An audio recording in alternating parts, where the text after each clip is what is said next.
Roger Griffin presiding. Thank you. Please be seated. We're still waiting for Mr. Facemeyer. Let me get logged in, and then I'll call the case.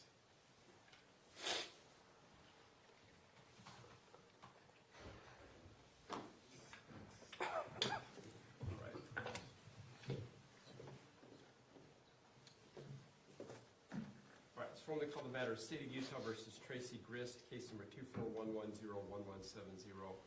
Counsel and court have been in chambers going over some issues pertaining to the jury, and we've also had a motion that we've already dispensed of. I think we're ready to proceed forward. Is that correct, Mr. President? Yes. Mr. Oh, Facemeyer, do you want to ready? just? Yeah. I am. Judge, for the benefit of the record, it took us 2 seconds once we had Westlaw, but we found a citation that I think disposes of that issue dispositively. Okay. It is 2025 Utah 60, State versus Blackwing. The relevant paragraphs are 53 to 56, specifically 56. May I read a short passage into the record? In Blackwing, the issue was trial court allowing certain evidence of a prior crime in or not, as well as whether it would allow the conviction in or not. And then the appellate court, analyzing those decisions, stated as follows. But the fact that Blackwing was charged with and convicted of those acts carries no independent probative value. It shows only that another fact finder credited the evidence. The jury that will be impaneled in this case can weigh the evidence and assess credibility for itself. Evidence of a conviction would encourage the jury to abdicate its fact-finding responsibility and would be overly prejudicial. See Robinson v. Taylor, 2015, Utah 69, paragraph 32-33, discussing the risk that the jury may use the conviction against the defendant for improper purposes. The state would argue the flip side of that coin is equally true, that evidence of an acquittal would encourage the jury to abdicate its fact-finding responsibility and would be overly prejudicial, in this case, to the state as opposed to the defendant. Thank you. Thank you. All right, and that would just confirm the court's prior ruling in chambers. However, as I mentioned then, if the state opens the door, it's a whole new ball of wax. All right, anything else? Mr. Facemeyer, would you wish to put anything else on the record? I don't wish to put anything on the record, Your Honor. I haven't, I haven't reviewed that case, and so the court has ruled. I've ruled. And since you have ruled, I'm ready to continue with the trial. All right. All right, with that in mind, then let's bring the jury in.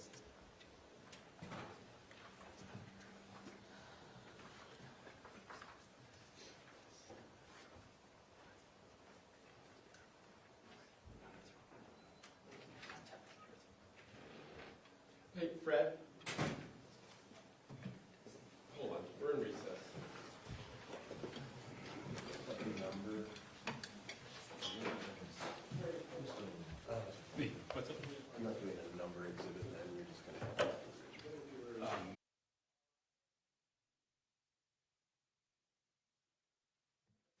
Please be seated. We're back on the record in the matter of State versus Grist, case 241101170. We had an administrative emergency we had to handle.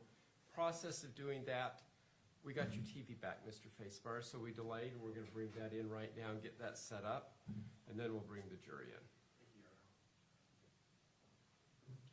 I know that those behind me. See, I know that the family appreciates having that, so it's not just Mr. Facemeyer. Which I remember you all telling us that it seemed we might as well take a little longer break and have that set up before we brought everybody in. We appreciate it.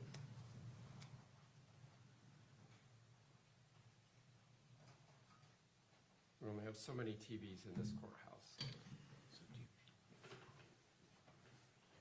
And then angle it towards we the have it digitally. audience, please. Email to you if you want. Yeah. Oh, yeah, I'll email it to you. Amy, can you email that to Mr.? That's already done. You just finished. And that will be through Rachel, actually. No, Coming through Rachel. yeah, right there. There's a knob that you turn right by the stand in it.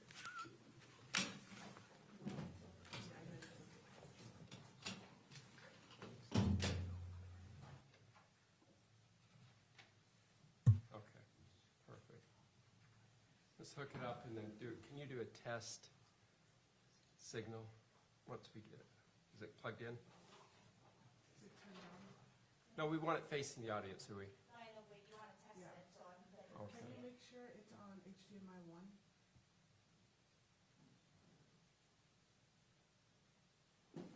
It's on the Faye, bottom Faye, why middle. don't you just go, why don't you go around and help? Oh, there we are. Oh.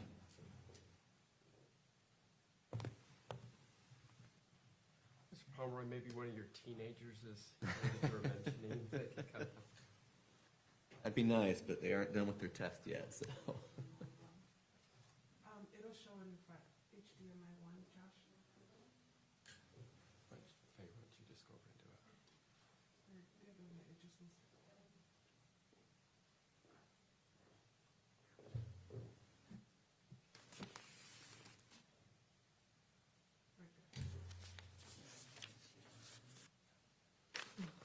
No.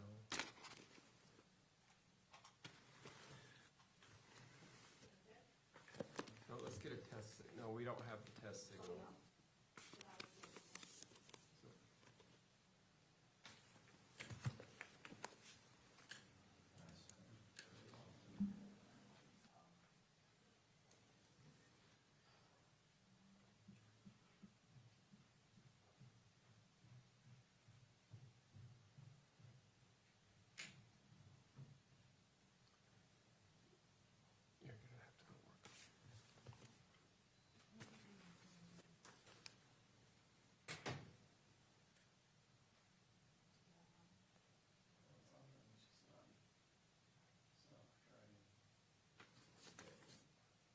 Can you check the before and like unhook and hook it again, please? We're just gonna have to call IT to remote. We don't really get it.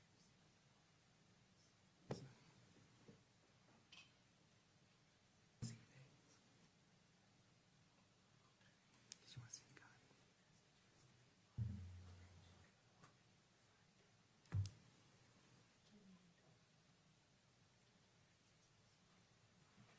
All right, well, if it's not gonna turn on, we're gonna have to get started. and then we'll break it. Do you want me to trace it? Just keep it like that and now Let's see if we can get IT to remotely log in and look at it, but just flip it back towards the audience and let's call the jury and get going.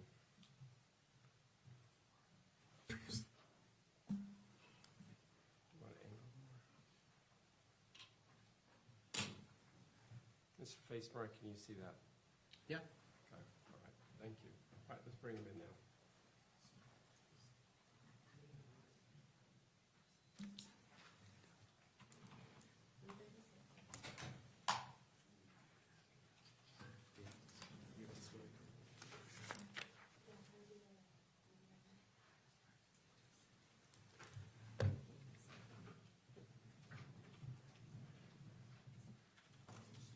All rise for the jury.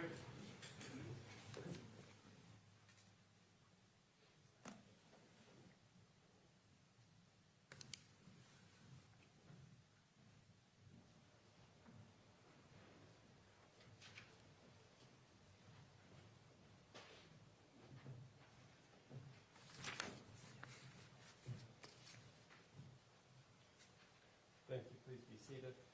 Thanks, ladies and gentlemen, of the jury, for being patient with us. We had a technical issue. Attorneys and I have been here since earlier this morning working, and then I understand you had some traffic issues, so I guess it was just a crazy morning all around. Attorneys tell me we're still well ahead and we're ready to proceed forward. Mr. Brown, please call your next witness. Thank you. The state will call Patrick Zerpoli. Mr. Zerpoli, if you come forward, I'll swear you in.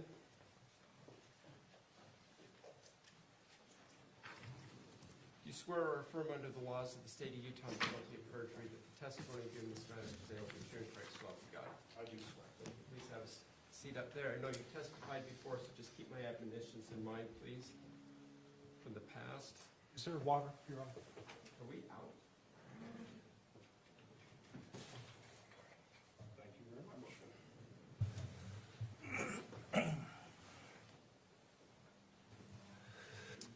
may I proceed?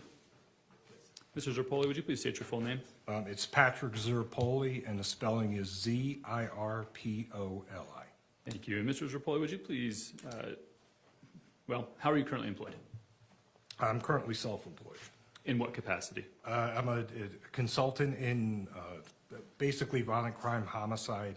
I provide expert testimony, expert case consultation nationally, and I train both nationally and internationally. Okay, let's talk a little bit about your experience that brought you to owning your own business. How did you start out your career?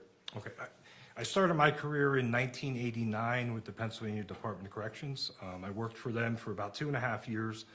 And then I went into the Pennsylvania State Police, and my focus in the state police was really violent crime and homicide. And I worked in that capacity up until 2015.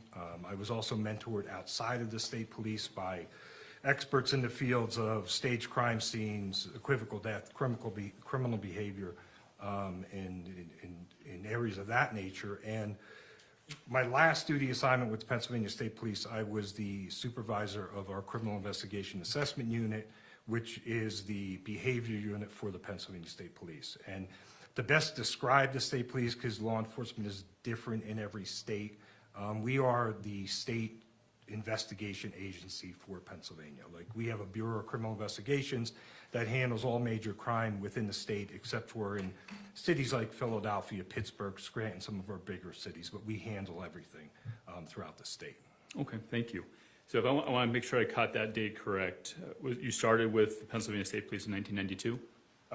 Yeah, it was right around 92. Okay, and you retired in 2015, you said? Yes. Okay. In that amount of time, I think you testified you were primarily violent crimes, homicides, and what was the third thing you said?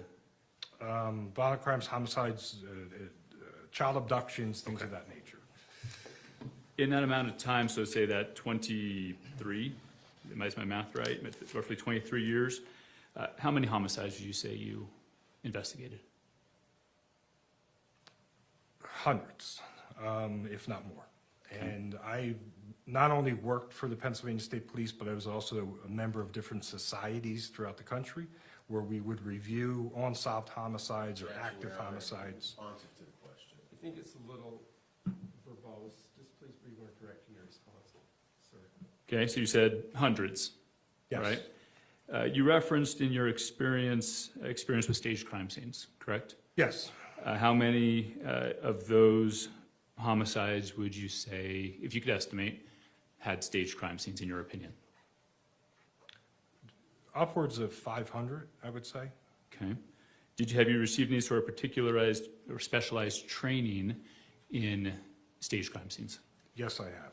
Have you given any trainings in staged crime scenes? Yes, I do. I currently do. Okay. You mentioned in 2015 starting this and doing some expert consulting, correct? Yes. Is that part of that consulting? Yes, it is. Where have you trained on staged crime scenes?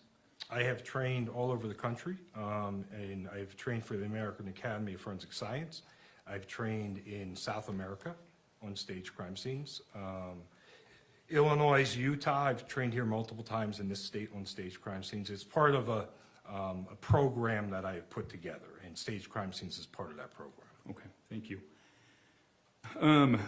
When you are looking at a crime scene generally, just kind of speaking not to this case specifically, what sort of information do you consider?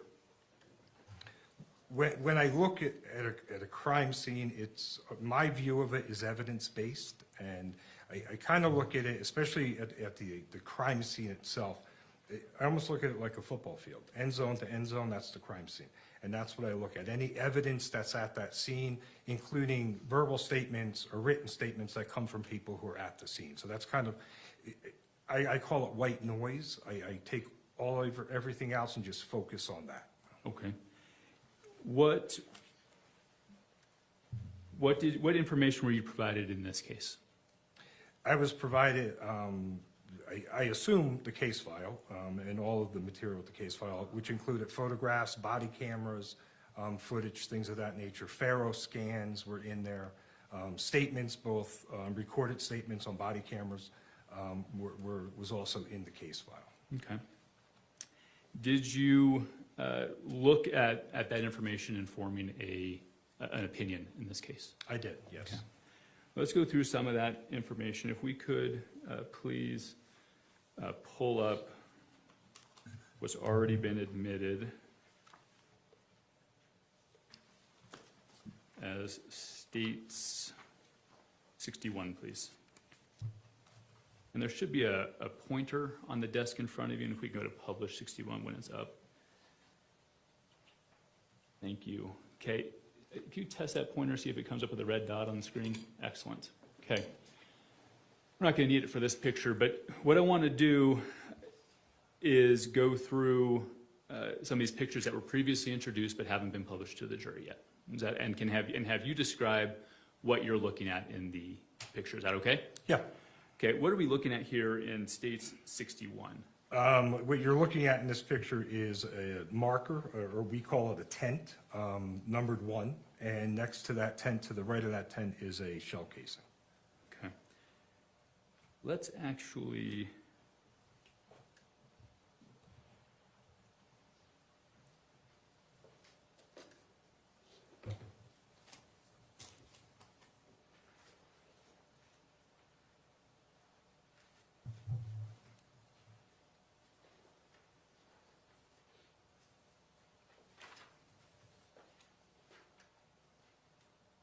Let's actually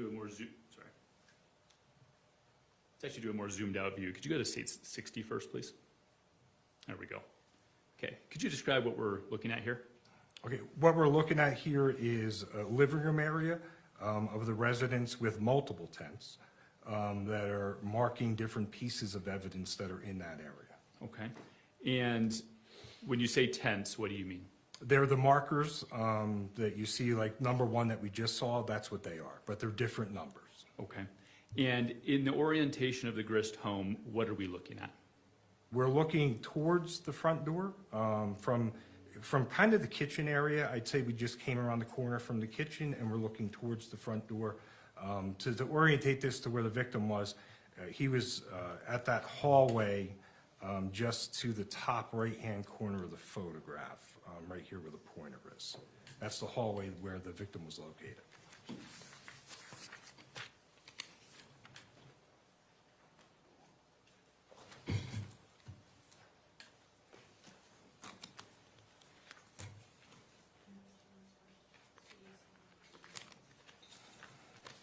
This may help us as well. Can we publish States 87? You referenced reviewing a Faro scan, right? Yes. Okay, does this appear to be the Faro, an overview or a flyover view of the Faro scan that you reviewed?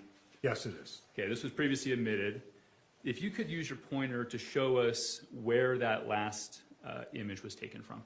Okay, the last image was taken right from this area here, where these tents are.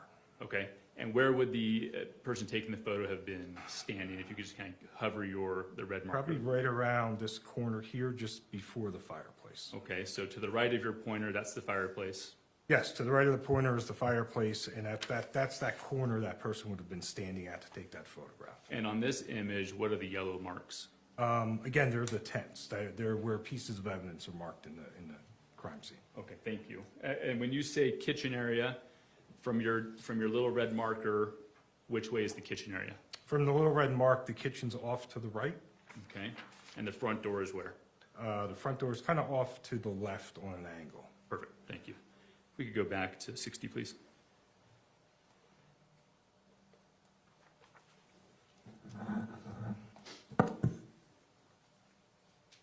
Great. So now this is that zoomed in view that we were just talking about, correct? Yes. All right, so now let's go through those tents. We already did 61, but if we can go back to that, please. Yes, please. Okay, what is this first marker? The first marker is a marker number 1, and again, it's a shell casing to the right side of the marker. Okay, and then if we can go to 62, please. What are we looking at here? 62 is tent 2 and 3, again with shell casings at both tents. Okay, 63. Is number 4, tent number 4 with a shell casing to the left of the tent. And then 65, please. It's tent number 6, again with a shell casing to the left of the tent. Okay, and then 66? It's tent number 7, again with the shell casing to the left of the tent. And then 67.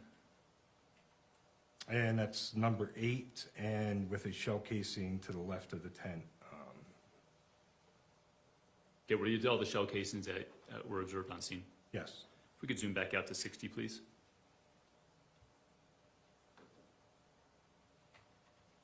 Okay, the marker in the bottom right corner, which marker is that? That's number 8. Okay, and that's the one we saw last before we came back to this, correct? Yes, yes. Other than 8, do those markers that we're looking at, do those all indicate the shell casing placement? Yes, they do. Let's go please to states 68. Okay, what is state 68 showing? This photograph shows 2 objects. It shows tent number 1 with the shell casing in it in the top left-hand corner, and tent number 2 with a sandal kind of in the center of the picture. Okay, and then states 69, please. 69 is tent number 11, again with the matching sandal in the center of the picture. If we could please go to 70. What are we looking at here? 70 is the firearm that was used in this incident. The photograph was taken on the kitchen counter and it's marked by tent number 12. And then states 22. This is the knife that was at the scene, again on the counter, and it's marked by tent number 13. Then let's go to 70. Well, let's pause there for a second. Well, let's do 72, please. 72 is tent number 14, showing a bullet hole in the corner of the wall just to the left of the fireplace. Okay, just let's do all these bullet holes, and then we're going to pull that Faro scan back up, and I'm going to have you show me on the broader picture. Okay. Then let's do 73, please. 73 is tent number 15, again with a bullet hole in a door. Okay. 80, please. 80 is marker number 16, again with a bullet hole in the door. 82. 82 is tent number 17, depicting blood running down the wall. 83. Is number 18, depicting blood on top of a shelf in the hallway. 84. 84 is 19, again depicting blood on a wall. 20. So, I'm sorry, 85. Is tent number 20, again depicting blood on the corner of a wall. Just right below. Just below 19, I 19. believe it is, yes. Okay. If we could please do 76.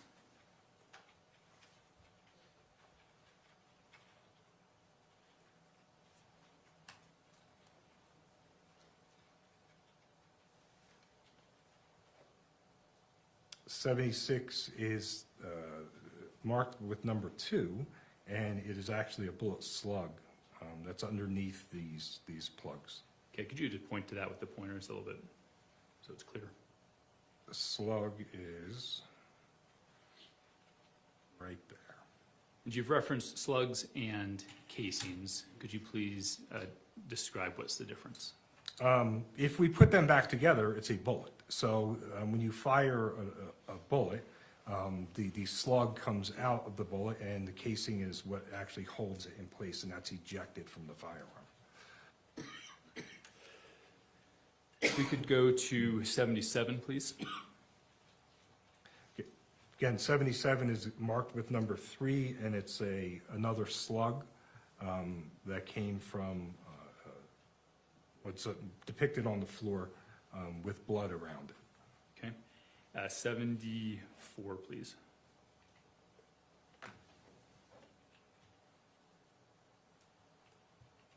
'74 is, again, marked with number 1 with a bullet hole through a wall.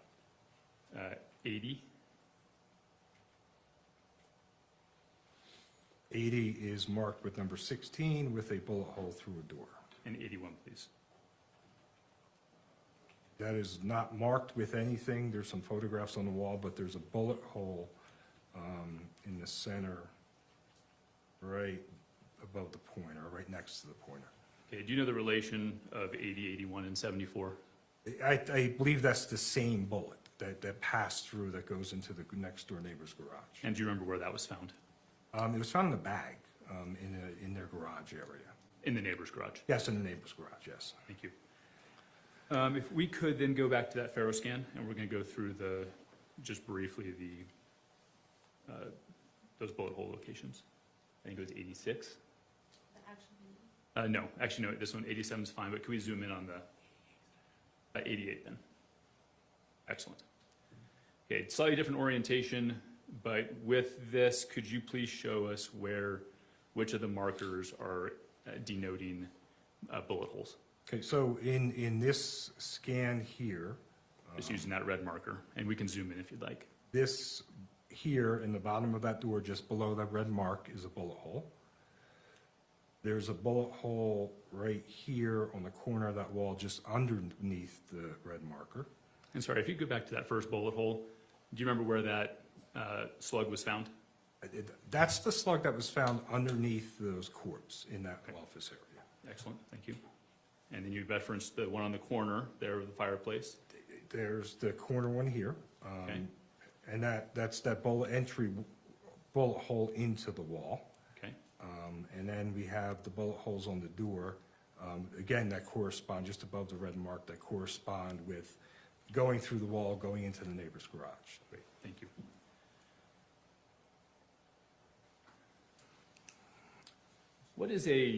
When you're evaluating a crime scene, we can take that down. What is an artifact? Definition of an artifact is something that's brought to the crime scene that's not part of the crime scene. So for example, if someone brings their DNA, if an officer leaves a glove laying there, if an officer leaves a boot print there, it's artifact to the actual crime scene itself. It's not part of the crime scene. And that's the definition of what an artifact is. And were artifacts observed in this crime scene? They were, yes. We could show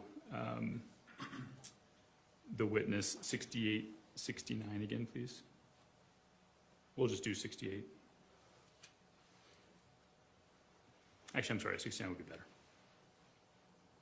Okay, and if you compare this in, please, to state's 49.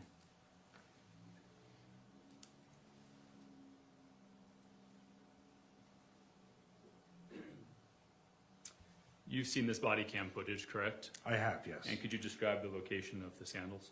If you look at the body camera footage, the sandals are inside the door, just inside the entryway of the door, just past where the door is. That's where they originate at. Okay, and then 69, which we don't need to show it again, but could you describe where the sandal is at that point? At that point in the photograph, the sandals outside the door. So at some point, that sandal's kicked outside the doorway. And is that consistent with an artifact? Yes, that's consistent with an artifact. Okay. If I could also show you 83, please.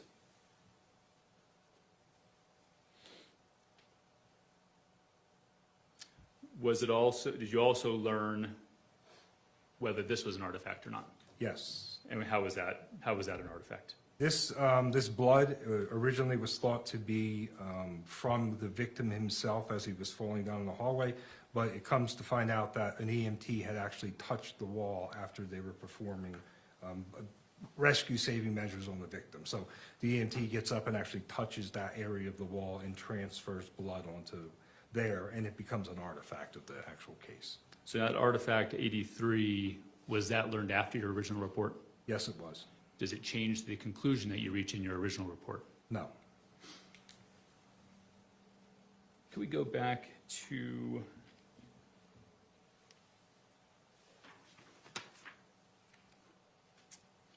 uh, 70, please?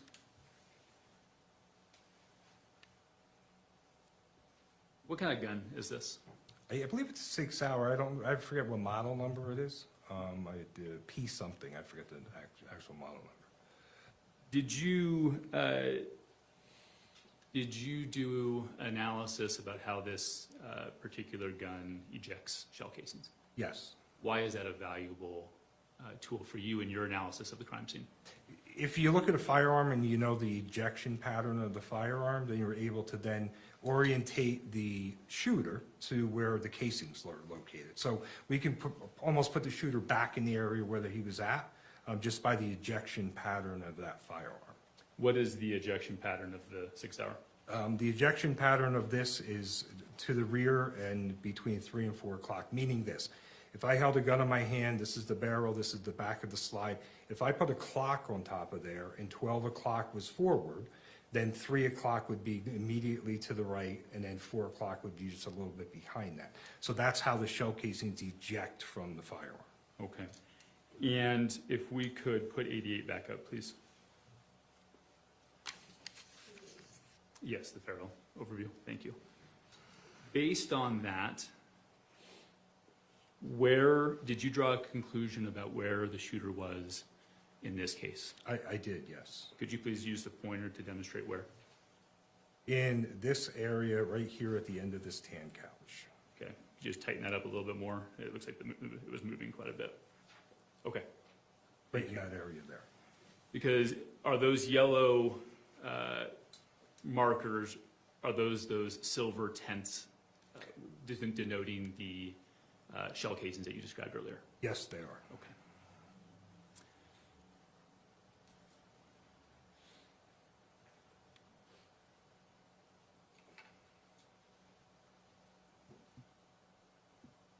Did you evaluate, along with the body cams, the statements, the Faro scans that you talked about earlier, did you also evaluate the medical examiner's report? I did, yes. Did you use that in forming any of your conclusions? I did, yes. Is that a typical thing for you to do in your field? Yes, it is, because you're taking, you have the injuries, so you can use those injuries, documented injuries, especially in gunshot wounds, exits, and entrance wounds, to be able to orientate the victim to where they were at in the crime scene. Okay. Can we please put up States 44? Sorry, States 94.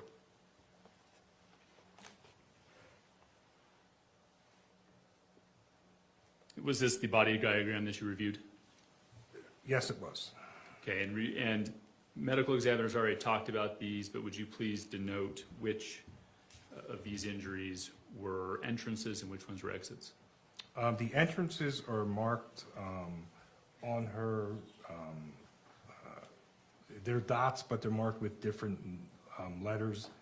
If you see here, like A, B, C, E, I, G, H are all entrance wounds, and there's only 2 gunshot exit wounds that are marked with an X. They're on the front hip area here, and then there's one here in the wrist. What about the one above F? And then one right here above the abdomen is also an X. Okay, so 3. Right, yes. Okay. Did you review her findings regarding direction or any sort of injuries based on what she could learn from these entry and exit wounds? Yes. Did you form any conclusions about the victim's position in relation to the shooter when those injuries occurred? Yes. And what what conclusions did you reach? The conclusion I reached is the original gunshot wounds were face to face when the original gunshot wounds happen, and then the victim turns, and that's when you get those gunshot wounds in the back, including the one in the wrist that comes from the rear and exits in the front. Can we show, when we show you a picture of the victim's final resting place, States 44, please?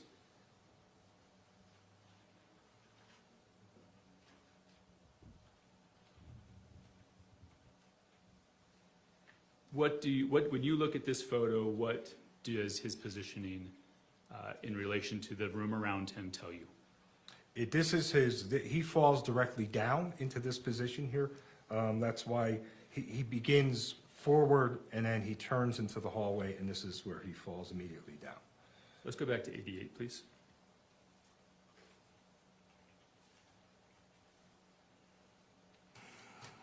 Okay. On this image 88, a black box has been denoted for the victim's body. Using that, could you please describe what, if anything, you learned about the victim's location at the time of the shooting? At the time of the shooting, the victim himself had to have been started in this area here, where that red dot is, because the injury to his forearm corresponds with this bullet hole that is in the wall here, because that's an entrance and an exit wound, and there's a bullet recovered from there.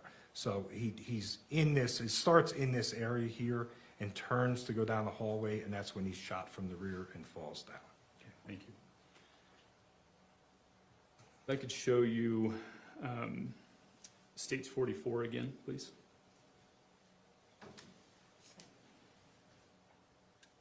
You talked about your experience with crime scene staging. Did you make any conclusions based on your review of the evidence about crime scene staging in this case? Yes.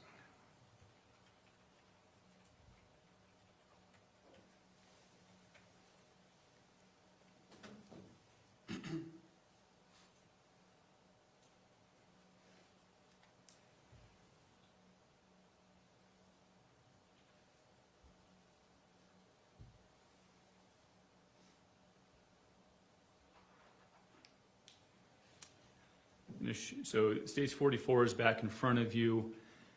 When you look at this in regards to the topic of crime scene staging, what do you observe? From the topic of crime scene staging itself, when you look at the body, this is his final rest. Once he is shot from the rear, he falls into this position. You see no other movement of him. But what jumps out as far as the staging of him being moved post-mortem is you see blood stains here, where his arm is moved multiple times. Is your pointer not working anymore? No, it stopped working. Okay, we'll do it the old-fashioned way. If you could just describe on the picture what you're referring to when you say blood stains. Okay, so if we look at the victim in this picture here, just above his right shoulder, you'll see it's more concentrated than the other stains that you're going to see. You'll see a blood stain there. That's final rest. That's where he falls down. That's where his wrist is bleeding and leaves that blood stain there. And then as you move out further, just above that, you see a lighter stain of blood. So when we look at blood stains need a source. So something has to be bleeding to leave that blood there. And the only source that we can have in this crime scene above his chest area is his forearm. So those stains have to come from his forearm. So his forearm is being manipulated, being lifted and put back down again. If he was dragging his forearm, those stains would look completely different. You'd see kind of drag marks across the carpet in blood versus it just being a stain where it's put straight down in blood. Okay, may I approach the screen over there just so I can point it to?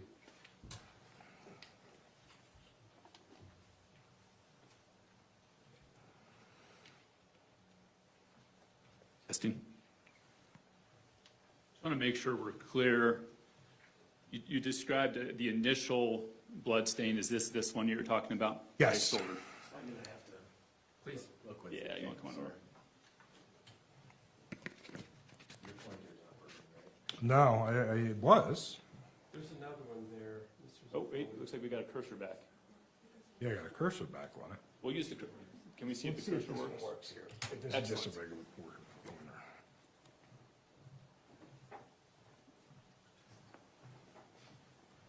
So I have the, oh, there, now it's back again. That first, So there, it's just above here. This is right to the right, or to the left of that red dot. That's that initial blood stain that we talked about. okay, and the second one you talked about? The second one is right here. Can we pull up that body diagram, States 94, please?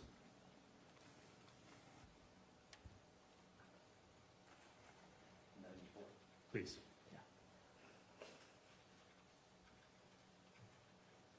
And you test, were there any injuries observed on this above G? No, no, there's no injury above G on this body diagram. So in your opinion, what was the only source, possible source of that blood stain by the victim's shoulder? The only possible source is from the wrist, is from when he was shot through the wrist. I'm going to show you stage 45, which is after the body is moved by medical personnel.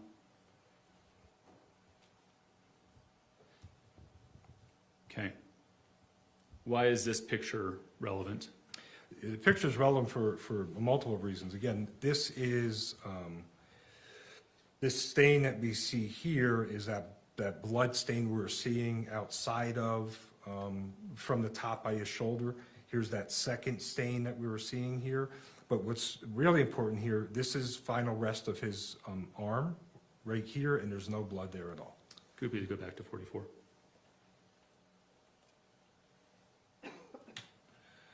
So when you say final rest, could you circle where final rest is on this image? Final rest is, where his arm is put at final rest is right here. And based on 45, was there any blood on the carpet under that location? No. What does that indicate to you? It indicates that overall, his arm was left here for a period of time, the highest saturation of blood. It's moved once, it's left there for a short period of time, and then it's moved to final rest, and there's indication of no blood there whatsoever. Are there any other concerns that you have just solely on the forensic evidence in front of you about the placement of the knife? Yes, the orientation of the knife concerns me. And it concerns me more if we put his arm back into where he initially fell down. The knife is turned blade in. He should have stabbed himself. He's holding the knife with the blade towards himself versus the blade out, which is opposite in his hand. And if he fell where we see his arm come to rest, when he first falls down, that blade would have stabbed him at some point, or should have stabbed him here. But again, just the how it's held in his hand is concerning, and it does, and it tells me that it's put there post-mortem, after he's deceased and after he stops bleeding, that is placed in his hand. Is there any other indicators that it was placed in his hand? Well, let me ask it this way. You're familiar with the injury to the wrist, correct? Yes. Does that cause you any concern regarding the placement of the knife? It does, because I've seen crime scenes before, and they're not just staged crime scenes. I've seen crime scenes where people have been shot before and holding something, and they immediately drop that object. They're shot in similar locations there. So being able to hold that through this whole thing happening and being shot 7 times, you know, that concerns me that he's still holding the knife.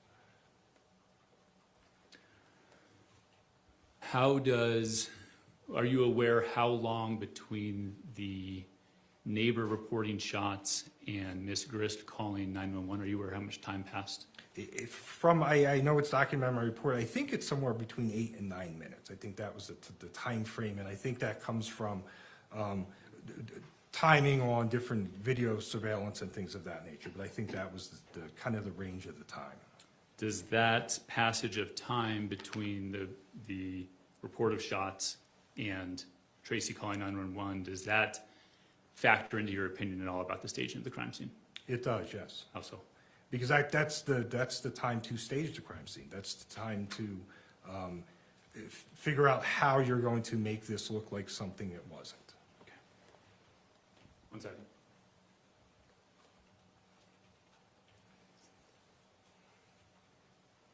Okay, I'll pass the witness, and we can take that down, please. Thank you, Cross.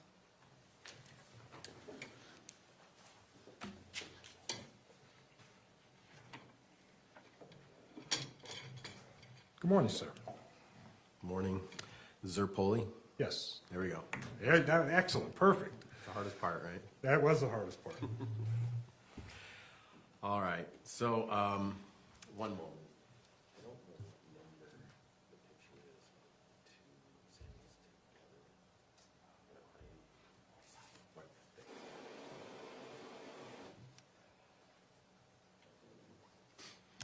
sandals. You're no longer a police officer, right? No, So I won't call you detective. I'll just call you Mr. Zerpoli, if that's okay. that's fine. Mr. Zerpoli, you've had an opportunity to obviously go through the crime scene as you've demonstrated in your testimony today. And I have a question.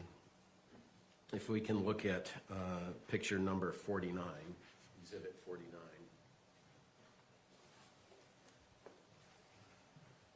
In exhibit 49, do you know where this picture comes from? It comes from a body cam. I'm looking at it up in the top right corner, where Adlesen body cam 3. Right, and so this wasn't taken as a still shot, it's just taken as a screenshot from a body cam, right? I believe so, yes. Yeah, and this, and you've reviewed the body cam, right? Yes, And this is really a demonstration of the first moments of officers walking into the home. Is that accurate? that is accurate, yes. And when you look at this picture, you can see a left and a right sandal, correct? Yes, And you can see an entryway, correct? yes, And then you can see tile. yes, You see the tile? And then you can see the carpet. yes, And so because this is body cam, this is really pretty instantaneous on when law enforcement gets there, right? yes, But as you stated, a few minutes after 911 was called. yes, Or I'm sorry, I phrased that wrong. I'm sorry, I apologize. A few minutes after the shooting took place. this body cam, yes. Yeah. These are for initial arriving officers, I believe. Right. So we had the time of shooting, which is not an exact known, but it's pretty close, right? A time of shooting. Yes, Then you have a time of 911 calls. yes, And then we have a time of law enforcement arrival. yes, Right. And this shot is time of law enforcement arrival. yes, And so, in this shot, this is, according to all that you've reviewed, a first view into the home. Is that right? that is, yes. So if this was not a crime scene, and if this was just, hey, I'm buying a home, this would be your first view into the home when you open the front door. Yes, Yeah. And the first thing you see is you see a fireplace, you see a nice rug, and you see a wall in front of you, right? yes, And so the natural part of this house is to invite you into this fireplace room. I'll call it a living room. Is that okay? Does that make sense? yeah, Would you agree with that? When your first arrival is there, you're sort of greeting yourself into the living room. yes, Now, to the left of that fireplace, the wall takes a cut to the left. Is that accurate to your recollection? it is, yes. And then there's a hallway leading to the stairs where Matt's body was lying. Is that your recollection? Yes, And so you've reviewed the interviews of my client, Tracey Grist. You reviewed the interviews of Kevin at the scene, or not at the scene, but at the police station right after, right? yes, And my client states, Tracey states, that Matt came and she was sitting at the counter. Do you remember reviewing that as part of your preparation for this report? yes. And you can't actually see the counter from this picture, can you? No, you cannot. And if we go to the Faro 88, I think, there's a few different ones, but 88's a good one. You can see how the door opens, and can you do a pointer of the door? Front door. The front door is here, right there. Right. And can you do a pointer of the kitchen counter? The kitchen counter is back over here. And in the middle, in between these, is a big triangle of empty space. Is that right? Coming toward the door from the counter. Here. I'm trying to. I'm going to point it out. This triangle of space. Yes. From the scan, it's empty, yes. Yeah. Yes, there's nothing there. Do you know why it's a triangle? It's a divider between the hallway, the living room, and the kitchen. And right here, and I'm pointing to the picture, is the fireplace, right? Yes, And that's an inset fireplace, right? I believe so, yes. And so there's some backing to the fireplace that people don't see because it's ugly, and we only want to see the pretty part of the fireplace, right? Yes. And so this triangle space covers the ugly part of the fireplace behind the wall, and it just shows the pretty part of the fireplace. Is that accurate? That's correct, yes. And because of that triangle space, you actually can't see the front door from that kitchen counter, can you? No. Because the triangle wall is in the way. Yes. If we can bring exhibit number 47.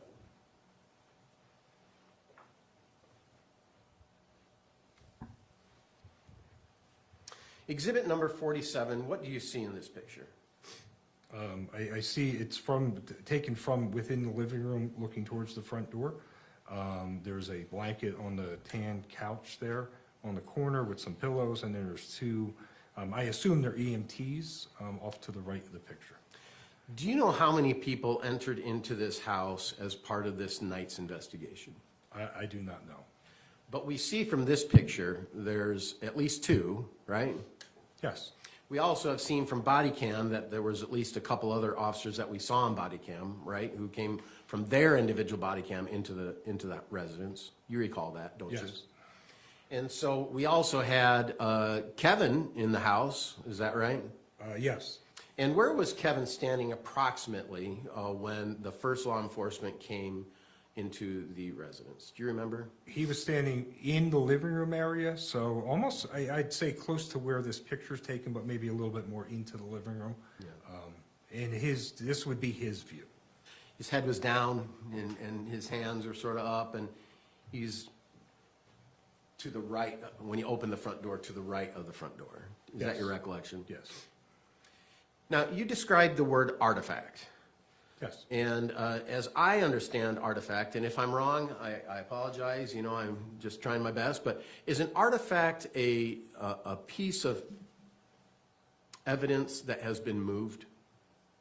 That could be artifact too, by definition, yes. So in this photo, number 47, we have the two sandals there, don't we? Yes. And at that point in time, we know that Tracey and Kate and Kevin are already out of the house at this point, don't we? Yes. And so when that sandal moved, and if we can go now to exhibit number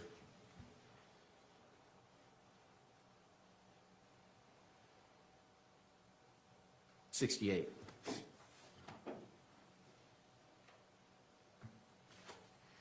When that sandal moved, did that sandal become an artifact? This sandal, I don't believe moved. It's the other sandal that moves. Okay. So you see this sandal, and it's completely on carpet, right? Yes. Now, if we can go back to exhibit number 49.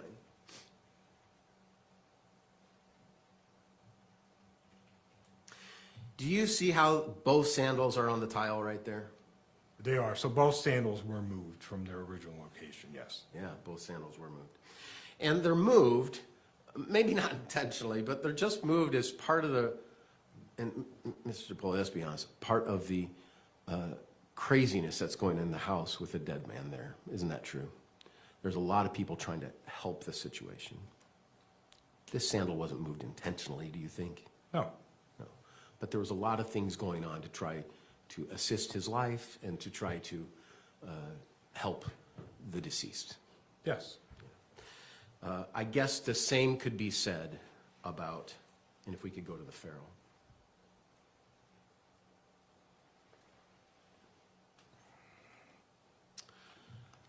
The flags that are all on the carpet.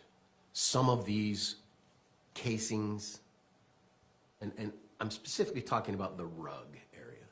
Some of these casings could have been moved through kicking, just like the sandal could have been moved. Isn't that right?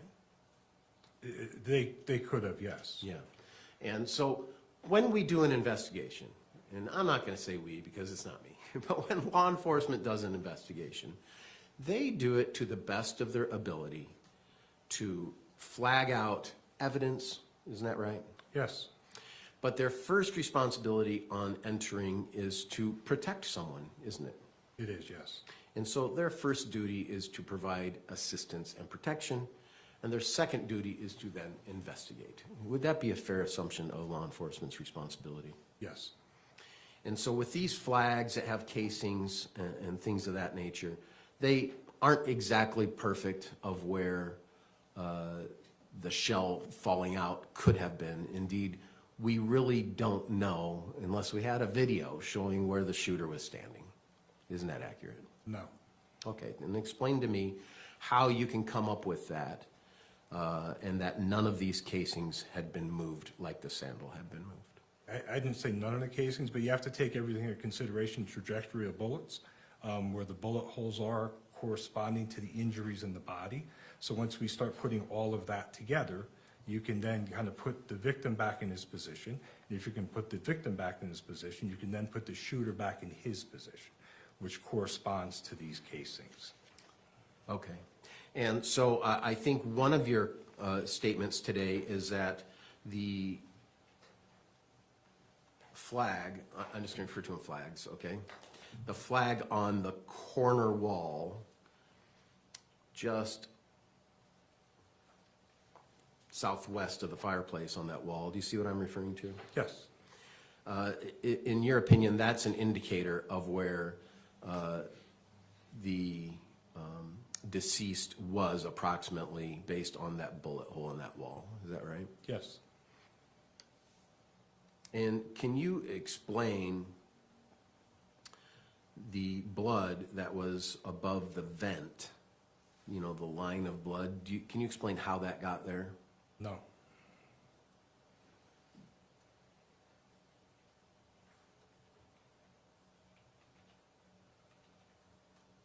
Do you know whether or not Matt moved after he fell down? From his body position, my answer would be no, he did not move. And is that because of the blood markings by his head and a bit above his head?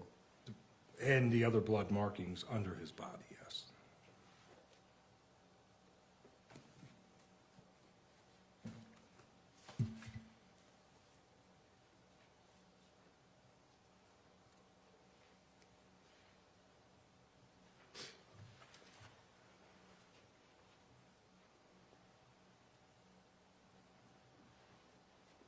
Do you know if there were life-saving attempts of Matt made before law enforcement got there? There is no indication that there were, no. And do you know whether or not there were any life-saving measures that produced any pulse or any life of Matt? No, none that I know. It's your understanding that he was dead when law enforcement arrived? Yes.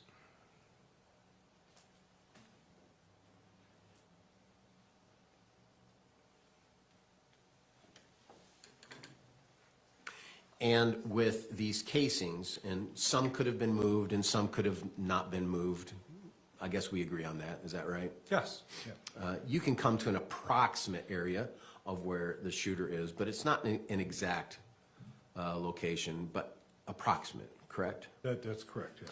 And what's the bubble of approximation, do you think? I think the bubble of approximation is right in this area at the end of the couch. I think the bubble is, Can you do that with? if this thing works again, I think the bubble is in this immediate area right here, right by this end of this couch here, which corresponds with the bullet holes in the doors, the bullet holes in the walls, and it moves around the corner as this is occurring. As he's going down the hallway, the shooter's also moving at the same time. Moving toward the couch? Moving away from the couch, moving towards the door. Because when you start looking at trajectories of bullets, these are forward into this wall, into this door here. So it goes straight through the door, straight through the wall, straight into the neighbor's garage. So you have him then making a turn, the victim making a turn down the hallway. And that's when you get this corner shot here into this, into the corner of that wall. It's not straight into the wall, it's almost into the corner of the wall. Yeah. You were a police officer for how long? 23 years with the state police. Okay. And so as a police officer, you were trained in many different ways, is that right? Yes, I was. And in your training, you were trained in firearms, is that a fair assumption? Yes. When you are trained as an officer in firearms, are you trained on when finally having that dreadful day of discharging your weapon, are you trained to discharge one bullet, or what is your training in regards to that? You shoot to stop the movement. That is our training. And is there ever advice about, or training about not shooting just one bullet and shooting many? In law enforcement, no, there's not training just to shoot one bullet. Yeah. Indeed, it's the opposite. It's to shoot as many as it takes to stop the moving object. Is that accurate? That's accurate, yes. And why do they have to train that, do you think? Train in that nature becomes muscle memory. That's why we train that way. And are you trained in that way because the layman maybe doesn't have that understanding? I would say yes. Thank you. I have no further questions. Redirect?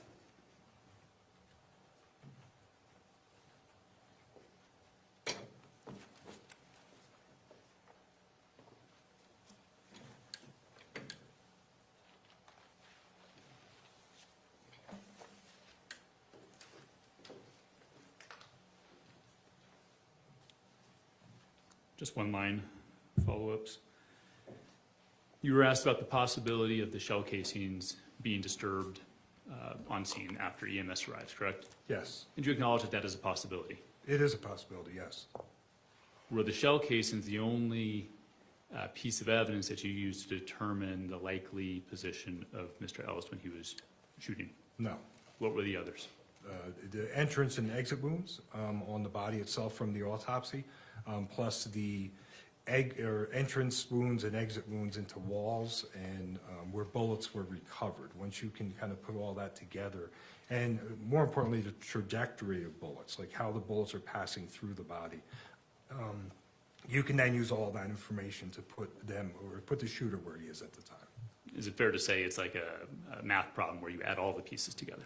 It is, yes. You cannot look at just one thing. You look at all of it, the totality of the circumstances, then tells you where people are at that time. And finally, does anything about the possibility of a shell casing being disturbed, the possibility of that, does any of that change your opinion on the placement of the knife post-mortem? No. Okay, thank you. Recross? No, Your Honor. This witness be released? Only you may step down, sir. Thank you. Thank you, Your Honor. Next, Mr. Bobby. Mary, can we take a quick break? All right, we'll take a brief recess then, thank you. All rise for the jury.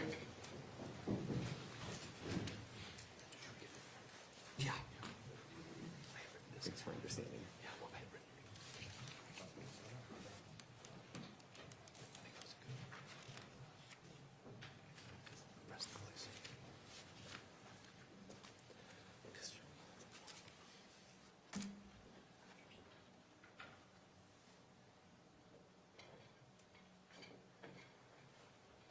Thank you, please be seated. Anything we need to put on the record before we take a recess? We're gonna work on the TV while we're on the break. Yeah. They will not. The next witness should be the state's longest witness, and just so I just wanted to get a drink and stuff before. Okay. You think we'll go Probably- to about hour and a half, 2 hours, what are you thinking? I'm guessing probably about a couple hours. All right, so maybe we take him, when you're done, approximately then 12:30, let's take our lunch break. Yeah. Also, I'll tell the jury when they come back, and we think the next witness will take for direct approximately 2 hours, and then we'll take our lunch break. Okay. It could be shorter. It could be an hour to 2 hours, somewhere in there. So, Mr. Facemeyer, you fine with that? Yeah. I mean, if it's only an hour, that'll put us at 11:30, so we could take an early lunch. All right, we're in recess, thank you. All rise.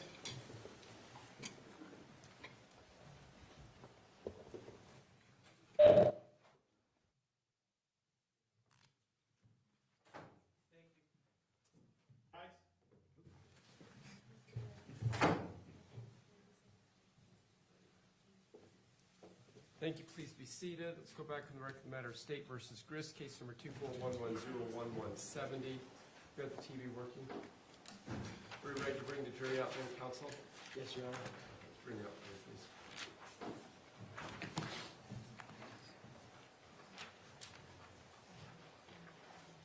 Pardon?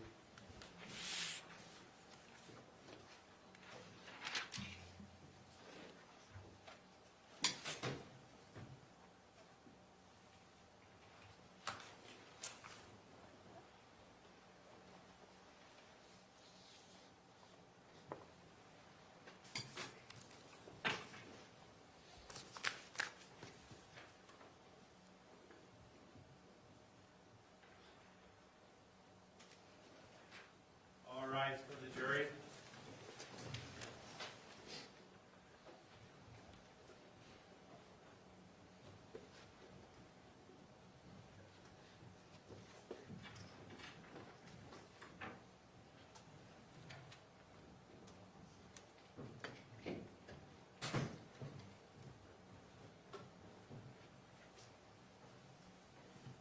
Thank you. Please be seated.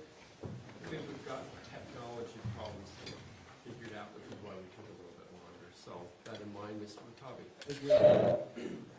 The state calls Detective Nordine. Nordine, if you come forward, I'll swear you in. Do you swear or affirm under the laws of the state of Utah, penalty of perjury, that the testimony given in this matter today will be true, correct, so help you God? Yes. Thank you. Have a seat up there. If you run out of water, let me know. I've got extra water. Thank you.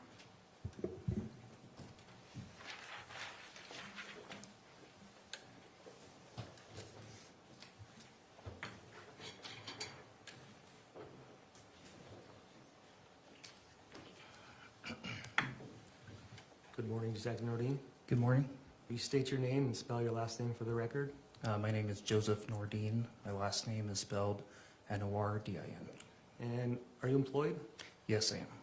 Or who are you employed? I'm employed with the American Fork Police Department. And what is your title with the American Fork Police Department? It is detective. And how long have you been a police officer? I've been a police officer for 7 years. And tell me what you had to do to become a police officer. Excuse me. To become a police officer, I had to go through a post-certified academy. I attended the Utah Valley University Satellite Post Academy. And have you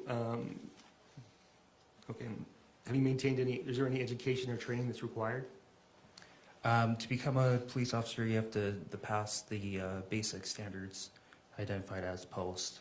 From there is ongoing training that you have to obtain as a police officer. Okay, and were you able to pass all that? Yes, it was. And since then, have you been able to maintain any certification or trainings that's been required? Yes, I have. And when did you become a detective?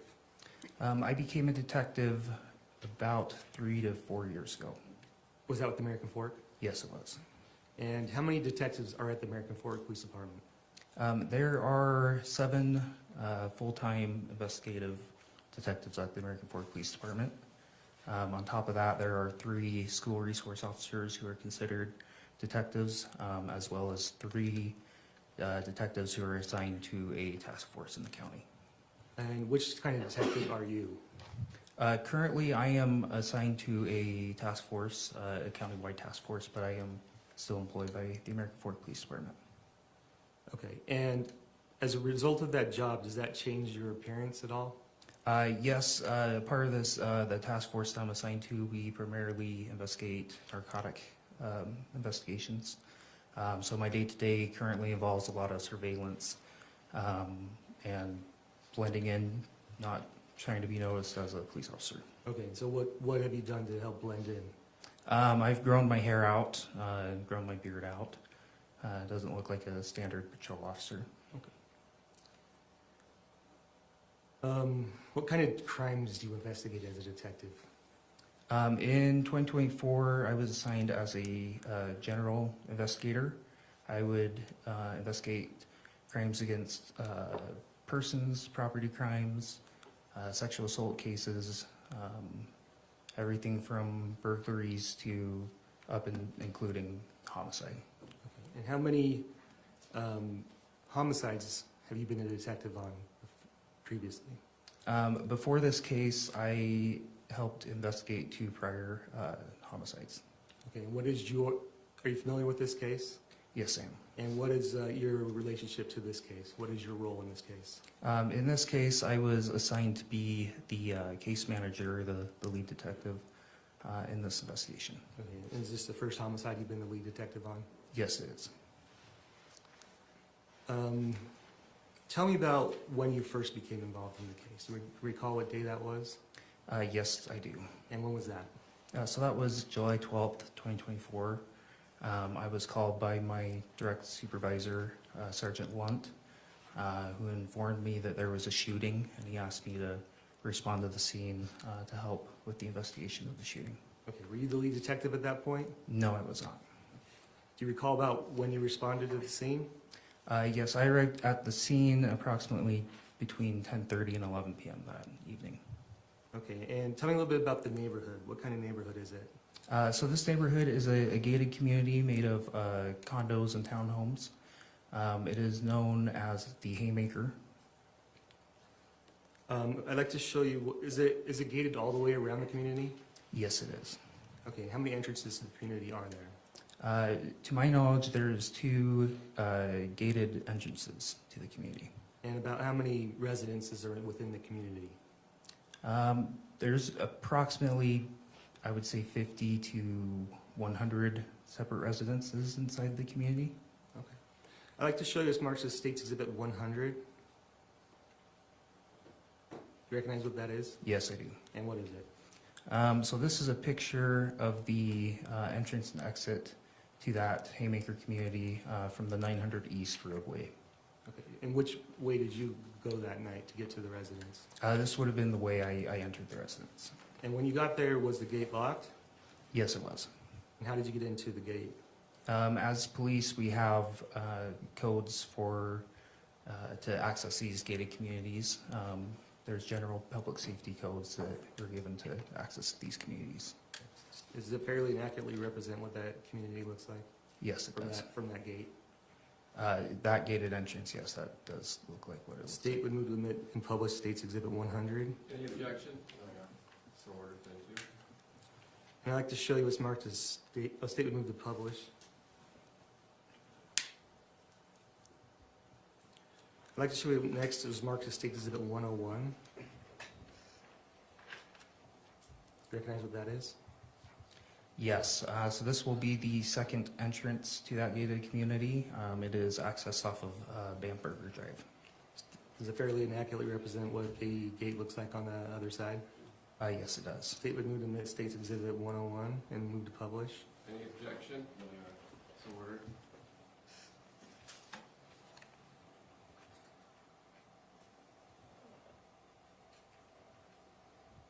Now I'd like to show this marked as States Exhibit 102. Do you recognize what that is? Yes, I do. And can you tell me what it is?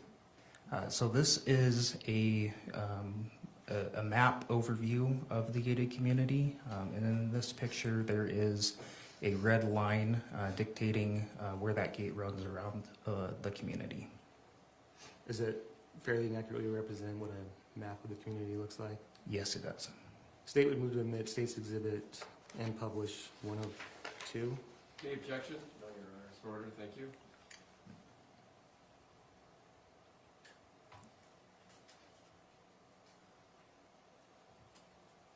Okay, and on this exhibit, can you identify the house where the residence, where the incident took place? Yes, so it's going to be next to that red map marker and the number 114. Okay, is the residence where the map marker is actually on top of? It's a little further north of the pinpoint of that map marker. So would it be the second square? It's the same square, same building. The actual residence is just a little more north. Do you have a pointer up there with you? Yes, I believe so. Can you just kind of point to it?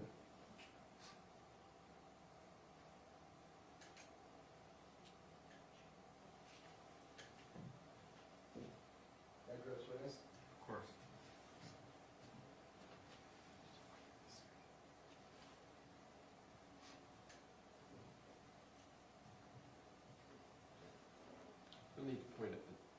Oh, TV screen. Do I need to hold a button down or anything? Top one. Hold it down and then stop. Oh. Okay. Right about right there. Okay. And what are the yellow triangles in the picture? So the yellow triangles are the gate entrances and exits. So those are the previous pictures we just observed. And the red line? The red line is going to be the perimeter of the fence that goes around that gated community. Okay. And what information did you have when you arrived on scene? When I arrived on scene, I was informed there's a male deceased inside the home with multiple gunshot wounds. And were you giving any duties at that point? Yes. Before I entered the residence or anything, Sergeant Lunt was up there, my direct supervisor. So I met with him and he gave me the assignment of seeking a search warrant to search the residence. And did you do that? Yes, I did. And did you have any other duties at that point? At that point in time, for the first hour and a half I was on scene, I was typing that affidavit for a search warrant. And was that approved? Yes, it was. And did you have any duties inside of the home during that investigation? Yes. So after the search warrant was granted, myself and Lieutenant Four, as well as a few other detectives and the evidence technician entered the residence, and we did a primarily walkthrough of the main floor, and then I searched the basement area and a room upstairs. And if we could show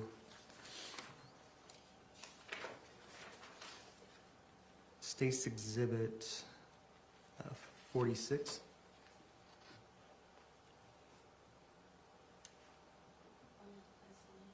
Fly-by.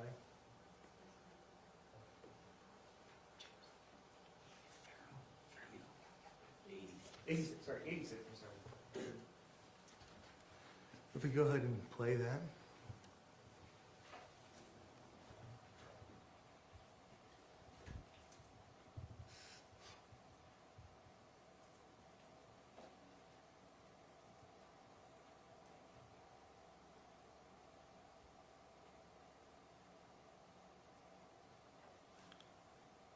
Okay, we pause it right there.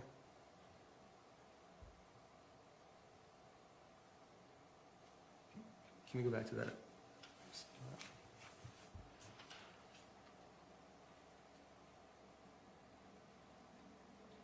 As you walked in, you could see those stairs on the left. Yes. Is that the only entrance to the upstairs? Yes, it is. Okay, did you go to those upstairs? I did. And what did you find when you were up there? Up there, I searched a room. In that room, I found Kevin Ellis's ID on a nightstand next to a bed. And did it appear that anybody else had been living in that room? No, it did not. And what else did you find in that room? In that room, I found a rolled up dollar bill resting on top of a card, both of which had a white powdery substance on them. And did you find anything? Sorry, Judge. The Pharaoh keeps playing. Okay, we can pause it right there. It's a little distracting. Sorry, we can just pause it right there. So where, can you point on with your pointer to where the stairs are that lead up? Yes. So I'm sorry. What was your last question? If you could point to where the stairs go up to the hallway. I mean before that. Oh, about the bedroom? I'll get back to that in a second. Sorry. Question was, is with any sign of anybody else living there, and the answer was no. Okay, so the stairs, that's where you went upstairs. Correct. So the red marker currently is on the bottom of the stairwell. And how many bedrooms were upstairs? To my recollection, there's 3 bedrooms upstairs. And inside of the bedroom, where you said you found a rolled up dollar bill with cocaine in it, where did you find that exactly? So that was on the same nightstand where Kevin Ellis's California ID was located. Did you find anything else that was located of evidentiary value on that nightstand? Yes, on the same nightstand there was a cell phone which was determined to be Mr. Ellis's.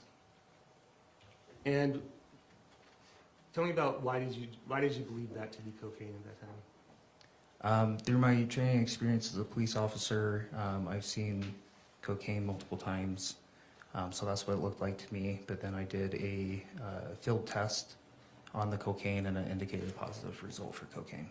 Okay, and did you send that to the crime lab? Yes. State would like to show you what's marked as State's Exhibit 103. Do you recognize what that is? Yes, I do. And what is it? So this is going to be a report from the crime lab. This report we get whenever we send an item for chemical testing. And what was the outcome of the report? What did the report decide was about that cocaine? So this report indicated that the white substance inside of the rolled up dollar bill was cocaine. State would move to admit and publish State's Exhibit 103. Thank you, so ordered.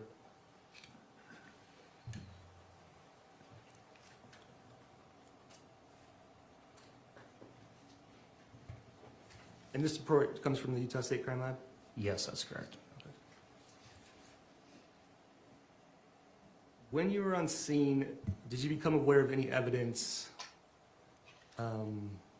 that made you suspicious that maybe things weren't exactly as they seemed to be? Yes. What did you become aware of? There were a few things.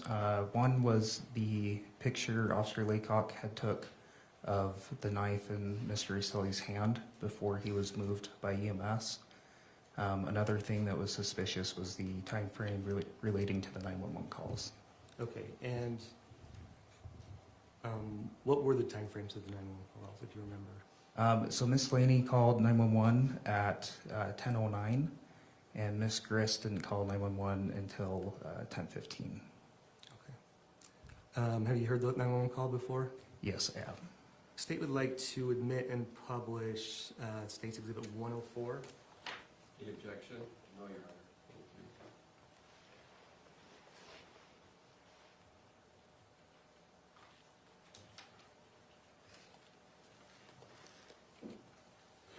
Thank you. $24, $22, $15, $45. 911, what's the address of the emergency? 114 South 920 East American Fork.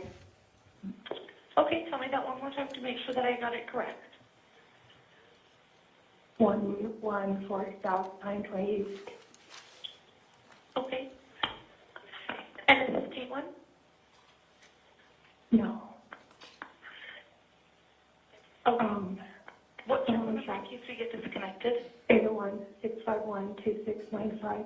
And My daughter, Tracey. Okay. My daughter's husband came here.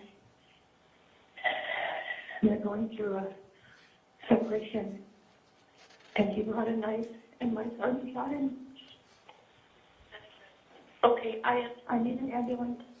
okay, I understand. And it's at this home? Yes. And who is it to you? Your husband? My daughter's husband. Okay. Is he conscious or breathing?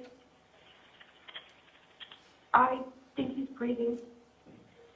Okay, I've got an ambulance out that way. I've also got an officer that's coming into the area. Do you think he's beyond help, or do you think you may be able to do CPR? Okay, are you comfortable checking on him?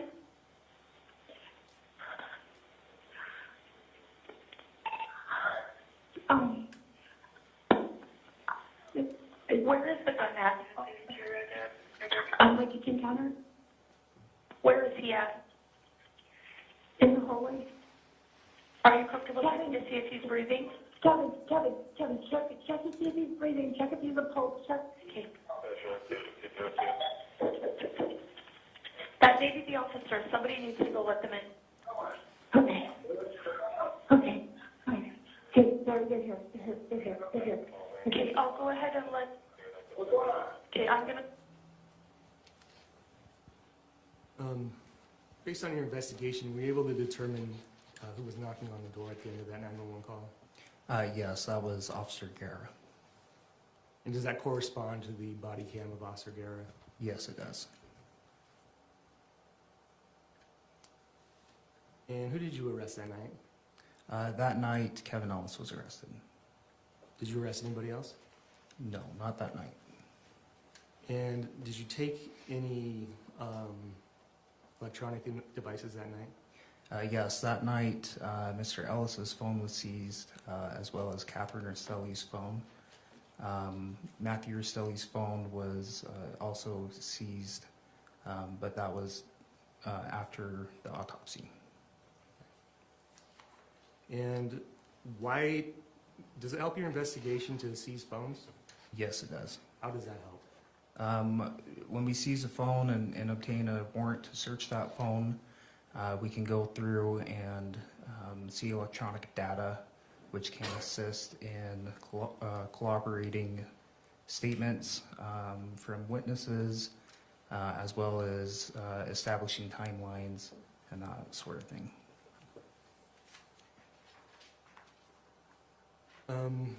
When did you first go into one of the phones? So I searched Kathryn's phone several days after the incident date. It was on July 16th. And why did you wait several days to go through the phone? There was a lot of time-sensitive evidence that needed to be collected, as well as meetings on how to proceed and how to investigate this case. Did something occur where you wanted to go in that phone? Yes, so from the time, from July 12th to July 16th, we had received a tip from one of Kathryn's friends who told us that she believed It goes to the investigation of why he did what he did. Let's clarify that this is just why he acted that way. Is this the reason you went into the phone? Yes. So I think it's hearsay, Your Honor. He can say why he's investigating, but not what. And I thought that's what we changed it to, so I agree with your objection, but we corrected it, I believe it is. Okay.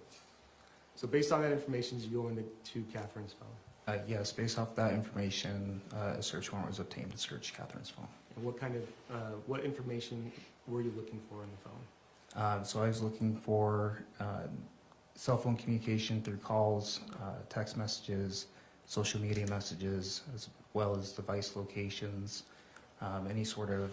Let me rephrase. What specific information were you looking for in Kathryn's phone based on the tip that you received? I was looking for information pertaining to an AirTag that may have been in Matthew's truck. Okay, and did you find information about that? Yes, I did. What did you find? I found several text message communications between Kathryn and her family about an AirTag that was labeled truck. Okay, and based on that, what did you do next? The next day, on the 17th, a search warrant was granted to search the truck for the AirTag, as well as the residence for further evidence. What other evidence? So at that time, we seized any Apple device that could be capable of using the Find My app to operate or to look at a AirTag, as well as Ms. Grist's cell phone and Rachel Jorgensen's cell phone. Okay, and do you remember what day that was? Yes, that was July 17th. And did you search the truck? I personally did not search the truck. I had other investigators search the truck. You know if an AirTag was found? Yes, an AirTag was found. And I'd like to show you what's Exhibit 105. Do you have the AirTag with you? I believe it's over by the bailiff. Approach the witness, Your Honor. Yes, you have ongoing permission.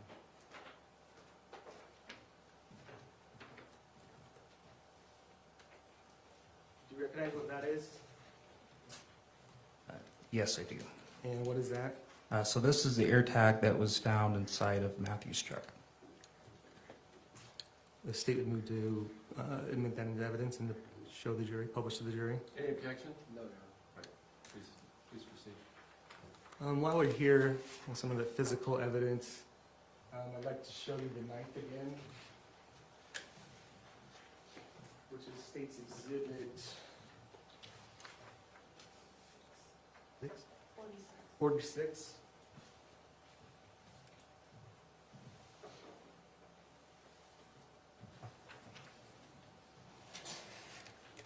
And what do you see on the knife? So on the knife, there is some pink marker writing on it. Okay, do you know what that pink writing is? Yes, I've asked our evidence technician, and the evidence technician told me that is documentation from the state crime lab. And I'd like to show you what's marked State 136.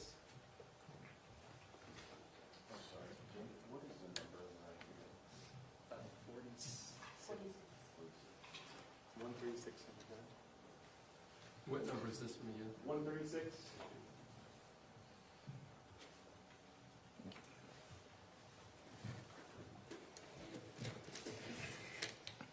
And do you recognize what that is? Yes, I do. And what is it? This is the gun that was found on scene on July 12th. State would move to admit State's Exhibit 136 Any objections? No, no. and would move to publish. So we're, Are you okay to come down and kind of show the jury, just in front of the jury? Sure. Do you want me to show all three items? Sure, that'd be great. ladies and gentlemen, the jury in the back, you can stand up so you can see that. AirTag was, so AirTag's 105.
Okay, were you ever able to get into Kevin's phone?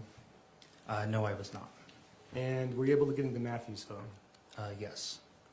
And tell me about that. So Matthew's phone was damaged, so the Utah County Sheriff's Department could not download it.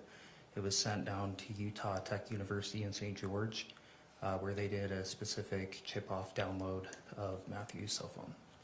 And were you able to get into Kate's iPad? Yes. And what did you find on Kate's iPad? On Kate's iPad was the voice recordings between herself and Matthew. Are those the same ones that you heard played in trial earlier? Yes. And were you able to get into Tracey's phone Yes. and Rachel's phone? Yes. Now let's talk a little bit about the knife that was found in Matt's hand. What information did you find out about the knife? So I began inspecting the knife. I saw that it was the brand EvaTac. And what kind of knife was it? It was a pocket knife, folding pocket knife that had a seatbelt cutter on it as well as a glass breaker. And were you able to determine if that's a knife you could buy locally?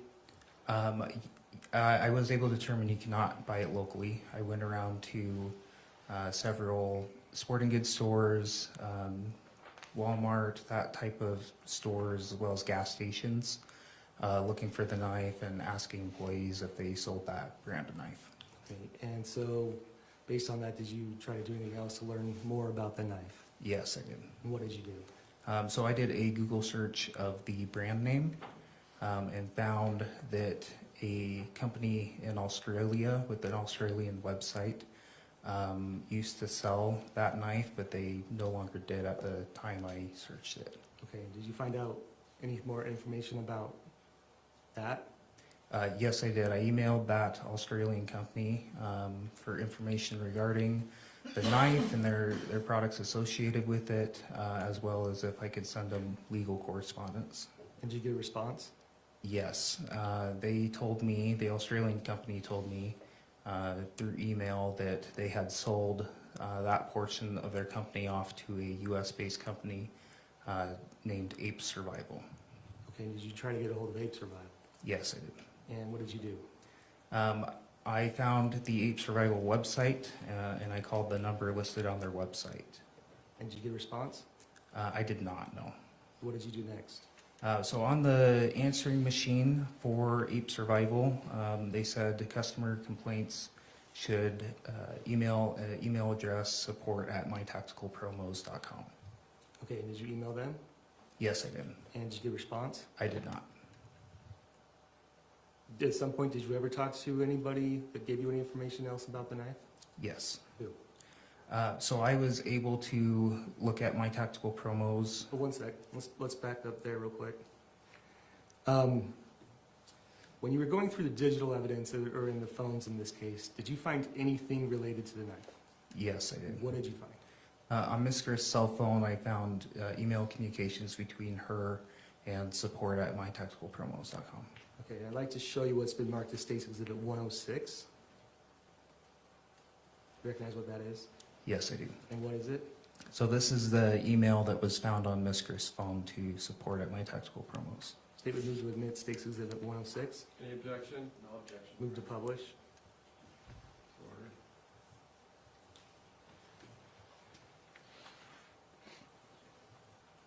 And what is the defendant asking for in this email?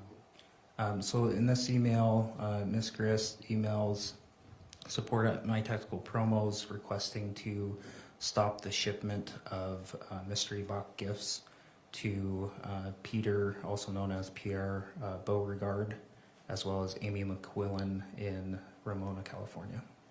Okay. And were you able to determine what date this email was sent? Yes, it And was. what date was it sent? So this was sent on April 10th, 2024. And were you able to determine if Tracey was in Ramona, California at that time? Yes. And how did you determine that? There was text message conversations between herself and Amy McQuillan that suggested she was present at Amy's house, as well as metadata on pictures taken from Ms. Grist's phone that showed the coordinates of Ramona, California.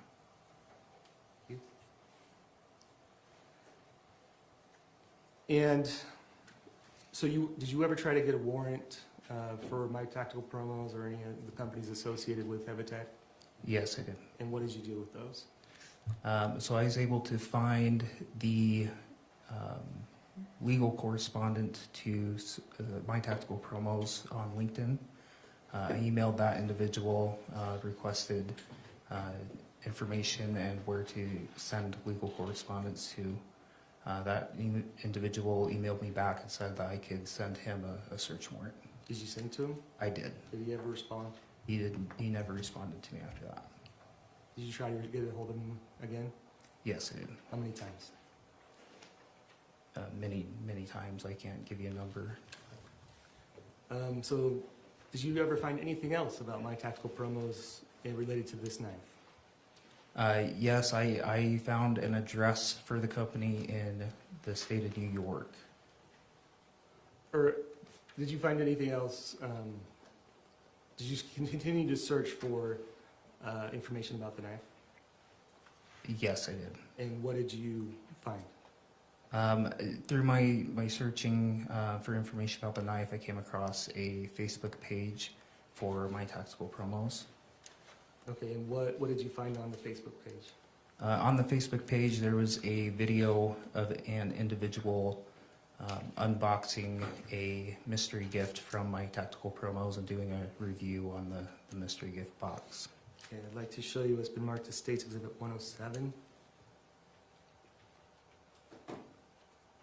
You recognize what this is? Yes, I do. And what is it? So this is the video on the My Tactical Promos Facebook page. Okay, how did you capture this photo or video? So I screen recorded it off of my computer. State would move to admit and publish State's Exhibit 107. Any objection? No objection. So ordered, thank you.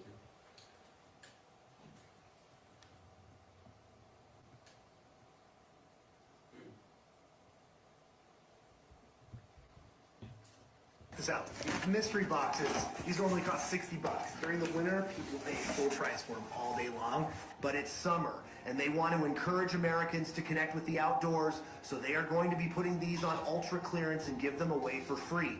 All you have to pay for is shipping and handling on this. Well, chainsaw, that's cool. So here's one of these boxes. Here's what's been sent out. Last bit in here. So I got a chainsaw, I got some night vision binoculars, I got a water drinking straw, just a thrill of the unknown.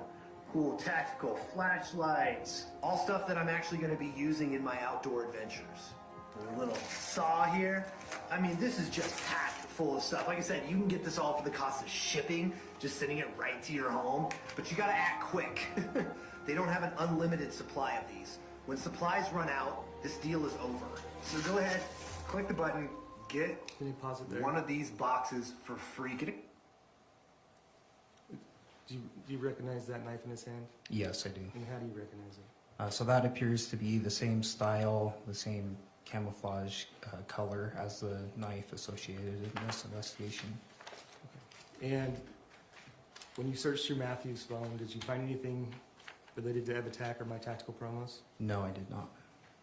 In any of the phones you searched, or iPads, did you find any other information related to My Tactical Promos or Attack?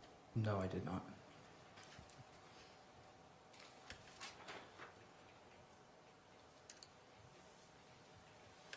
Okay, I want to talk a little bit about some of the conversations and web history that you found on the defendant's phone. You know if Kate and Tracey ever had conversations that you found? Yes, they did. I'd like to show you what's marked as State's Exhibit 108.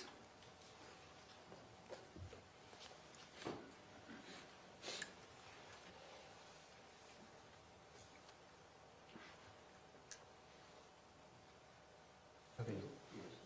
Do you recognize what this is? Yes, I do. And what is it?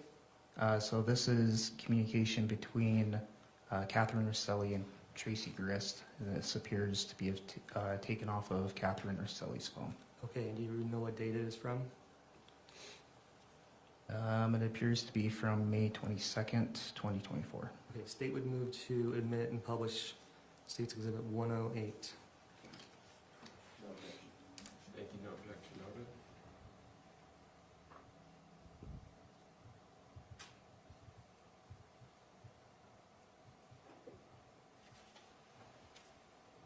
Okay, I could have you scroll down a little bit. Okay, what is the first text that she says? And who's it from? So on May 22nd at 8:14 a.m., Kathryn sends Tracey a text saying, "Awesome seats." We can scroll down, next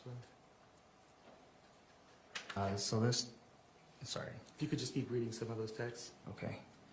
So this text was sent on May 22nd, a little later in the day at about 2:37 p.m. Again from from Kathryn to Tracey, and Kathryn says, "I hate my life, Mom." Okay. And then if I could have you, read the next text. Kathryn shortly after also texts, "I hate that I have kids with Matt." If we could screen down, or the next page on page 3, could you read the text at 3:58 p.m.? Page 3. So at 3:58 p.m., Kathryn texts Tracy, "This is so bad right now. I hate him so much." And if you could turn to page 5. You start at the top and read the time and the date. So this will be May 23rd, 2024, at 6:11 a.m. Tracy texts Kathryn, "All ready to board. I am early and all set." And can you read the next 2 text messages? Kathryn responds, "Same date, at 7:43 a.m. Yay." The next one.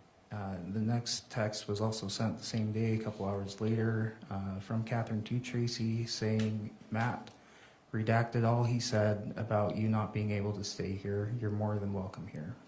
And then the next text at the bottom of the page. Tracy responds, "Okay." And on the next page, on page 6, if you can read those last 2 texts. Tracy also texts, "I'm glad. I wanted to be able to see your babies and hang out and see you." I could show you what's been marked as State's Exhibit 109.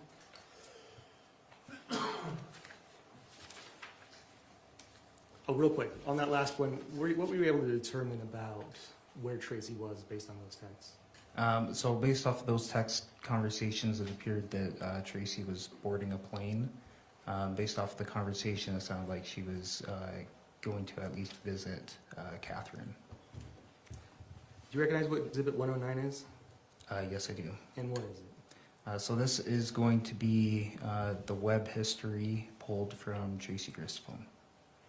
Okay, and is this the whole search history that you found on the phone? I believe this document is the entirety of the search history found on Tracy's phone. The state would move to admit and publish State's Exhibit 109. Any objection? No, Your Honor. So order. And when it publishes.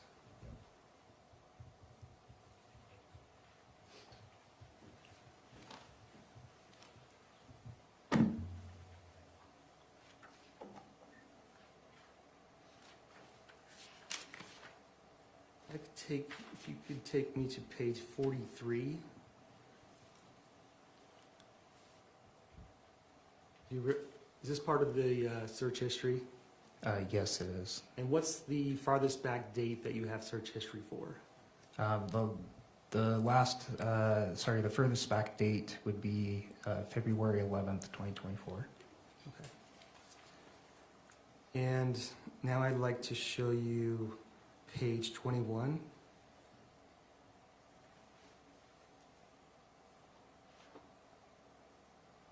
And so after the previous texts, which were on, when were the last texts? If we could go back to page, or to exhibit 108. I believe they were, sorry. Do you recall what the last text message in time was?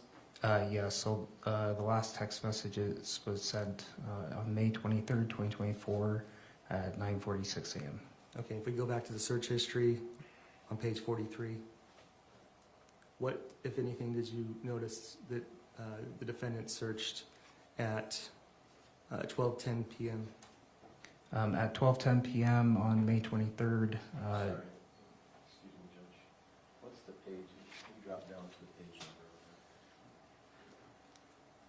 On the actual exhibit, Yeah, there's a page number right. 21. So can you? Thank you. Could you read numbers 28 and 20, 287, 288 and 287? Yes, so the entry listed as 288 was searched on May 23rd, 2024 at 12:10 p.m. It was a Google search asking what scent, I believe that's supposed to be scent, SCEBT, attracts mountain lions. And what was the next search you did? So the next search was the same date, 1 minute later. It is what scent attracts mountain lions to humans. And I'd like to show you what's marked as Exhibit 110. Do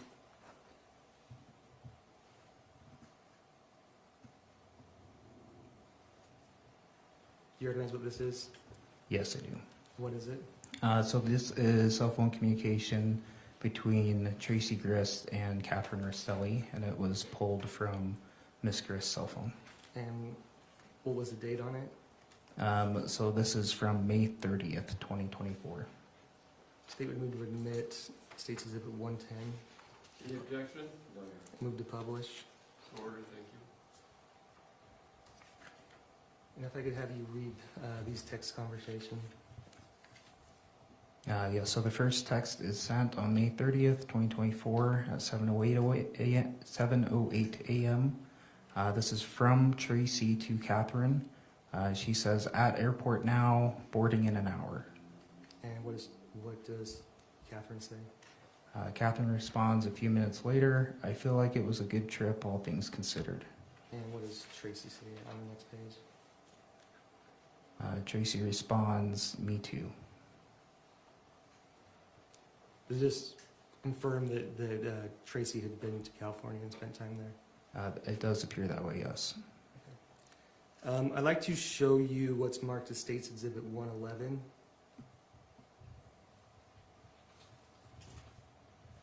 Do you recognize what this is?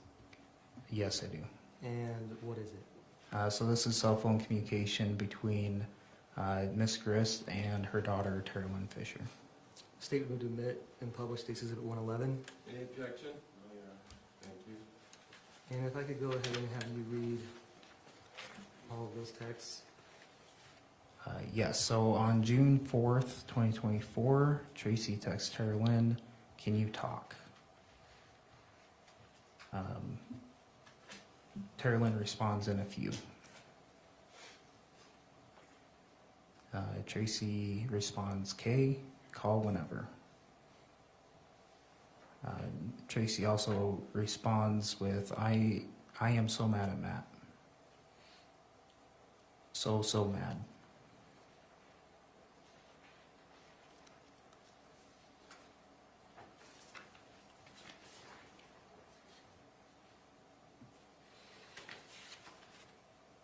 Okay, and if I could show you what's been marked as State's Exhibit 112.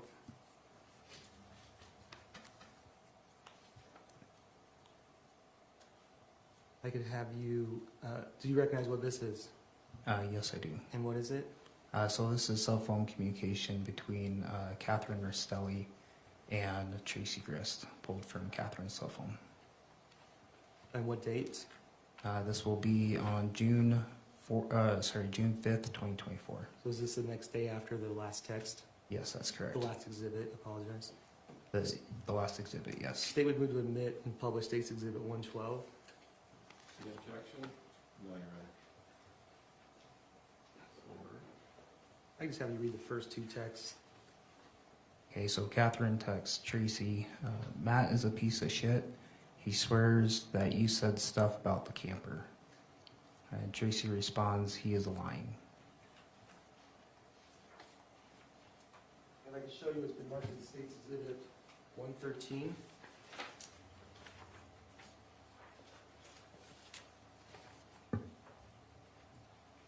Recognize what that is? Yes, I do. And what is it? So this is cell phone communication between Rachel, whose current last name is Jorgensen. On the document, it's listed as Trujillo, but it's between her and Tracey Grist. And what date? This will be on June 6th, 2024. And is it fairly and accurately represent, or does this evidence come from the cell phones? Yes, this comes from Rachel Jorgensen's cell phone. State would move to admit and publish State's Exhibit 113. Any objection? No, Your Honor. So ordered. I could just have you read the second message on page 1.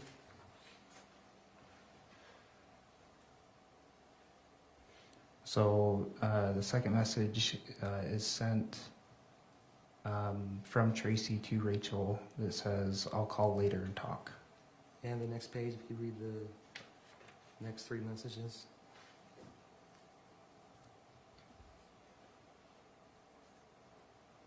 So Rachel responds, that's okay, sounds good. Tracey then says, plus, that made it so I want to kill him.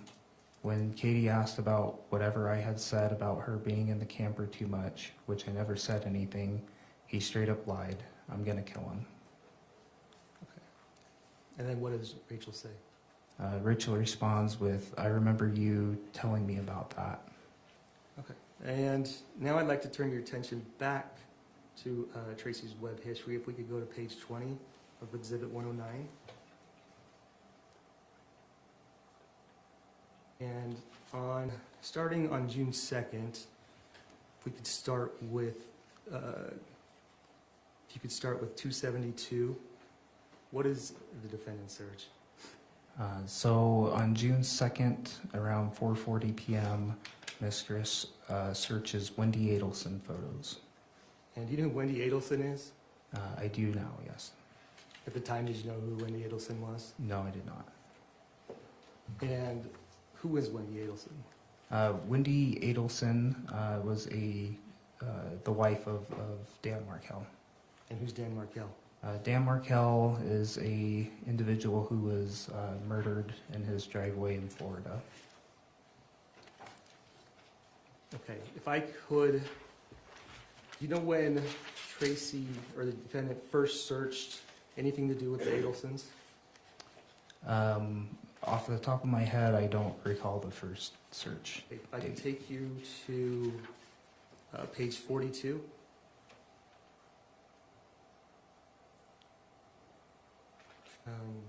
Do you see anything about the Adlesens on February 15th, 2024? Yes, so February 15th, 2024, 7:09 a.m., Tracey searches when is Donald Adlesen's next hearing. And who is Donna Adlesen? Donald Adlesen is Wendy Adlesen's mother, who would then be Dan Markell's mother-in-law. And what happened to Donna Adlesen? Donald Adlesen was arrested for involvement in Dan Markell's murder. Specifically, what was she accused of doing? She was accused of conspiring with her son Charlie to hire a hitman to murder Mr. Markell. This is still one. It's just page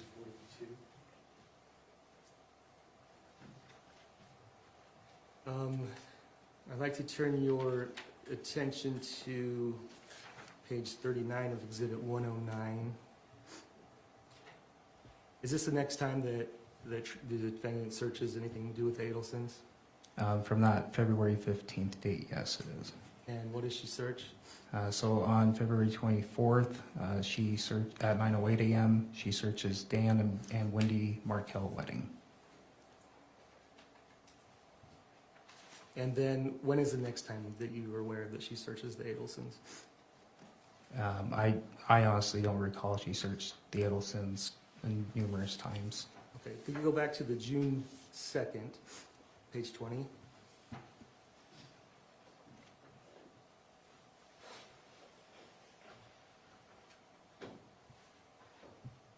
And if we could go up page to page 19. Does she continue to search the Adlesens there? On June 2nd, yes, she does. And if I could have you read 257, what date and time does she search and what does she search? So on June 2nd at 5:28 p.m., Ms. Grist searches Dan Markell murder books. I believe murder is misspelled there, though. Okay, and if you could scroll up to the top. What does she search on June 3rd, 2024 at 8:17 a.m.? 253. On June 3rd, 2024, 8:17 a.m., Ms. Grist searched grind morphine pill.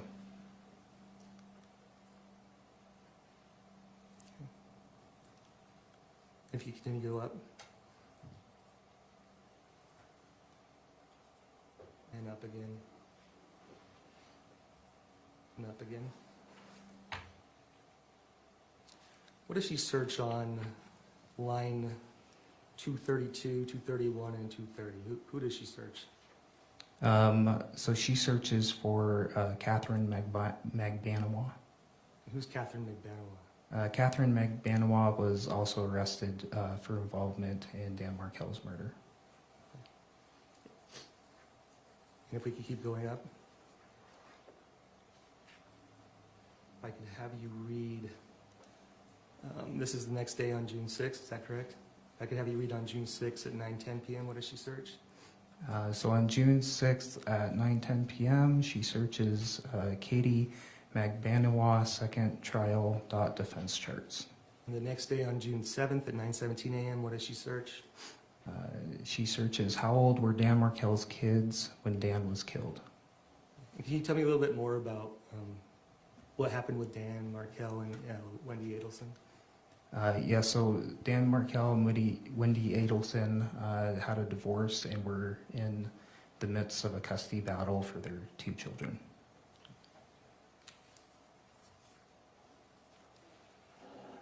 I'd like to turn your attention to State's Exhibit 25. 25? Sorry. No, yes, 25. Can we just show them State's Exhibit 25?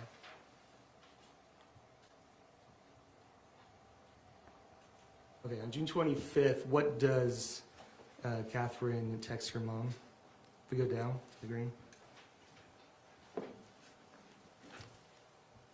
So on June 15th, 2024, Kathryn texts Tracey, Diane just said we probably shouldn't go to Vegas. And were you able to get call log information from Tracey's phone? Yes, I was. I'd like to show you this marked as State's Exhibit 114.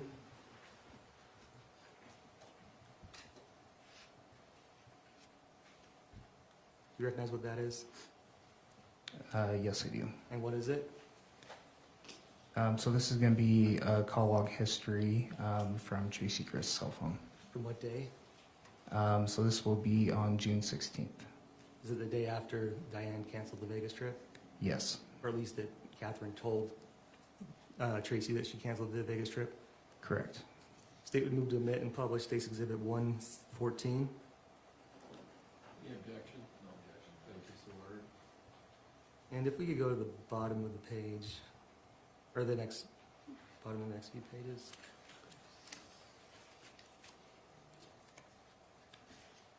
Farther down, please.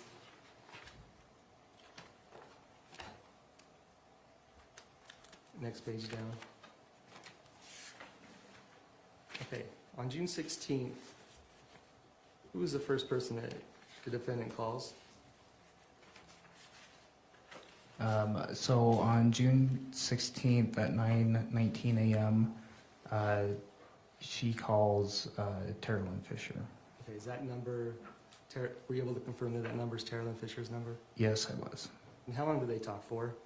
They talked for 1 hour, 29 minutes, and 28 seconds. Okay, and now I'd like to take you back to the Exhibit 109, page 16.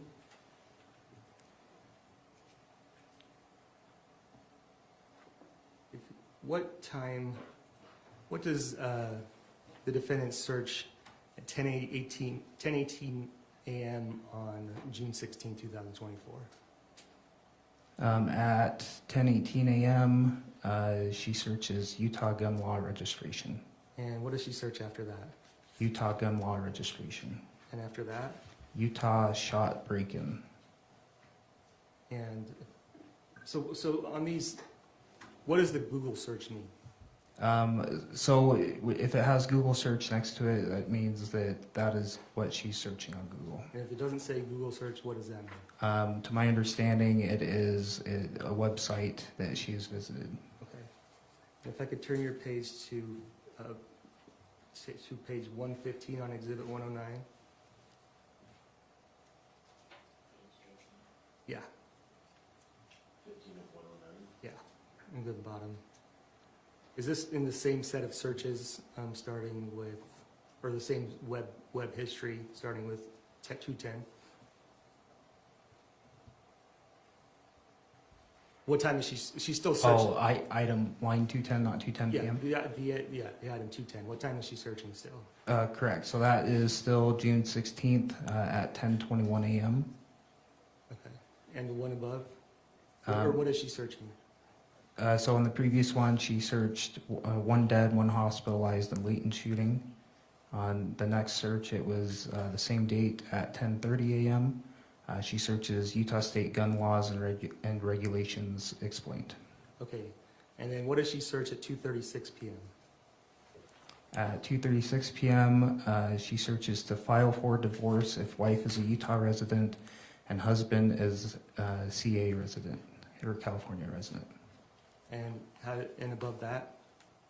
At 2:37 p.m. on the 16th, she searches to file for divorce if wife is a Utah resident and husband is a California resident. And 203, what does she search? Number 203. Line number 203, so that's at 2:38 p.m. She searches how TI, which I assume should be 2, establish Utah residency. Okay, if we could go back to the phone log on page 1, on Exhibit 114. So, how long was she on the phone with Tara Lynn for? She was on the phone with Tara Lynn for 1 hour, 29 minutes, and 28 seconds. Do you know what time that she would have gotten off the phone with Tara Lynn on that? So hour and a half from 9:19 would be about 10:50 a.m. And if you could go up to the next page, page 3, in the bottom. Who's the next person that the defendant calls? So on the 16th, her next call is to Costco credit card. Okay, how many times does she call Costco credit card? It appears twice. And now I'd like to show you what's marked as State's Exhibit 115.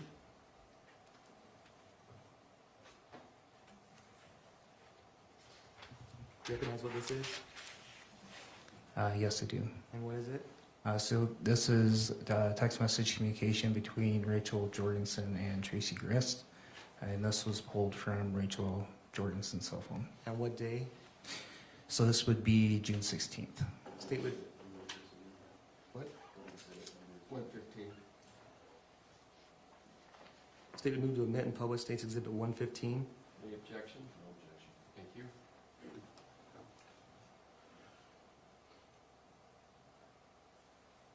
I could scroll down a little bit. Okay, at 12:49 p.m. on June 16th, what does Rachel say? Rachel texts Tracey, dying to know more about everything, dude. If you could read the next one. Tracey responds, I'll call in 10. And what does she say in the next one? We have a plan for Rory too. And I'd like to show you what's marked exhibit, State's Exhibit 116.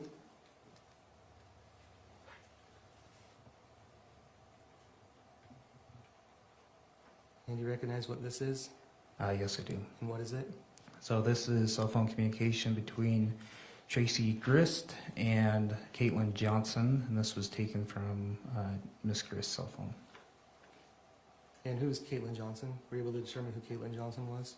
Yes, I was. So Caitlin Johnson is the daughter of Amy McQuillan. Okay, were you able to determine if she lived in Utah or not? I was. She did not live in Utah. State would move to admit and publish State's Exhibit 116. Any objection? No, Your Honor. So ordered.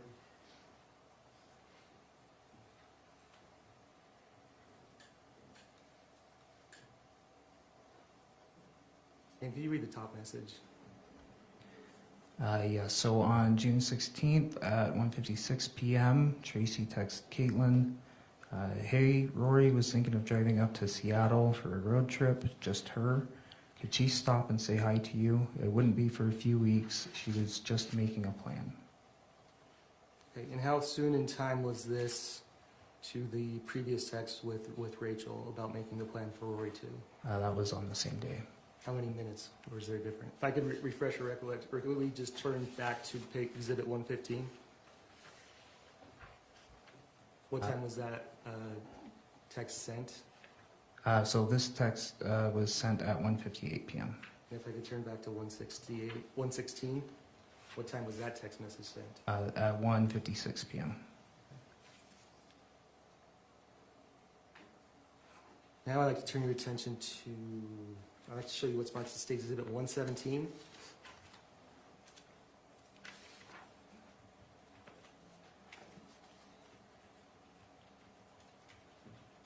Do you recognize what this is? Yes, I do. And what is it? This is communication between Tracey Grist and Matthew Restelli. This was taken from Miss Grist's cell phone. And what date does it start? So this starts on June 20th, 2024. State was moved to admit State's Exhibit 117 and moved to publish. All right, thank you so much.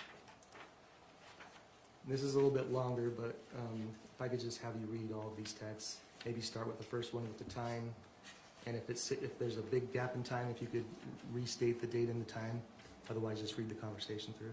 Okay. So June 20th, 2024 at 8:52 p.m. Matthew texts Miss Grist, this is Matt Restelli. I need a call back regarding a serious matter. Shortly after, he texts, you're wrong for convincing Kate to leave the state.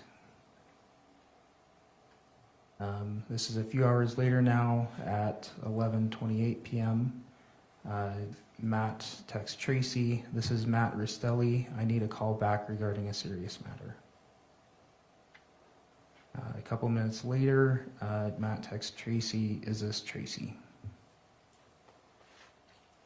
At 11:35 on the same day, it appears that there was a phone call. This appears to be like a voice-to-text type text message.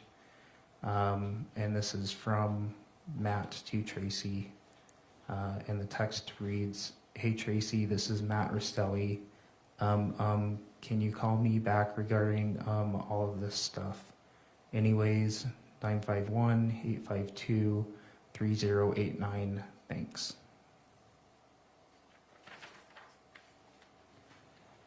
So 11:51 p.m. on the same date, a couple minutes later, Matt texts Tracey, did my family make it there? Seconds later, he texts again, how dare you not reply? Kate abducted my kids to Utah without my permission. And you all ghosted me. So this is continuing the conversation into early the next morning, June 21st, 2024 at 12:05 a.m. Matt texts, did Kate, Cheyenne, and Still make it to Utah? Shortly after, he texts again, it is sad that you both are so heartless that you can't even reply to me. Sorry, that you can't even reply to tell me my family made it to your house safely. At 12:30 a.m., he texts, is Tracey not replying to my family's safety? Did they make it there? About 10 minutes later, he texts, you missed lots of calls. I missed one from you. Are my kids safe? Shortly after, Matt texts Tracey, how dare you play this game? Did my kids make it to your house? A couple minutes later, safe, yes or no? It's a simple question. If I stop you there, are these messages, will they show if they've been read or not? Yes, they will. And is that what the other time and date stamp is? That is correct. Okay, continue, I apologize. So Matt texts Tracey. So this is still June 21st. This is now 12:50 a.m. He says, you infected Kate with the need to leave California. Why don't you just live your life and stay out of others and not tamper? This is not okay by any means. How dare you convince her to leave and take kids? I will not forget your involvement in this. A couple minutes later, Matt texts again, you're so mean to think I don't deserve to know my kids made it to your house safely tonight. So June 21st at 1:01 a.m., Tracey responds to Matt, Katie and the kiddos are here safe and sound. Matt replies to that with, enjoy your short time with them. You will not be welcome in our house again. Tracey responds, I knew she was driving and I fell asleep, so I was sleeping. They just pulled in. So this is the same date, a couple hours later at 3:07 a.m. Matt texts Tracy, again, you will not be welcome in this empty house. I told you to back off. How dare you lure her to take the kids and split out of state? What crap, tampering with my kids and their future. Yes, please.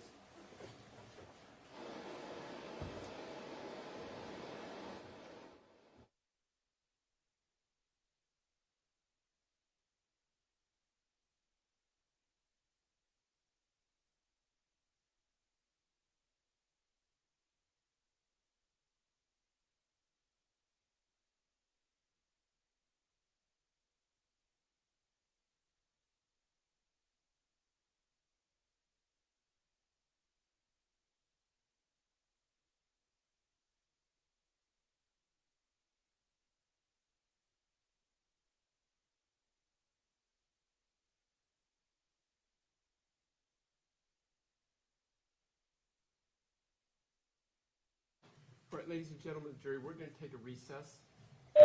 Conclude some legal matters. We'll bring you back in. Thank you. All rise for the jury.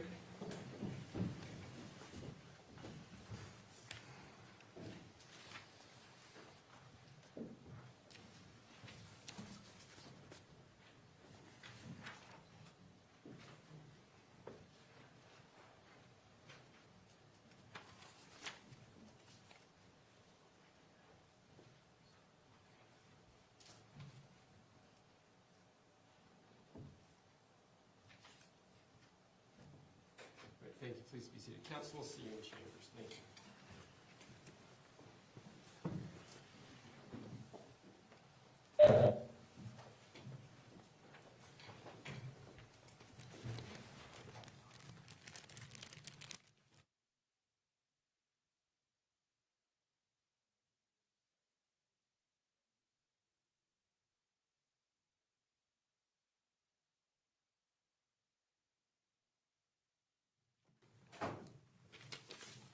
Thank you. Please be seated. Let's go back on the record of the matter of State versus Grist, case number 241101170. After a discussion with counsel, we're going to take our lunch break now. We'll come back about 1:30. Freddie, if you could go let them know in just a moment. On the record, we've had a stipulation that we're going to redact some language from, what exhibit number is that? 115. 115. Is there any other places where that language will pop up in any other exhibit? I'm sorry, that's not 115, Your Honor. That is 117, 117, could that, Page 15. page 15. all right, could it pop up anywhere else in any other exhibits, or is that the only area? That's the only area. All right. And then, Anything else we should put on the record from the state's perspective? yes, Your Honor. The state would move to admit through stipulation, state's exhibits 118 through 123.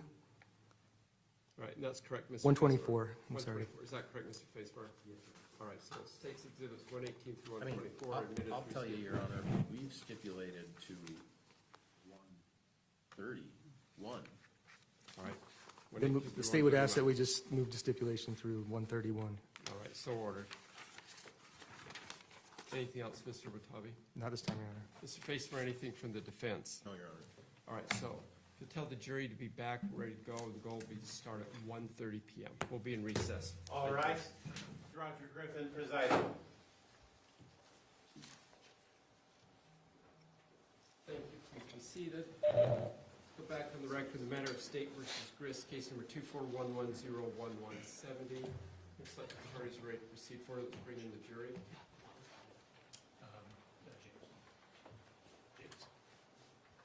Oh, if we could wait, Your Honor. Is Ms. Owens not here yet?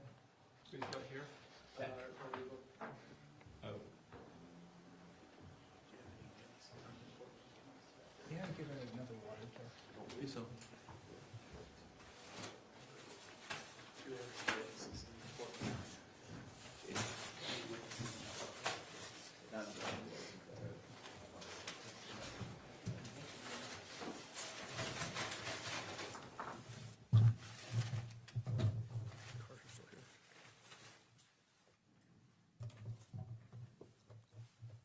Mr. Pomeroy can operate it, can he? Wait, I there's mean, no laptop. can I? Yes, but I should say Professor Pomeroy. Thanks, Judge. Although actually the laptop is missing too, so that makes it a little bit more problematic. I just noticed that.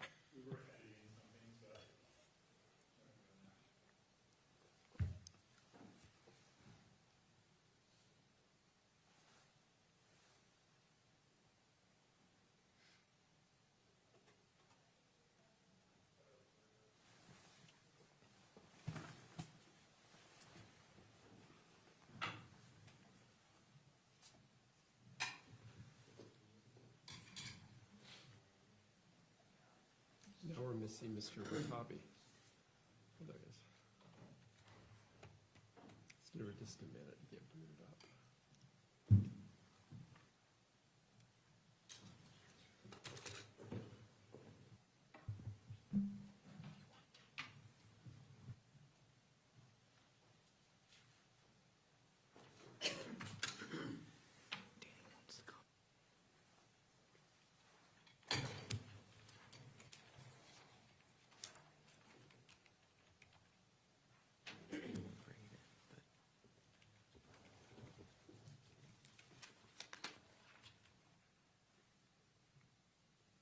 Where we were at on the text messages. Is that what it's at?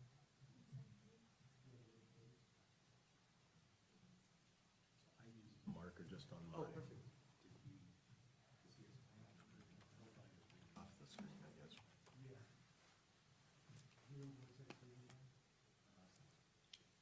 No.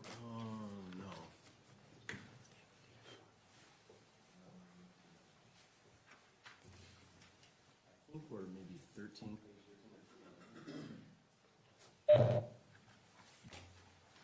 Did we talk about?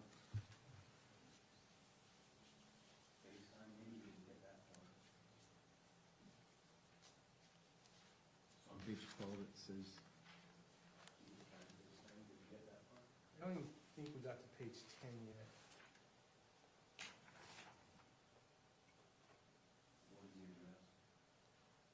I'm good with starting there. I mean, it's. Okay.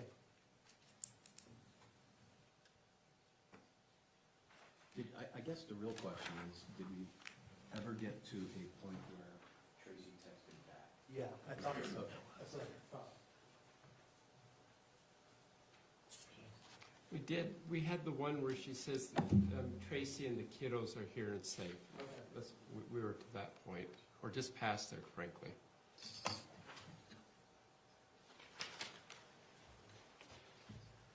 That's on page 7. Yeah, we're past Before we that. take the witness? I was gonna have.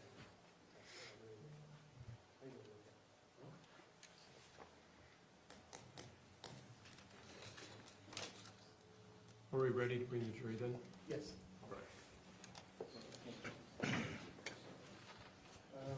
I'm just gonna start on 7. The last text on 7. I think we've already done that. Did- Have we done that I one? think we already did. I know that she, go down to the next page.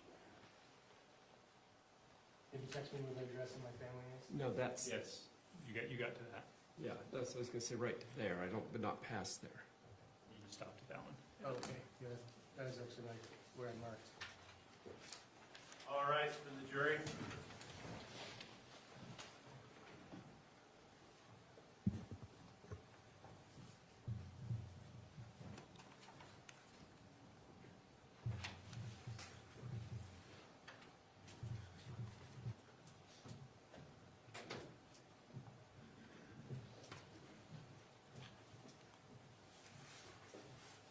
Thank you. Please be seated. Welcome back, ladies and gentlemen. I hope you had a good lunch. Attorneys, tell me they're ready to proceed forward. Wait, wait. No, we're not. Got that fixed. Now we're ready. Mr. Watabe. Thank you, Your Honor. And Detective Nordine, before we broke for lunch, we were talking about text messages between Kathryn Restelli and the defendant, Tracey Grist. Is that correct? Yes, that's correct. Okay, and then I believe the last, if we could go to page 8 of the exhibit 117, I think the last text that you read was, text me the address where my family is. If we could read the next text from there down. On page 8. So the next text, so this is still June 21st. This is 8:42 a.m. That text, I have the truck now. Your Honor, can we pause for a moment? Is it possible to get the screen up for the witnesses in the room, or the family? Jury.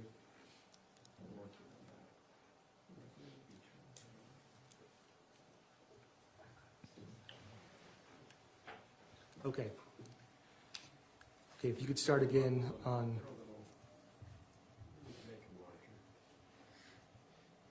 sorry, on the bottom of page 8, like the State's Exhibit 117, if you could start with, I have the truck. Yeah, so Matt texts Tracy, I have the truck now. Tracy responds, oh, that's so good. Kate will call you later. Everyone just needs a breath. Kiddos are just going to play at some parks and have some summer vacation time and hang out with family. Tracy responds, how much was the tow? Matt texts back, 9:04 a.m. My life is none of your business. It was not vacation time. 9:05 a.m. What is the address where my family is? Text me the address where my kids are by tomorrow morning. If you don't text me the address tomorrow, I will be calling the sheriff for kidnapping. Tracy responds a few minutes later, 9:27, and she says, your kids are completely enjoying some summertime at the pool and parks with their sweet mom and Grammy, along with their uncles, cousins, and aunts. Katie is simply having a chance to think, as well as helping me. We are organizing and finding stuff to sell I don't need or want, so she is earning a little money too. Tracy again texts, and you have been to my house, so you know my home is safe. Matt responds, text me the address where my kids are by tomorrow morning. If you don't text me the address tomorrow, I will be calling the sheriff for kidnapping. Tracy responds with, your kids are safely with their mom. There's absolutely nothing to worry about. Matt responds, address by 8 a.m. Tracy responds, Kate was trying to FaceTime you earlier to talk with Cheyenne Steele. I'm sure she will try again tomorrow. The little cutie pies are sound asleep right now. Matt responds, you and her took my kids. There's a common legal requirement to notify parent of address, especially forced and over state lines without consent. Tracy responds, you absolutely have my address, silly. Matt responds, she did not FaceTime. She did not FaceTime. I will not accept no address. Matt also responds, these texts are kidnapping. Tracy responds, she tried earlier, she called you. This one's from Matt. Tomorrow 8 a.m. I will be calling the sheriff. Can dig through mail from you to give them an address. Also from Matt, I don't FaceTime. My kids live in Temecula with me every day. I will make a report at 8 a.m. tomorrow. Also from Matt, my kids don't know how to swim. You failed to protect Kate. How dare you think you know how to protect? Again, at 10:02 p.m., it looks like it was a duplicated message where Matt says, my kids don't know how to swim. You failed to protect Kate. How dare you think you know how to protect? And then at 10:02, Matt texts, you or Kate must text me the address by 8 a.m. Tracy responds, it looks like the next day at 10:28 a.m. That would be June 22nd, 2024. Tracy responds, gosh, just saw these texts. Easy there, Matt. Kate said she made sure you had my address. I would have thought it was in your phone. Tracy then sends a text saying she said she tried to call and FaceTime you with the kids and her. And then a follow-up text. Tim, Angie, Rachel, Memphis, and her littles will be here for swimming and a barbecue soon. Followed by another text from Tracy, so let her know when you can talk.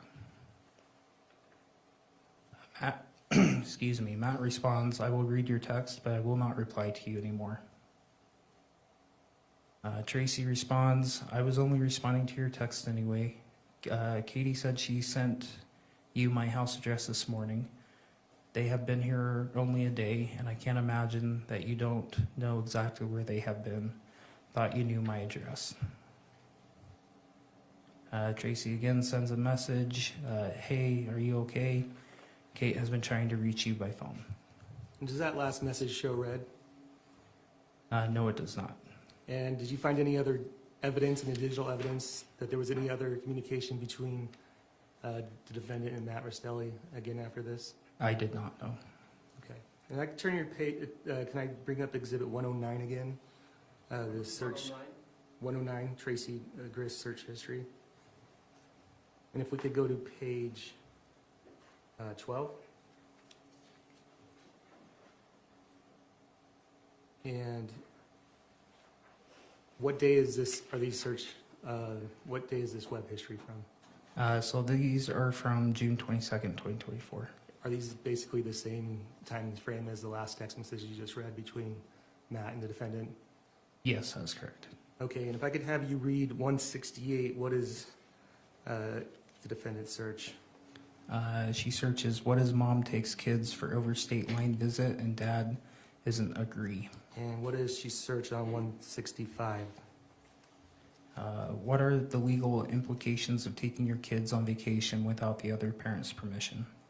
And 156, if you just scroll up. Can my children's mother keep me away from my kids if there is no court custody order? And 155? What can I do if my child's father won't return the child to me? There is no custody order. If we could go up to page 11, you could read 152.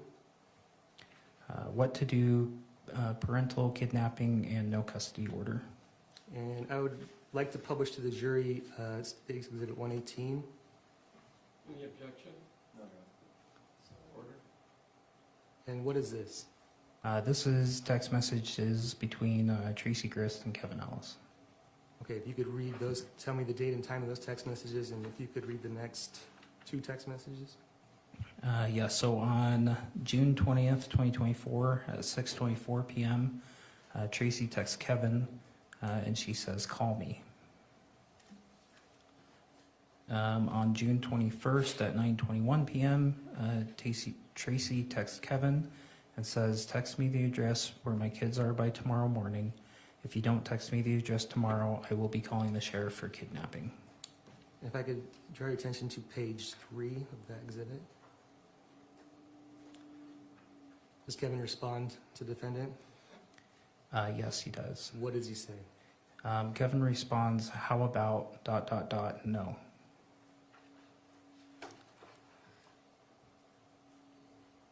Now I'd like to take you back to Exhibit 109.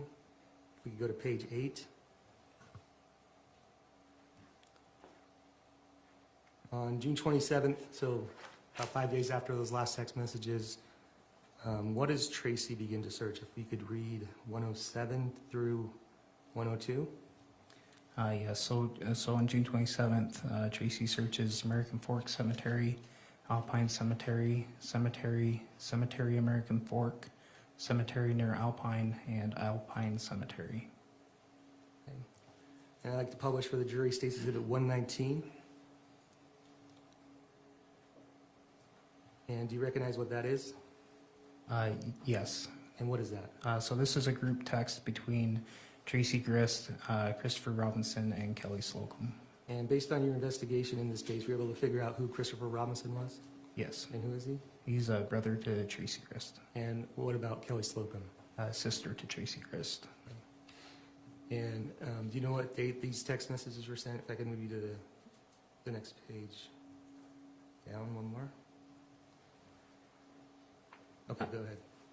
Yeah, so this text message was sent on June 29th, 2024 at 3:39 p.m. So is that 2 days after the searches for the cemeteries? That is correct.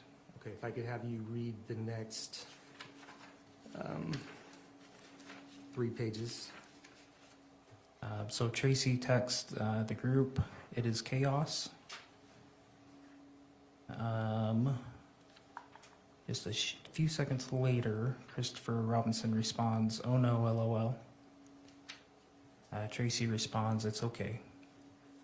Expected." Christopher asked, "How is Matt taking it?" "Not that you care." Tracey responds, "I want him to show up, ...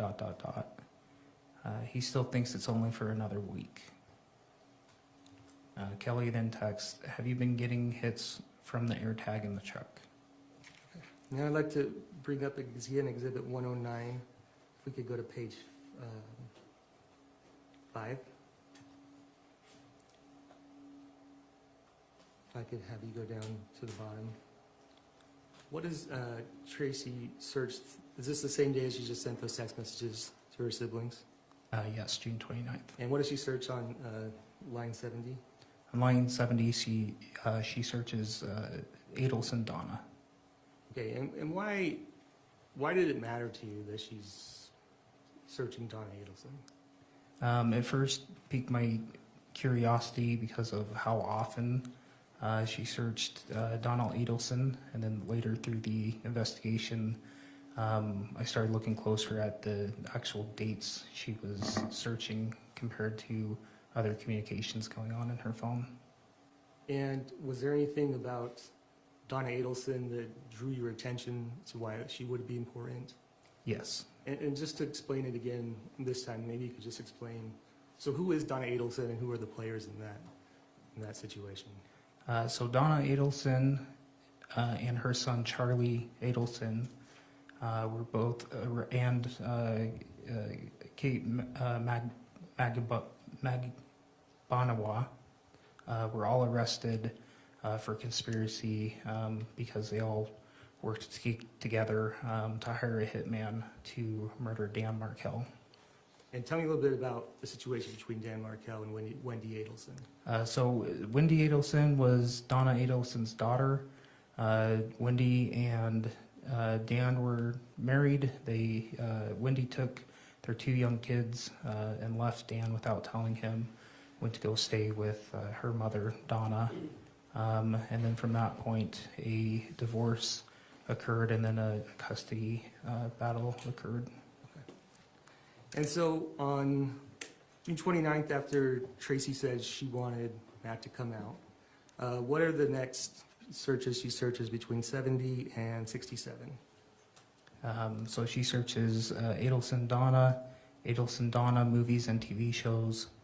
New Dateline episode, January 19th. Donna Adlesen arrested at the airport. When was Charlie convicted?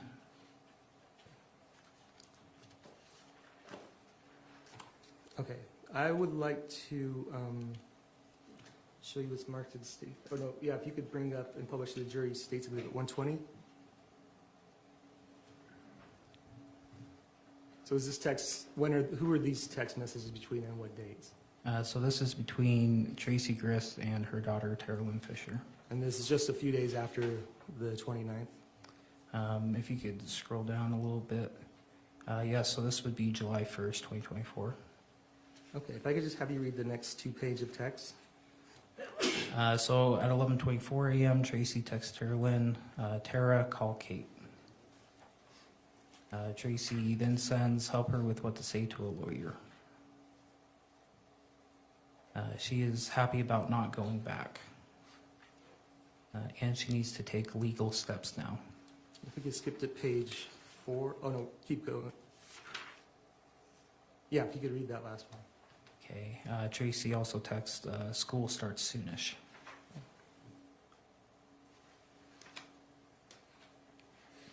And if we could go to page 4. What does she text? Tracey texts Tara Lynn, "This will be July 2nd, 2024 at 6:59 p.m. She texts Tara Lynn, call when you are free." And the next one? The next one's almost half an hour later, and she texts, "I'll listen to the lawyer calls and report." Okay, if we could publish to the jury 121, State's Exhibit 121.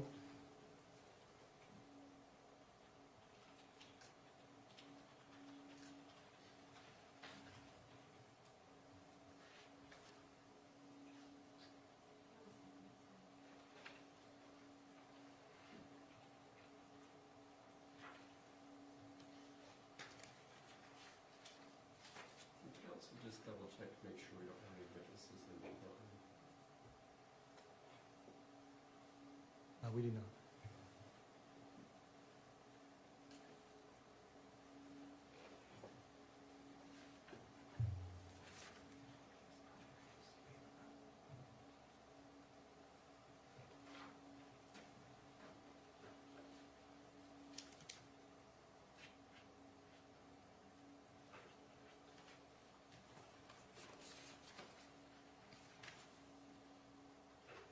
Okay, do you recognize what this is?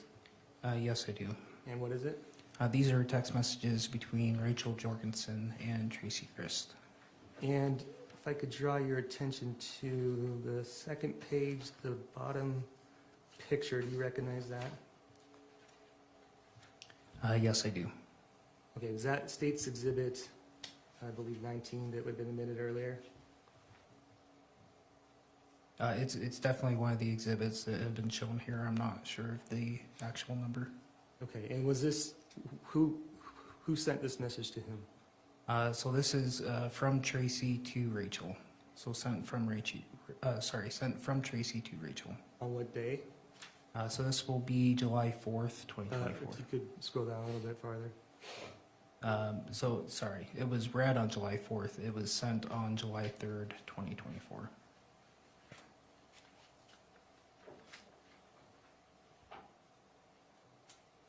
Okay, I'd like to show you now again what's marked as State's Exhibit 12.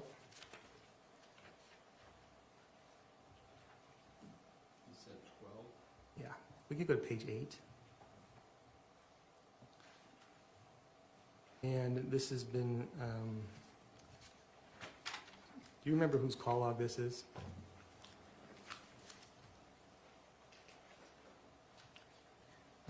Is this Kathryn Restelli's call log? Yes, this does look like Kathryn Restelli's call log. Okay, were you able to go through the call log and determine a time in which Kathryn made the attorney call? Yes, I was. And do you see that on the screen in front of you? Yes, I do. Which call was that? So it's numbered as number 69 on the far left box. Okay, and what date and time was it? So that will be July 11th, 2024 at 3:29 p.m. Okay. And if we could go back to Tracey's search history on 109, page 1. How many searches or even websites does the defendant search on July 11th? Just one. At what time? At 4:39 p.m. How long after that was that from the attorney phone call? So it was about an hour after that phone call was initially placed. And what did the defendant search? She searched, when was Donald Adlesen arrested?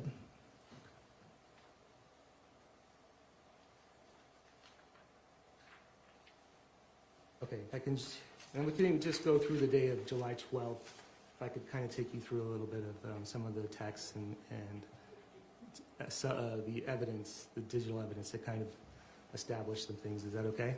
Yes. Okay, if we could go to Exhibit 10.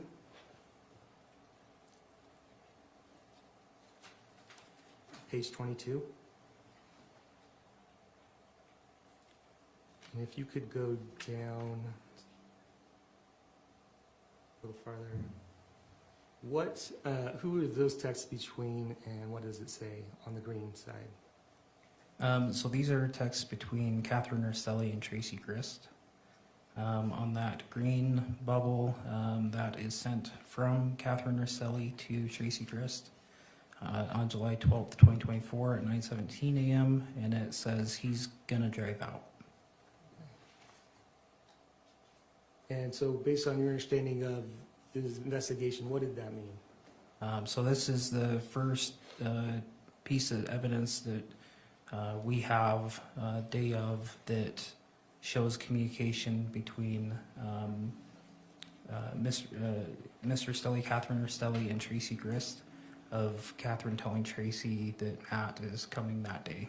Okay, if I can take your, can I publish the State's Exhibit 124?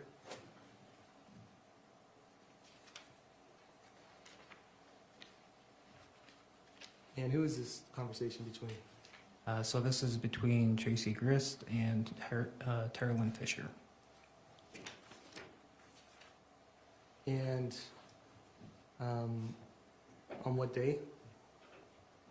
If you could scroll down a little bit.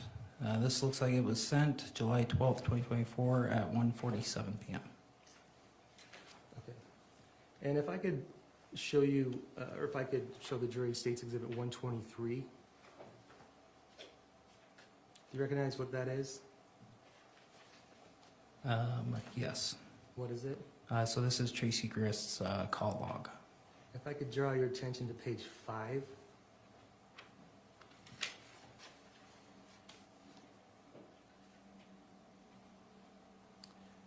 And if you could tell me on 42, who does the defendant talk to?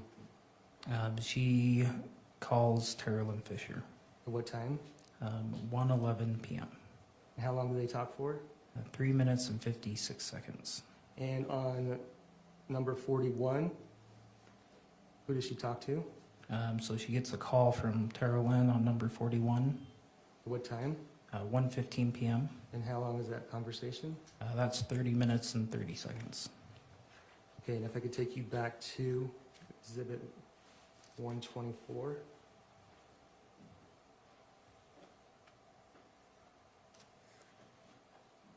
What time is this text message? So this is sent at 1:47 p.m. So, right after those phone calls? That's what it appears to be, yes. You could go ahead and read. So this is Tracey texting Terrelyn. She says, "Hey there, your phone is kind of annoying because I can't even have a normal conversation with you. I was calling to let you know that Matt is headed out this way to pick up Katie and the kiddos." The next one. She's going to really try to make it be a positive experience, and I told her I'm a little nervous about it, but I can always help her if she needs it. If you could skip to page 2, you could start with the green ones.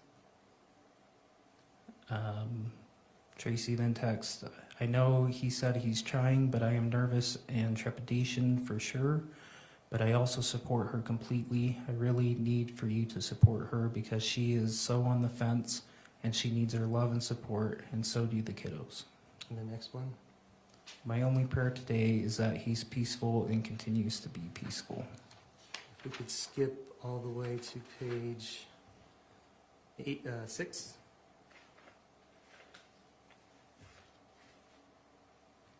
And you go to the bottom. If you could read the green. So this is from Tracey to Terrelyn, and she says, "I was thinking that I would just stay out of the way unless Matt wants to say hi. I think I'll just give them space." And the next page. Tracey says, "I feel like Matt is not happy with me that I let Katie stay with us. So If we could skip to page 9. Go ahead and read the top green one. Tracey texts Terrelyn, "Oh gosh, don't say that. If he stews the whole drive, that would not be good. I prayed to God. He's only excited to hug those babies." And then the next green one. "Hey there, I need to focus, so I love you and I'll talk to you later. And I do not like that. Your phone is so ridiculous right now, but I can't imagine how you might be feeling about that dang phone. You probably want to throw it across the room." And if we could go to Exhibit 10.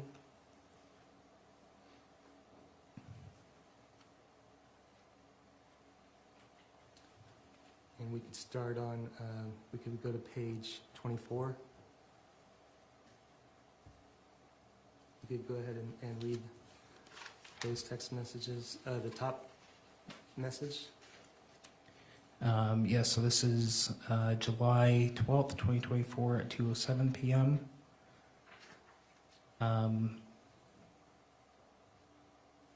Just the top message, what did she say?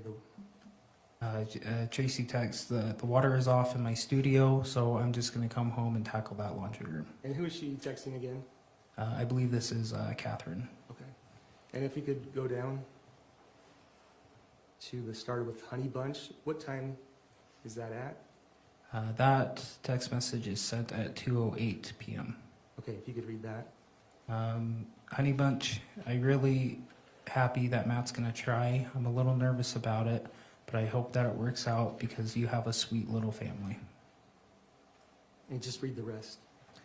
She also texts, I am super happy he stopped drinking. The next one. Kathryn responded, she looks like she liked that message that Tracy had sent earlier. And then Kathryn responds with a text at 2:10 p.m. She says, me too, I want us all to be happy together. Next one. And Tracy says, that is literally the only thing I care about. I just have always appreciated that your husband loves you and loves your kiddos. Next page. So 2:11 p.m. Tracy texts, you just have to do your best too. I'm coming home so we can talk about it later. You really need to be invested in doing the best you can. I know you have been. I just love you so much. Let's skip to the next blue one. So this is also from Tracy at 2:19 p.m. She says, hey there, please let Matt know that he's welcome to spend the night if he's too tired after driving all day. I promise I'll stay away and I'll be as sweet as candy. Kathryn responds at 2:19 p.m. With okay. Tracy then texts again, or else if you guys want, I can give you $100 or so towards a hotel so you can stop if you need to. Excuse me. And what does Kathryn respond? Kathryn responds with, okay, I'll tell him. Then Tracy sends, I'm not trying to get in your business at all. I just want him to know that if he needs to rest, he can rest at the house, or we can get a hotel room for you guys, or maybe you could just start driving to go back home because he will not have driven all day the way he did. And then she also sends, even a hotel room in St. George might be okay. $200 for a hotel room I can handle, as opposed to the rental car on the way back. And then Kathryn responds at 2:23 p.m. with, okay, on the phone with him now. Okay. I'd like to show you Smart Statistics Exhibit 122.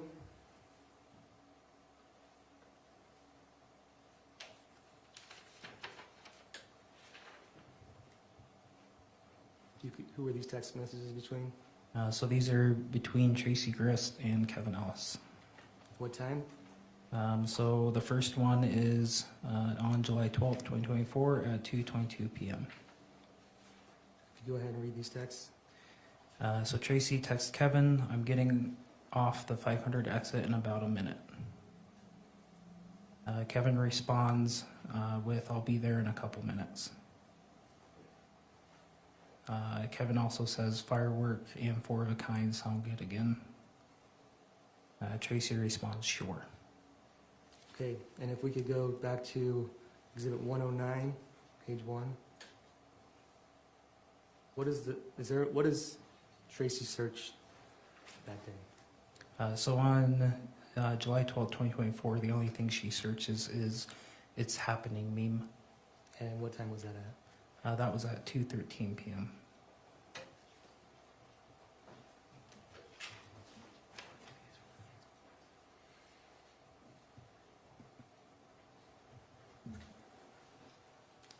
Sorry, a few more questions. What kind of phone did Matt have? Matt had an Android phone.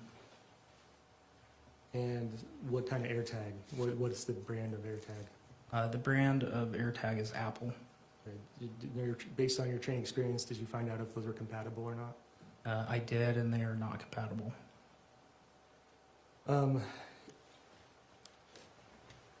Did you find any In some of those texts, if we could pull up the, again, like the text from 122, State's Exhibit 122.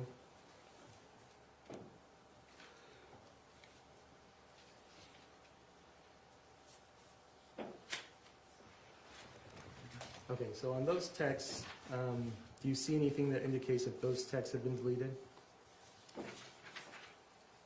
Was there anything in the metadata that showed that? No, I don't believe they were deleted. Okay, if I could show you, go back to State's Exhibit 118.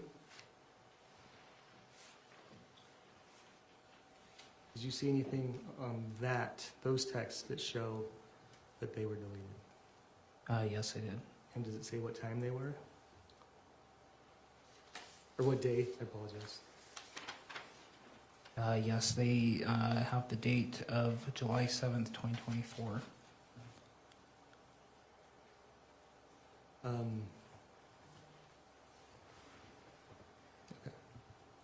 That's all. Cross.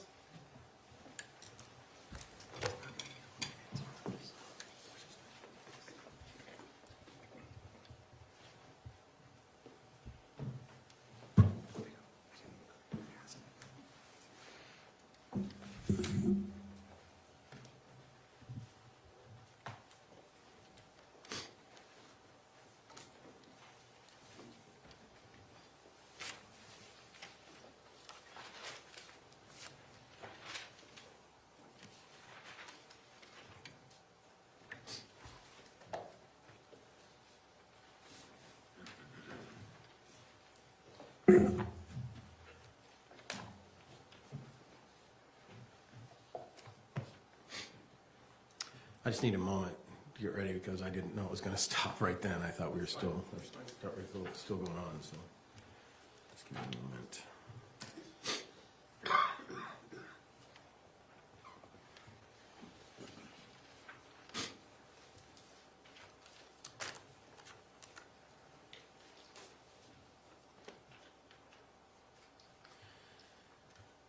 So, sorry.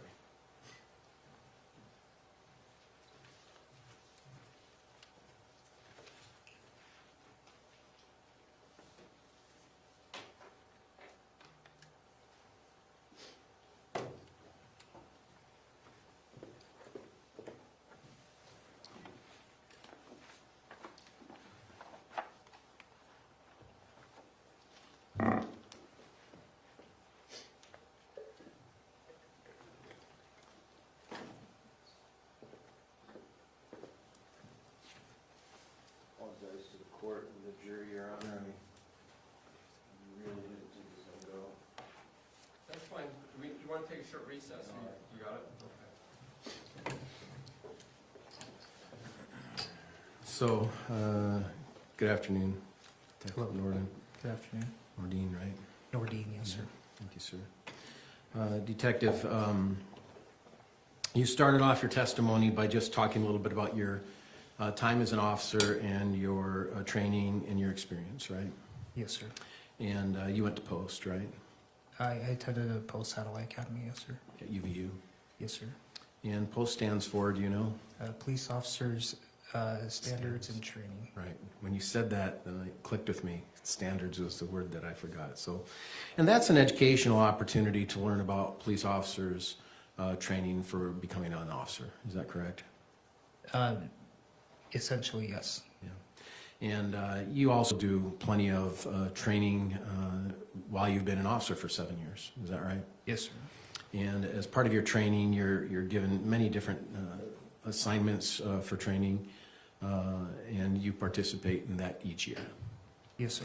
You've heard testimony of officers in the past that you've been here through the whole trial. Is that right? Yes, sir. So you've sat in the back room there and you've listened to every witness and every testimony. Is that right? Yes, sir. Thank you. And you heard one officer say that you police officers, sorry, have to have about 40 hours of continuing education per year. Is that your recollection of your requirements? Yes, sir, that's correct. All right. And in relation to this case, you filed a police report related to all of this evidence that you went through today. Is that right? Yes, sir. And did you do that in bits as they came, meaning you had some search warrants on some days and some other things on other days? Did you do those police reports in and around the time that you did those events? No, sir, not all of them. And how did you do them typically? So as an investigator, I keep notes in a complex investigation like this. I keep running notes and I go back and refer to those notes and body cam and that sort of thing. If I don't have the time to immediately type a report for things such as evidence that needs to be collected and that sort of thing. For the involvement you had with the case in the first day, did you file a report in relation to that? I did, yes. Did you do it short in time according to that event? I added that report to our system a few months later. I don't recall the exact date, but I could refresh my recollection if you'd like. So when you write a report, do you use a program, a computer program? Yes, sir. And what's that program called? So I type my reports in Word and then I copy and paste them into our program called Spillman. Spillman reports. Yes. So when you type them on Word, do you keep a tally as it's going on, or do you wait long extended times before you type it on Word to then transfer to Spillman? Typically, it's pretty close to the event in question. Is that because you want to keep your memory sharp on the things you've learned? Yes, sir. And were you trained that it's better to write things down close to events so that you don't forget? Yes, sir. That's a part of your training as a police officer, isn't it? Yes, sir, it is. In this particular case, you obtained a search warrant for the home, is that right? Yes, sir. And as part of that search warrant, could we pull up 103? You searched Kevin's room, is that right? Yes, sir, that's correct. When you searched Kevin's room, did you know at that time that Kevin was the person who shot Matt? At the time I searched the room, I don't believe I knew that Kevin was the person who had shot Matt.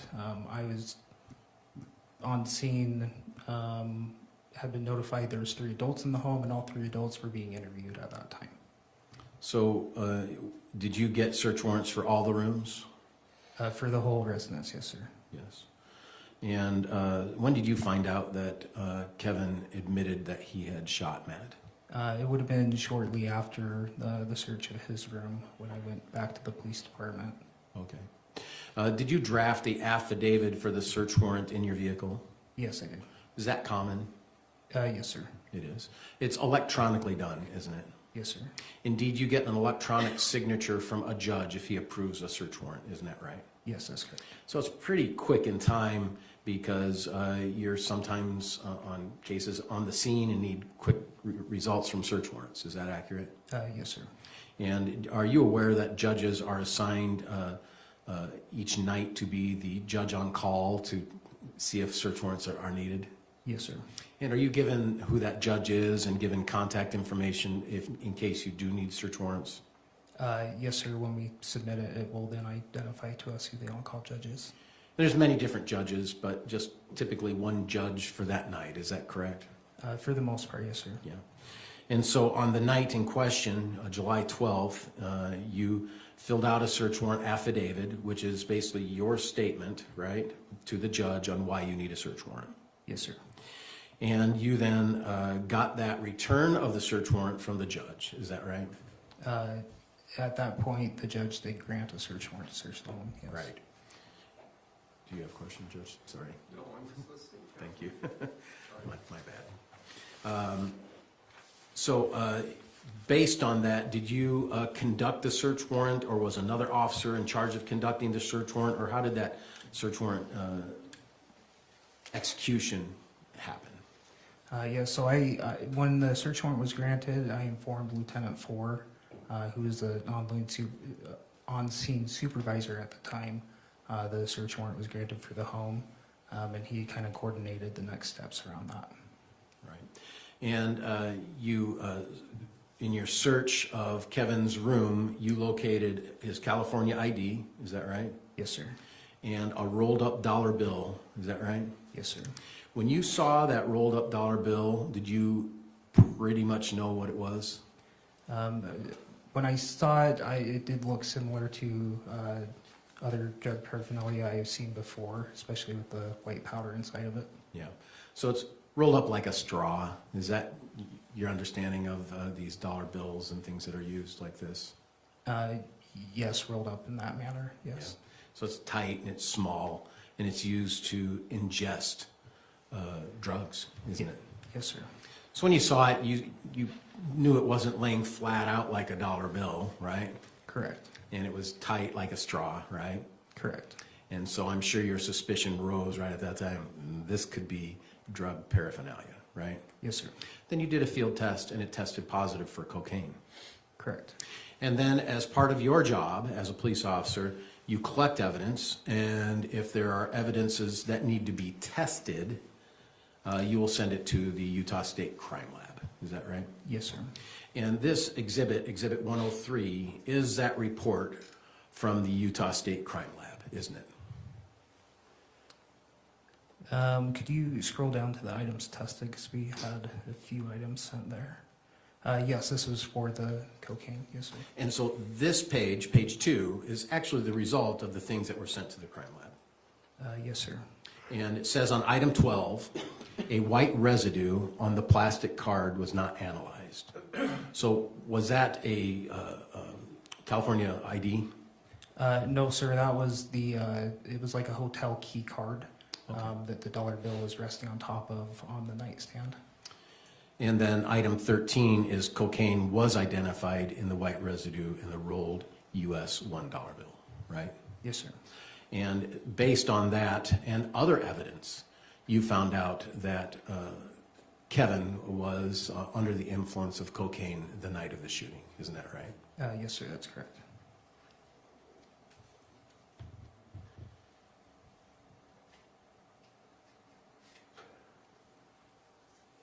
Did you have an opportunity to talk with Diane Restelli regarding this death of Matthew?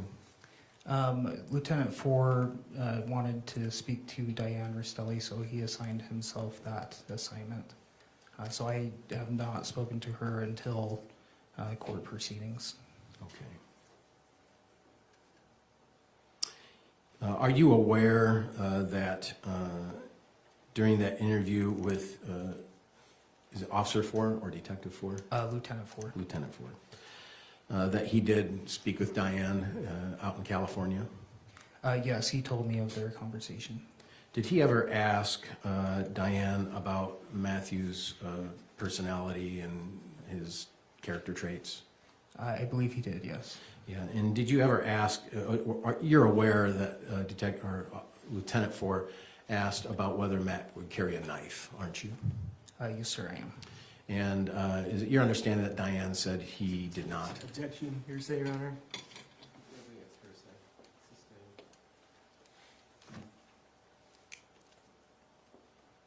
That's fine. Could we approach, Your Honor?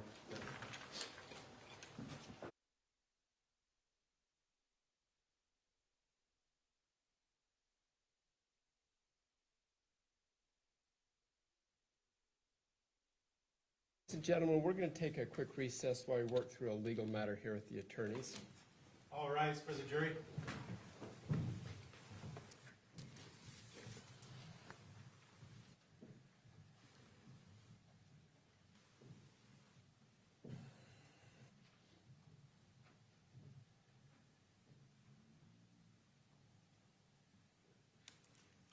Let's retire to chambers and work through that. Okay, thank you.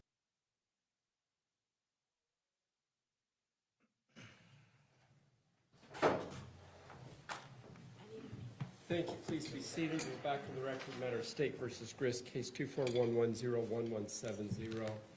Just briefly for our members of the audience, we've made some evidentiary agreements after some lengthy discussions in chambers. We're ready to bring the jury back out.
Thank you. Please be seated.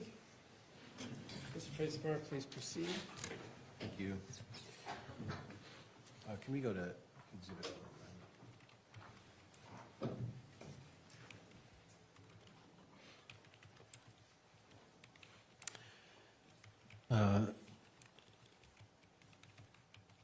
Exhibit 109, can you describe what this exhibit is, Detective Mordine? Yes, so this is web search history taken from Tracey Grist's phone. Right. And you've pointed out to numerous sites here on that during your testimony today, correct? Yes, sir. And some of those have to do with Donna Adlesen, is that right? Donald Adlesen, yes, sir. I'm sorry? Adlesen, yes, sir. Adlesen. I said Adlesen, didn't I? Are you familiar with that case? I just from what I've done my own research on. Are you aware that that case had some popularity in the United States? Yes, sir, I am. And you're aware that there's podcasts about this case, right? Yes, sir, I am. And media coverage, right? Yes, sir. And I guess the whole genre of, they call it true crime. You've heard of that, haven't you? Yes, sir, I have. And that's quite a genre now, isn't it? Yes, sir, it is. Yeah, it's popular. They have TV shows devoted to all sorts of different cases. Is that right? Yes, sir. And you and I are in the criminal justice system, so we probably don't watch those, do we? I personally am not a big fan. Me neither. And so, but a lot of people are, and you're aware of that, aren't you? Yes, sir, I've heard that. Yeah, and this case that she has searched was one of those popular cases during that time, isn't that right? I can't speak to the time frame, but yes, I know that was a popular case. And as you look through all her web searches, there's many, many different just random searches of stuff, isn't there? There is numerous searches on her web history. But I mean, random things like estate sales in San Diego on page 3. Would you be surprised if that's on page 3? I would not be surprised. Like, Thank You, Amy by Taylor Swift on page 4. Just random things, is that right? Yes, sir. I do have some context to the estate sales search. The San Diego estate sales? Yes, sir.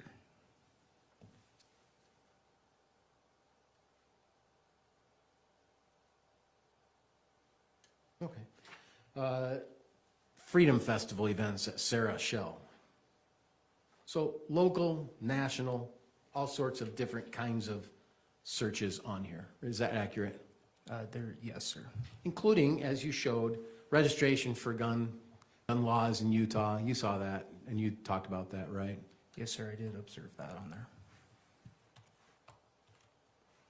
there. There was also a search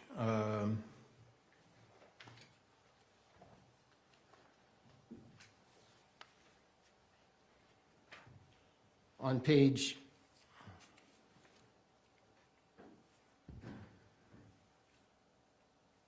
15 about one dead, one hospitalized in Layton shooting. Do you remember seeing that? Yes, sir, I do. And so it wasn't just this one particular thing of the Adlesens. She also searched other crime issues, didn't she? Yes, sir.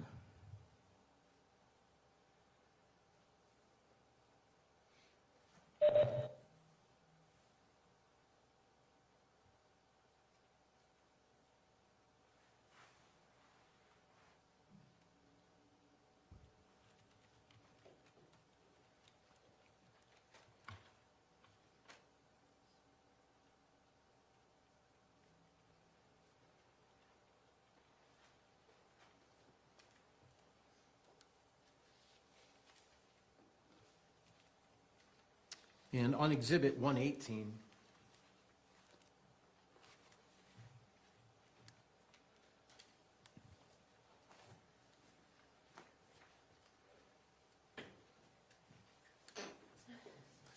page 3. Do you see that in front of you? Yes, sir, I do. There seems to be a text from Tracy that says, text me the address where my kids are by tomorrow morning. If you don't text me the address tomorrow, I will be calling the sheriff for kidnapping. Do you think Tracy is the author of that text? No, I do not believe she's the author of that text. Who do you think is the author of that prose, as we would say in English? I believe that was from Matthew Restelli. It's the exact same spelling and spacing. It looks like it may have been. So it looks like she cut and pasted and sent it to who? To Kevin. To Kevin. And Kevin had a response, didn't he? He did. And what was his response? His response was, how about no? Like, how about no?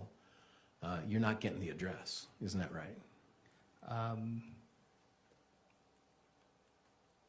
That could be one of the possibilities for sure, yes. So Kevin was certainly aware that Matt was wanting to know where the kids are, wanting to know the address, and also that I'll be calling the sheriff for kidnapping, right? Yes, it does appear that way.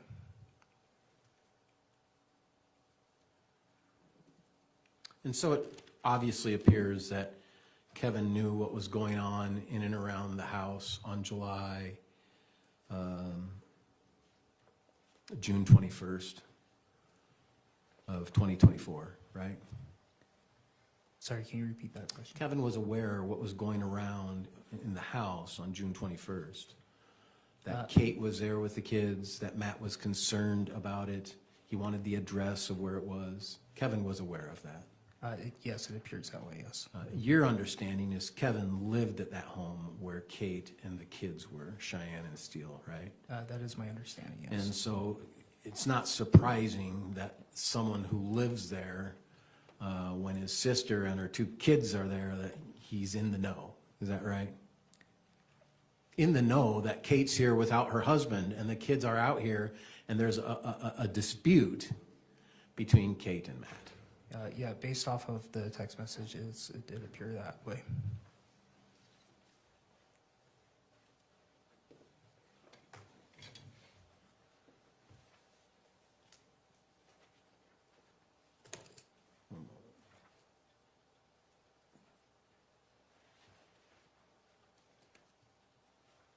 If we could go to Exhibit 120, page 4. Well, actually, let's go to page 1 on 120 if we can, just to get some context. Exhibit 120 is texting between Tracy and Tara Lynn. Is that Yes, your sir. understanding? That is my understanding. And there's a few pages we have here of those texts between Tracy and Tara Lynn, right? Yes, sir. And this was dated, the first text, June 1st, or, no, I'm sorry, looks like July 1st. Would you agree with that? Yes, sir. We can go to page 4. And page 3, I'm sorry, my bad. Page 3, can you read that first text there? Yes, so that first text is from Tracy to Tara Lynn. It is on July 1st, 2024 at 10:44 p.m. and it reads, Karen Reed, mistrial. So it seems it's just randomly Tracy is sending her daughter Tara Lynn an information about another criminal case, right? It does appear that way, yes. Yeah. And then the very next one is, happy birthday, sweetheart. Isn't that right? Yes, that's correct.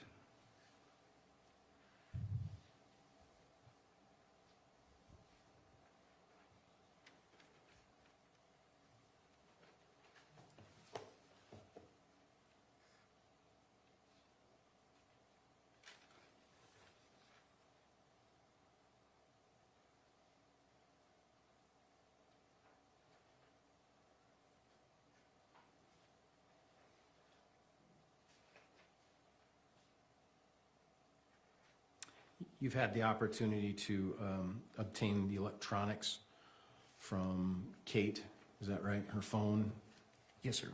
her iPad. Yes, sir. You've had the opportunity to listen to recordings, Yes, sir. and you've probably had the opportunity to listen to recordings between her and Matt, haven't you? Yes, sir. And were most of those recordings showing disputing times between Matt and Kate? That they were in arguments? A majority of the recordings did not have arguments in them. What did the majority of recordings have? Just communications. Talking about the separation and plans for coming back, and that sort of thing. Coming back to California? Coming back to California, yes, sir. Thank you. No further questions. Thank you. Redirect.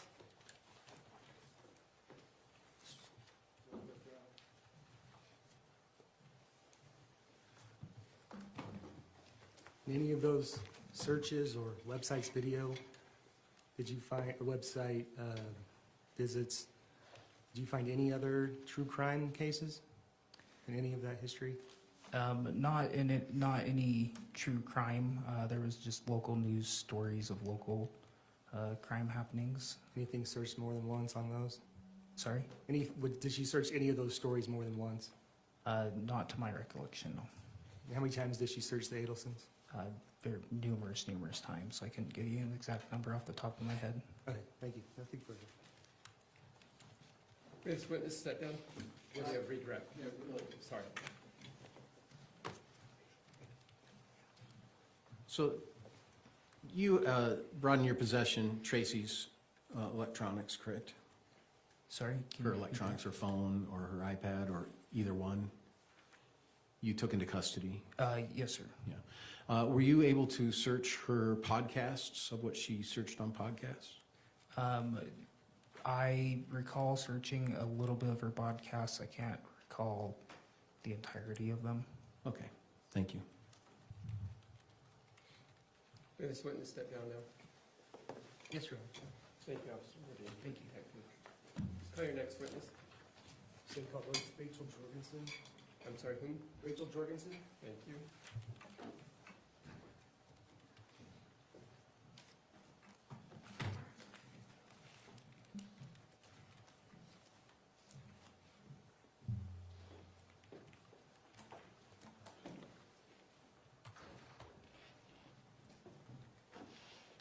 Good afternoon, Ms. Jorgensen. If you'll come up and stand in front of me, I'll swear you in.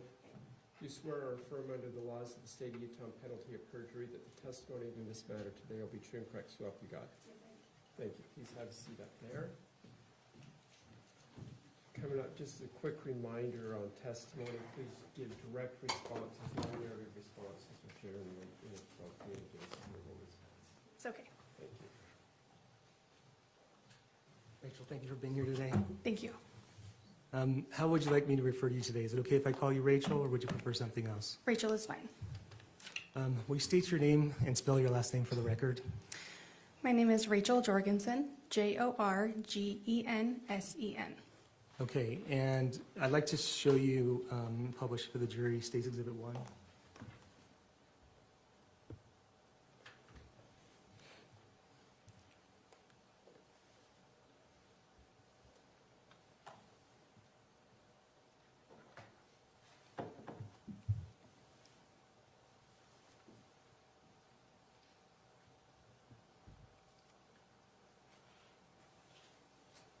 Okay, and have you seen this before? Yes, I have. And who is your mother? My mom is Tracey Grist. Tracey Grist. Okay, and where do you fall in line of the children? I am number 5 of 7 children of Tracey. Okay, and do any of those children share a father with you? Yes, my brother Jacob Trujillo. Okay, and can you just tell me a little bit about your family and growing up? Maybe where did you guys grow up?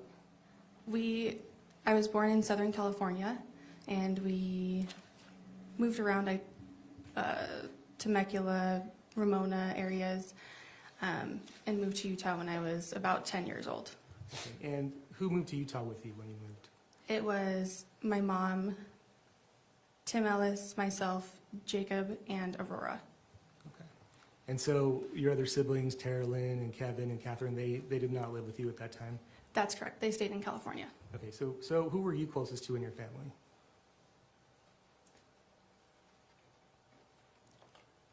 Overall, I would say closest to Tara Lynn. Did you have a close relationship with Kevin at all? Since we didn't live together, not very close, not until he came to Utah. And when was that? I want to say it was after COVID, so it had been 3 to 4 years.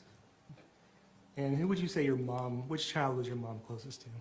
I would say Tara Lynn. And how often would you talk or see your mom? See my mom? Yeah.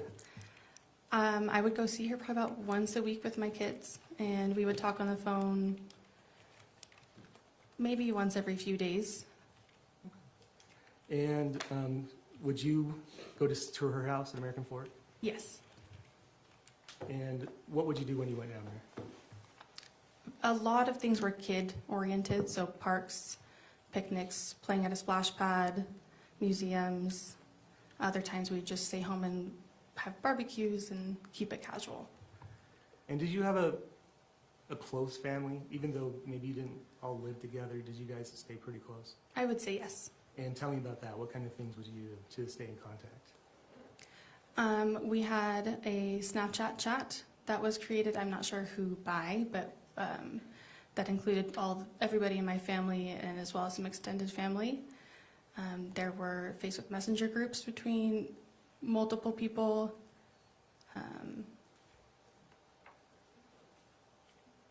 Would you guys do holidays together? Yes, we would. And where would you? Holidays? Where would you do those holidays usually?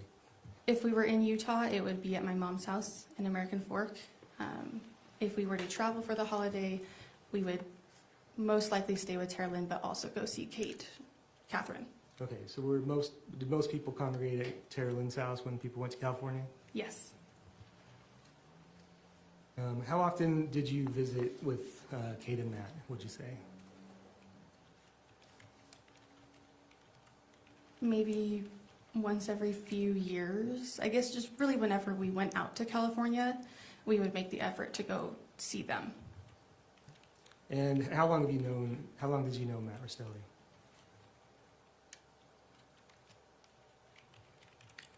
I feel like my earliest memory with him is when they got married. I don't recall when their wedding was, though. I think maybe closer to, I can't recall when they got married, but it was young. You were fairly young. Yes. And did you have any kind of relationship with him? We would have casual conversations when I see him, but outside of when we were visiting, he and I didn't talk. And did you guys have a nickname for him? I heard that there was a nickname created to discuss Matt, yes. Were you part of that? I wasn't part of the originating of the name, but I did hear it and use it around the kids, yes. And what was that nickname? Olaf. And what did that mean, or where did that originate from? I don't know who created the nickname. I was just under the assumption that it was made based on the children's interest in the movie Frozen, and that it most likely wouldn't get questioned. Do you remember about when that nickname started? I don't know. Okay. Would he come on vacations with you guys? Yes. And how often would you guys go on vacations? I want to say I really only remember him coming to Disneyland with us. Was that in February of 2024? Yes, that's correct. And what was he like on that vacation? It was good. He was pleasant. Yeah. Nothing, didn't see any problems. He was very pleasant. Was he kind? Yes, I had heard about some conflict that he had, but I don't know if I recall seeing any issues firsthand. Nothing to cause you concern? Did you call the police? No. So nothing that concerning? Call Child Protective Services or anything like that? No, nothing like that. And so let's talk a little bit about 2024. What point did you become aware that Kate and Matt were having significant issues? I think I had always heard chatter in passing between my mom and Kate after they'd have phone calls that Kate was unhappy, and I kind of concluded that myself. So I don't know if there was really a moment that I kind of realized they were having problems. I kind of assumed they were kind of always having something go on. Okay, but would Kate send you messages or voicemails or things or recordings of her and Matt? She only recently had she start sending like audio memos of her and Matt And what were they doing? fighting or disagreements. Just fighting, basically? Verbal fights? Yes. How many of those did she send you? I don't recall. Did you recall when you started receiving those? No, I don't. Is your mom, did she like Matt? Did she what? Like Matt? I would say that she tolerated Matt. Did she ever tell you that she did not like Matt? Yes. How often? I feel like it would be anytime she and Kate discussed problems or like had a phone call with Kate, it would end with her having some kind of issue with Matt. Well, I forgot to ask this earlier, but when you would go to your mom's house, would you ever go in the summer? Yes, always. And in 2024 you would go? Yes. And do you remember the front door, did it have a screen on it or not? Yes, in the warmer seasons, my mom would have a magnetic screen door up. And as far as you can remember, was that screen always up when you were there in the summer? Yes. When did you first learn that Kate was leaving California to go to Utah? I would say about a few weeks before she ended up coming to Utah. And who told you about that? It was my mom, Tracey. And do you recall what she said about it? It was referred to as a break, and that she just was going to take space from Matt. Is that what you thought? I got conflicted where I couldn't, so there's times where I felt like I couldn't differentiate if it was a short-term or a long-term thing. But at some point, did someone tell you about a storage unit that Kate had? I don't recall who told me about the storage unit, but yes, I was made aware that there was one. And what was your idea or about what the storage unit was for in regard to Kate leaving? That Matt would potentially get upset or angry finding out that Kate had left with the kids to Utah unannounced, and there was a risk of personal belongings being broken, maybe out of spite or frustration, and she moved things to the storage unit that she would deem valuable or precious to her to avoid any damage to them. Okay, and if your understanding it was just a break, why would you think that that would happen? I think that even if it was a break, there was still the chance that that stuff could have gotten damaged, even if she were to go back. Had you ever heard of Matt damaging anything before?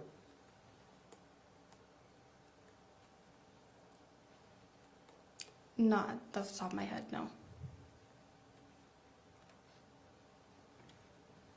And at some point, did you become part of an AirTag that was in Matt's truck? Yes. Can you tell me about that? There was an AirTag that was purchased for the Disneyland trip that we previously mentioned to monitor the children, which was then later put in Matt's truck. And when was that? When was what? When was the AirTag put in Matt's truck? I believe it was put in there the day that Kate was leaving California to drive to Utah. Okay, were you part of that conversation? No. At what point did you become part of that conversation?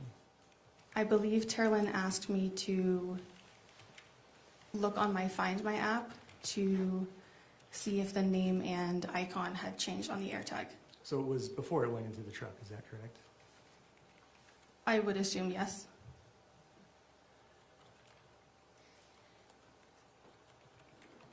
I'd like to show you what's marked as State's Exhibit 130. Oh, yeah, 130.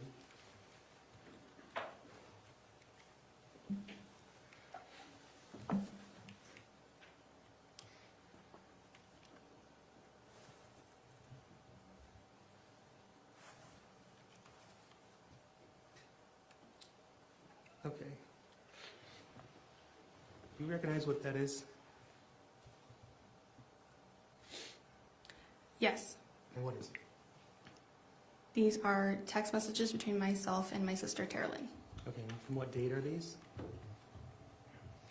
July 12th, 2024. State would move to admit and publish this. Move to publish. Any objection? No, Your Honor. So we're, Okay, if you go ahead and you scroll down a little bit.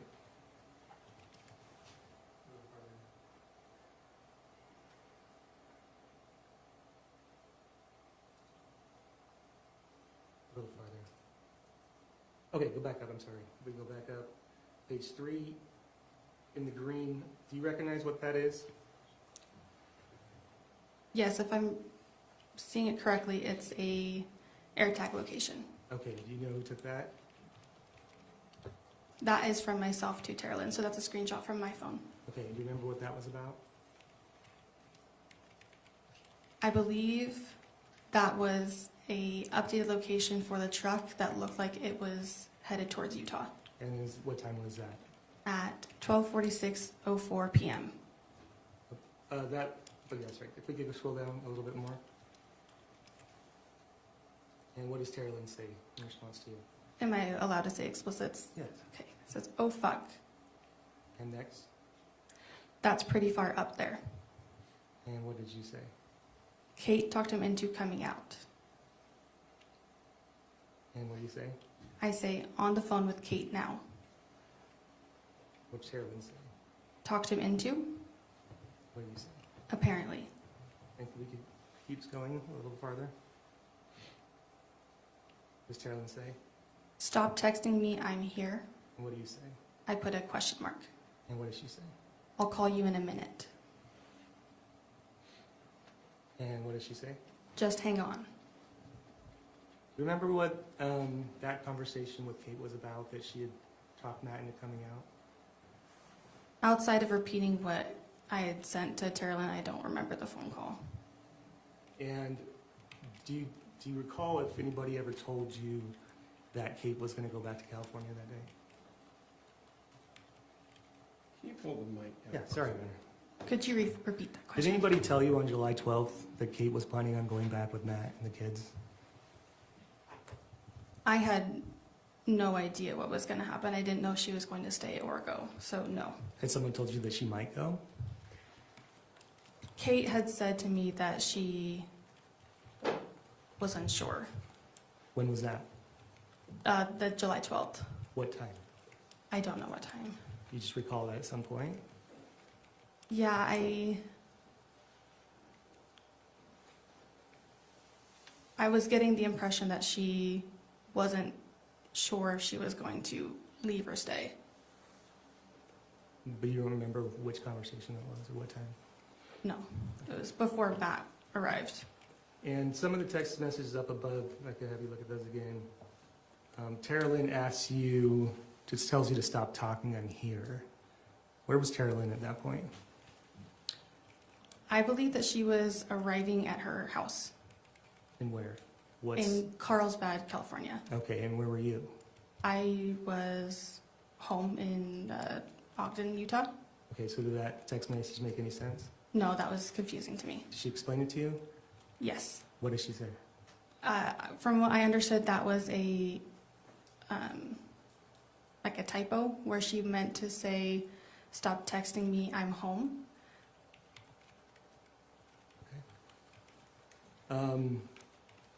I could show you what's marked as State's Exhibit 120, kind of published to the jury 125.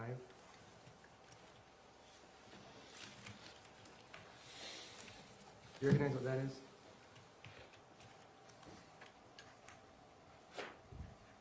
We can scroll down.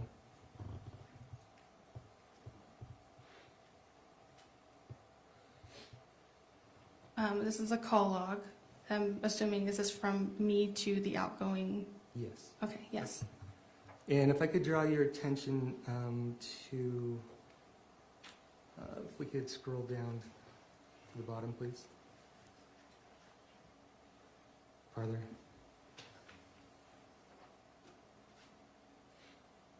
A little farther down.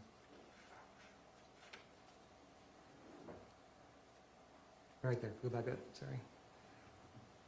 Okay, on line 39, who did you receive a phone call from? From Kate, or Kathryn. And do you recall how long you talked for? 19 minutes, 51 seconds. Okay, and do you remember if during that phone call, if anybody else joined on that phone call?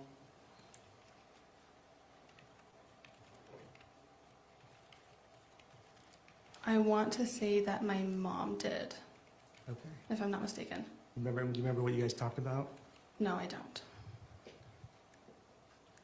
And so a little later after that, if we could scroll up. Farther. Okay, on 30, who do you call? I call my sister Rory, or Aurora, What time? at 2:18 p.m. And do you remember what you talked about then? I believe that this was the phone call where I let her know that Matt was coming to Utah. And what did you tell her? Simply that Matt was, I'd heard that Matt was driving out to Utah, and I extended the invite to her to come spend the night at my house that night. Had she ever been to your house before?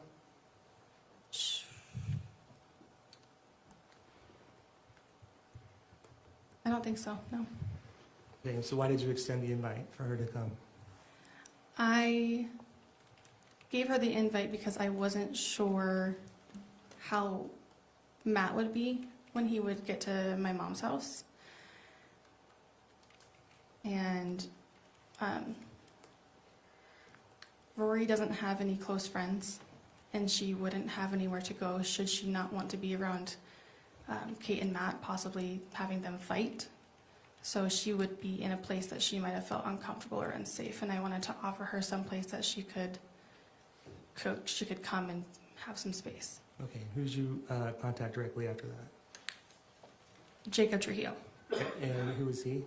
He is my younger brother. Okay, and where did he live at that time? He lived at my mom's house as well in American Fork. Okay, and what did you say to him? I told him as well that Matt was coming out, but I don't believe I extended that same invitation to Jacob. Do you recall what you told him? Just that Matt was coming out to Utah and that he was driving, just to give them the heads up. Okay, and then who did you call next? Tim Ellis. And who's he? That is my older brother. And where does he live? He lives in Pleasant Grove. And how close did he live to your mom? 10 minutes at most. Okay, do you remember what that conversation was about? I feel like it's safe to say that it was the same conversation that we were letting him know, or I was letting him know that Matt was coming to Utah. Do you remember telling him not to come over? No, I do not recall that.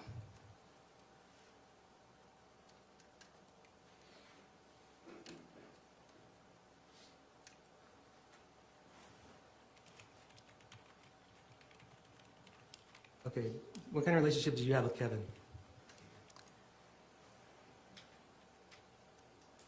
I would say that I really haven't had a relationship with Kevin before he came to stay at my mom's house in Utah.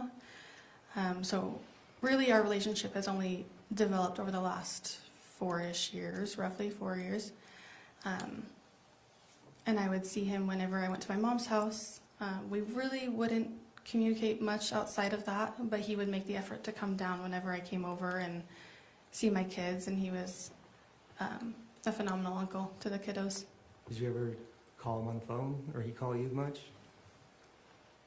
Very rare. What about texting?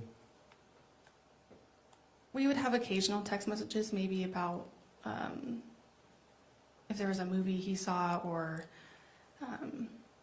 trying out a cookie recipe that he gave me or something along those lines, but very casual.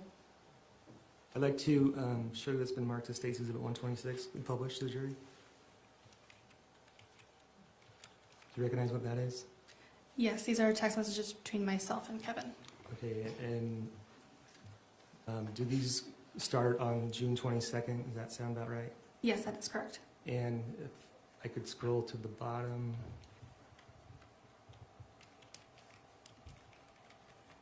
Continue to go up. Okay.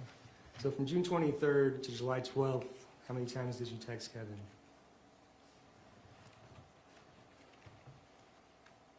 It looked like it might have been 3 times. I mean, did you text Kevin between June 23rd and the bottom text? If you could raise that up, please. Or is that accurate that those are the only 2 texts you sent during that period? Or is there, what I'm asking is, what do you recall if there was any text in between? I would say that those were the only 2 texts that I sent him. Okay, and what did you send him on that text on July 12th, and what time? It is timestamped at 10:01:34 p.m. and it says, Orem, keep an eye on Find My. What did you mean? The way the AirTag had worked on some of our devices, for example, I could open my phone and my Find My app, and the location labeled as truck would say last updated 3 hours ago. And I would mention that to maybe my mom or Terralyn with the iPad, and hers would have a live update showing a different location. And we kind of figured that it did that. So at that point in time, I was just sending a live update from my Find My app to Kevin saying that Matt's current location was in Orem. Okay. And why did you need to tell Kevin? I did not know the state of mind that Matt would be in when he would arrive at my mom's house. So it was more of like a, hey, just be mentally prepared, Matt's gonna be there soon. Okay, and do you know what it means to see a red text or a text is on read?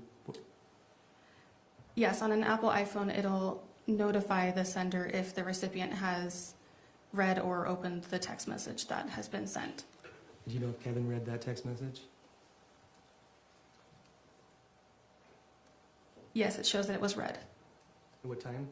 At 10:01:40.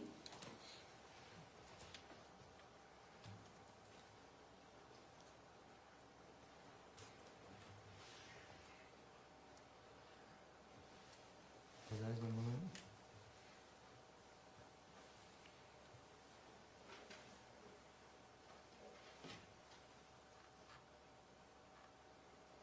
I can show you what's marked as State's Exhibit.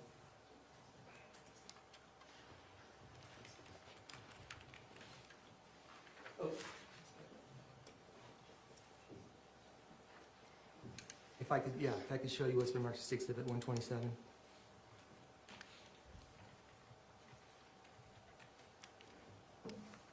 And do you recognize what this is? Yes, these are text messages between myself and my mom. Okay, and if you could go ahead and tell me the date and time of that first text.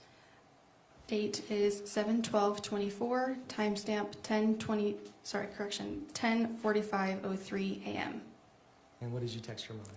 It says, Terralyn updated me a little on what the most recent info is. If we can continue down conversation. What did she say? Meeting Kev for a snack and attached 2 pictures. What were the pictures of? Sushi rolls. Continue down. You can just keep skipping down. Apologize. Farther down. Farther down.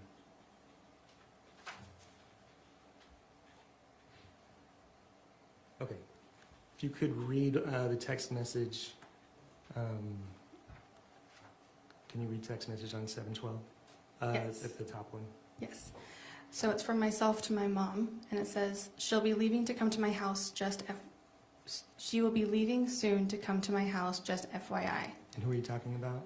I'm referring to my sister Aurora, who would be coming to my house sometime that day. Okay, if we continue down. Farther down. Farther down.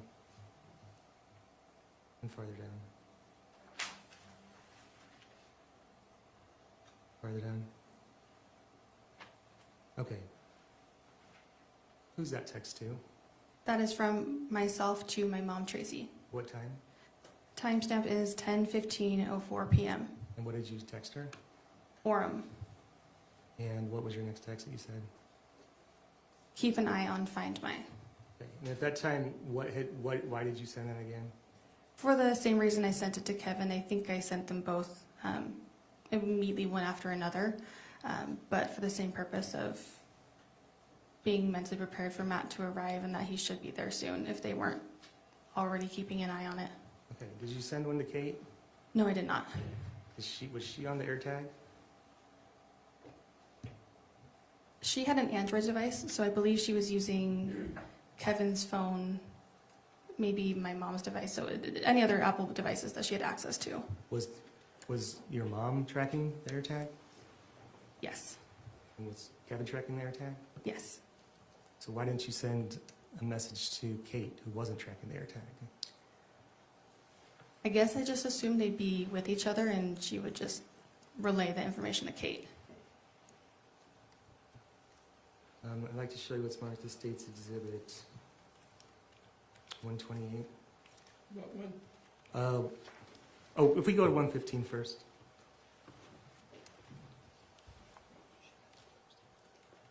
If we could go back to the last exhibit, I apologize. So you read, I was made aware, you actually read this read time. Do you know what time you sent the message to your mom? On the top message, sorry.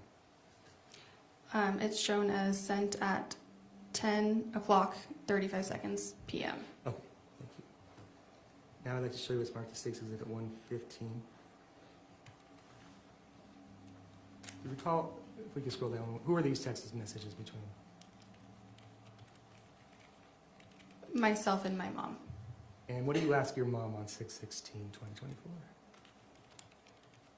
I said, dying to know more about everything, dude. And do you remember what was going on around this time and this date?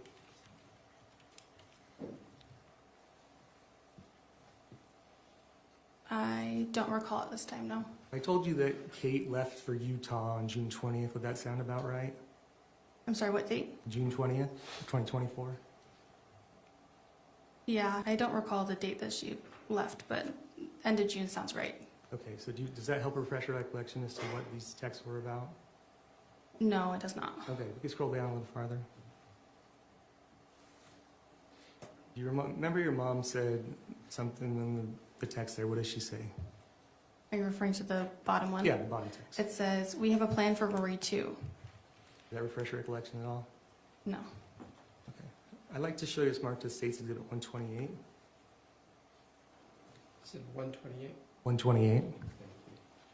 You recall what this, you know what this is?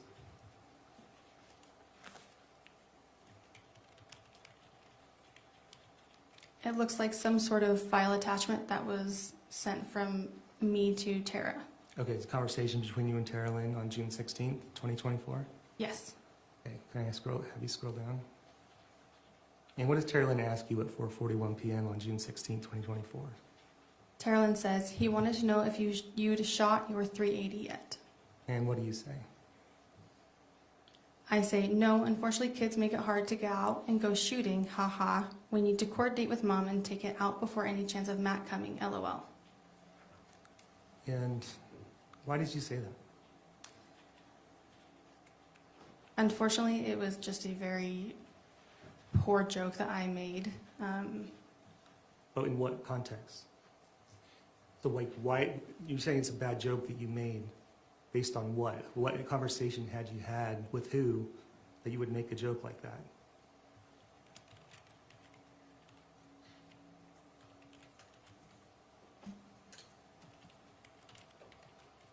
I think it goes along the lines of my mom joking about killing Matt in prior conversations. How had she talked about that before? I'm sorry? Has she talked about killing Matt before? I never, yes. When? Just like after she'd had complete phone calls with Kate, I took it more in the, like she was frustrated and like a way of her expressing her frustration. How many times did she say that she wanted to shoot Matt? Objection. That's not what she said. I asked her a brand new question. I asked her how many times. I think it's a new question. Let's re-ask it, just so it's clear for everybody. How many times do you recall her saying that she wanted to shoot Matt?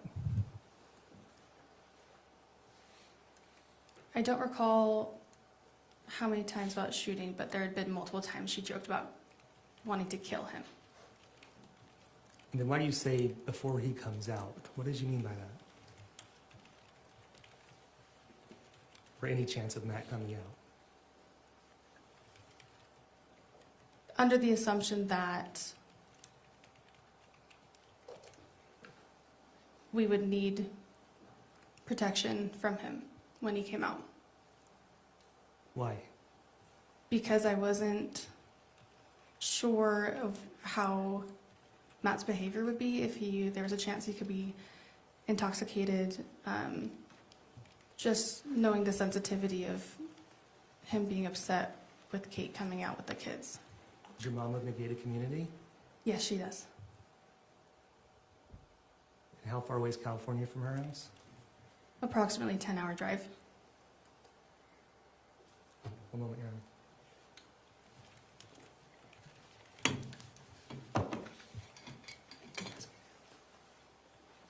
No further questions this time? Thank you. Cross? Afternoon, Rachel. Hi.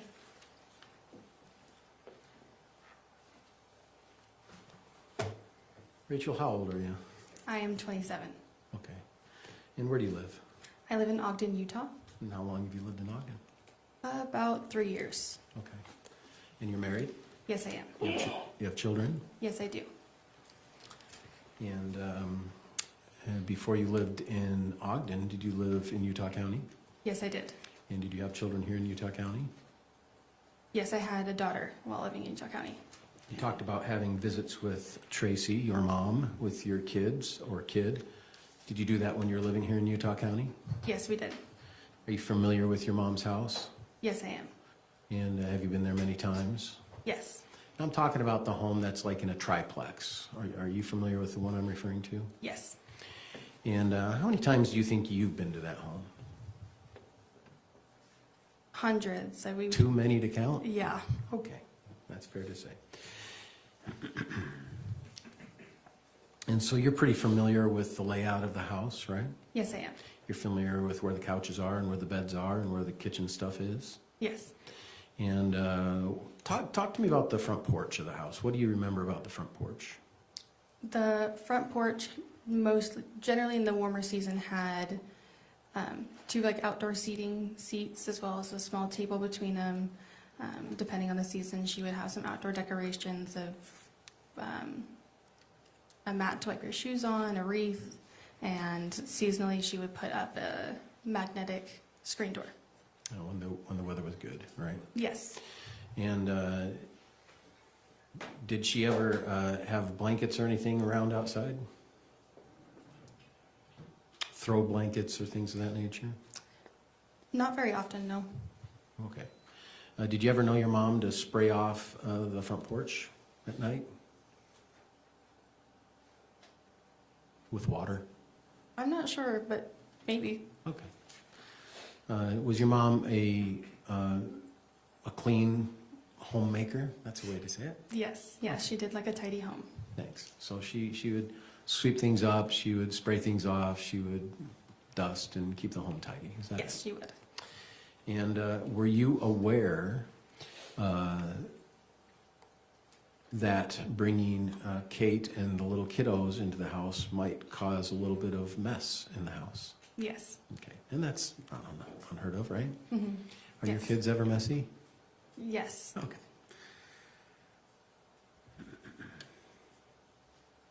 I'd like to talk to you, if I could, about Olaf. There is a nickname, you said, that the family used for Matt. Is that right? Yes, that's correct. So my question is why did you use a nickname? From my understanding, the nickname was created for the sensitivity for the kids to allow Kate to discuss Matt openly without them catching wind that they were talking about their father. Is it fair to say that the name Olaf was used so that when unkind things were said, the kids wouldn't know who they're referring to? Yes, that's correct. So if there are kind things said about Matt, would it be common just to use Matt's name? Hey, Yes. Matt's coming over. Yes. Hey, Matt's driving a truck. Is Yes. that common? Yes. But if there's unkind things to say, did it revert to Olaf? Yes, that's fair to say. And that was to ensure that the young ones in the family were not hearing of negative things about an adult. Is that fair to say? Yes. Okay. But it came to a point where there were so many things said about Matt that were unkind. Was it necessary to then have a nickname? I'm not really aware if they ended up using it. What do you Like, mean? can you rephrase your question? Sure. Were you ever around when unkind things were said about Matt? Yes. And did it ever happen more than once? Yes. And did it happen to such a number of times that it became necessary to come up with a nickname because it just was constantly talked about? Yes. And so the nickname came about because of the amount of volume of talkings about Matt's bad behavior. Is that fair to say? Yes. What is your understanding of where the bad behavior of Matt originated? Was it from Tracey? It would stem from Kate. And is it because Kate lives with Matt? I assumed more it was she was married to Matt, so naturally, yes. And she had those natural marital experiences, positive or negative, that she would report to the family. Is that fair to say? Yes, mainly my mom and Tara. Yeah. And she insulated you from some of those things, right? Occasionally, yes. And Tara would not as much insulate you, though, would she? She would tell you of the things Kate was saying. Yes, there were some things that she would relay to me that Kate had told her, yes. Negative about Matt. Yes. Yeah. And the same with Mom or Tracey. She would tell you some things that not necessarily Kate told you, but Tracey told you what Kate had told Mom. Is Yes. that accurate? Yes, things got told from one person to another and maybe not directly from the person who was saying it, yes. Right. And do you remember the trip to Disney? Yes, I do. Do you remember prior to that trip to Disney, were you already using the name Olaf? I don't know when they initiated the nickname in the house.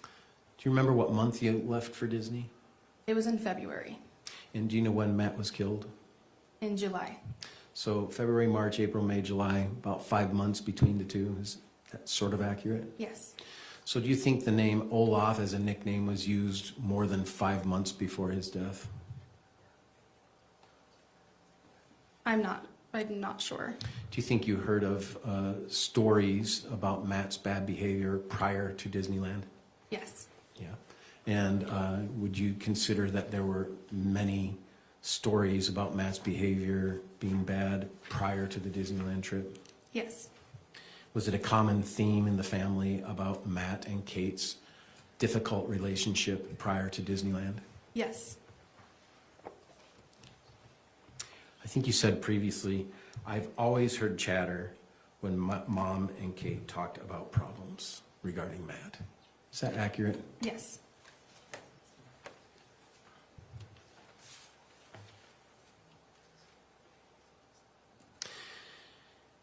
You did say, though, that there were occasions when Kate would send you audio memos regarding disputes or verbal arguments.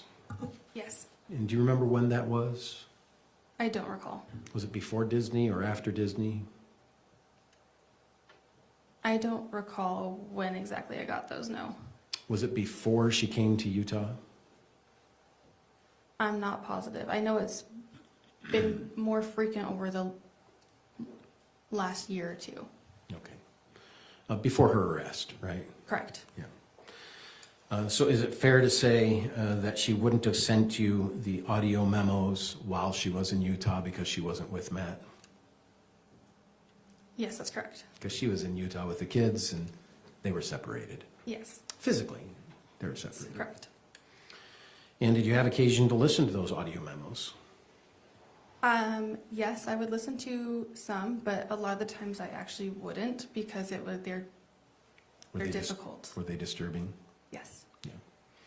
It was heated arguments. Yes.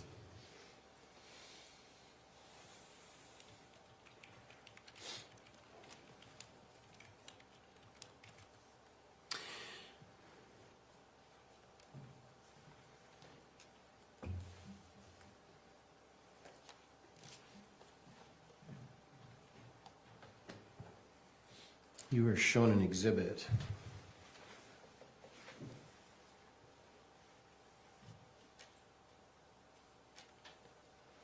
(128), page 2.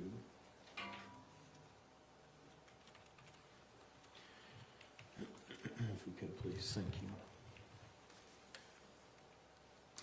This is the, as you referred to, a bad sense of humor text. Yes, correct. And I don't want to as much dive into what you said, but when you said it. Do you see that text? Yes, I do see the text. And what's the date of that text?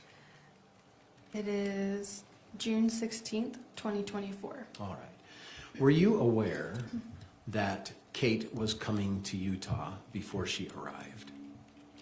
Yes, I believe it was a few weeks before I'd heard about her preparing to come to Utah. Were you aware of the day she was coming to Utah, but before she actually arrived in Utah?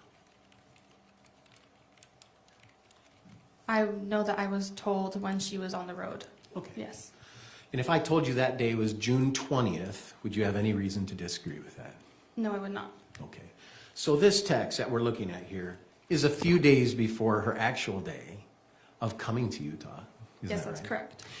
At this time of this text, were you aware that Kate was making plans to leave Matt, whether temporary or long-term, and come to Utah?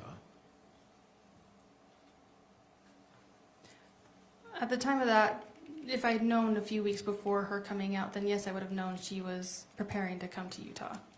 So this text was June 16th, right? Yes.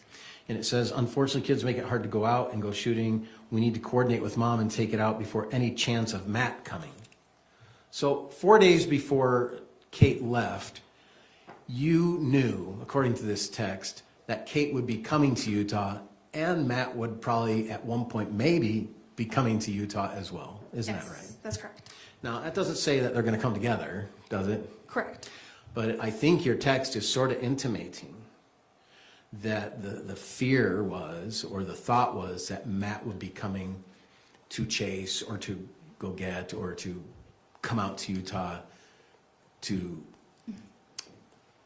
at its best, have a calm conversation with Kate, and at its worst, a hard conversation with Kate. Is that accurate? Yes, that is.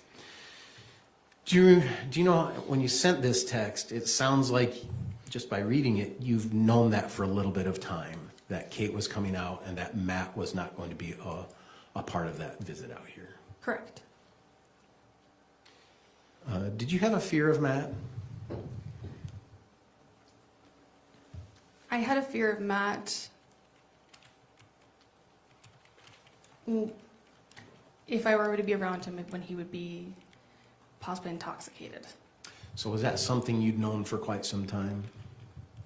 From my understanding, I believe that Matt did have a drinking problem, yes. Did you know that before the Disneyland trip? Yes. Was that common knowledge amongst the family? Yes, it was. Was it common knowledge amongst the family that Kate was afraid of Matt? Yes. Was it common knowledge amongst the family when you talked to one another, even in person, about Kate's fear of Matt? Yes, she was visibly yes. Yeah. Even before Kate came to Utah, was it common knowledge that Kate was afraid of Matt and his problems with intoxication and anger? Yes. Even before Disney, were you aware of that? Yes. And in your understanding, did all of the family members, were they all aware of it? In one way or another, yes, I assumed most everyone had come to the same conclusion. And you saw it, Exhibit 1, we don't need to pull it up, but Exhibit 1's just a little squares of each name of the family. Do you remember Yes, seeing the that? diagram. The diagram. Would you include pretty much all of those members knowing about Matt's intoxication problems Yes. and anger problems Yes. and Kate's fear of Matt problems? Yes.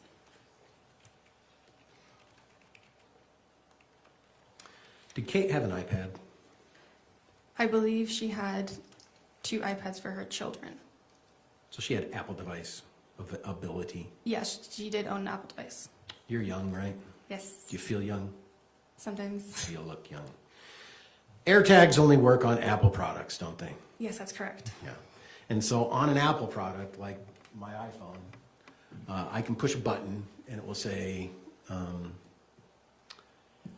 that's how I find my wallet. Find my... It's called Find My. Oh, thank Yes. you. It's called Find My. And that's an app, isn't it? Yes, it's an That's- app that's automatically on your phone when you download it or when you program it. For an Apple device, Correct. like an iPhone, Yes, like an iPad. correct. And to your understanding, AirTags, which is produced and made by Apple, are available only on Apple products. Yeah, to my knowledge, yeah. And do you know what kind of phone Kate had? She had, I believe, an Android device. So she didn't have that app benefit for the AirTag, did she? Yeah, it was not compatible with her phone. But she did on iPads. Yes. Thank you.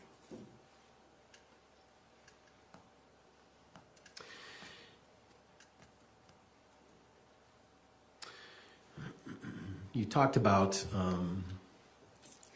this text and that you had heard your mom in the past say she wants to kill Matt.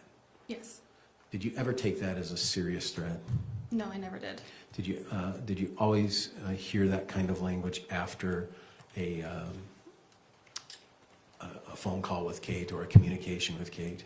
Yeah, and result of a conversation, feeling frustrated or upset.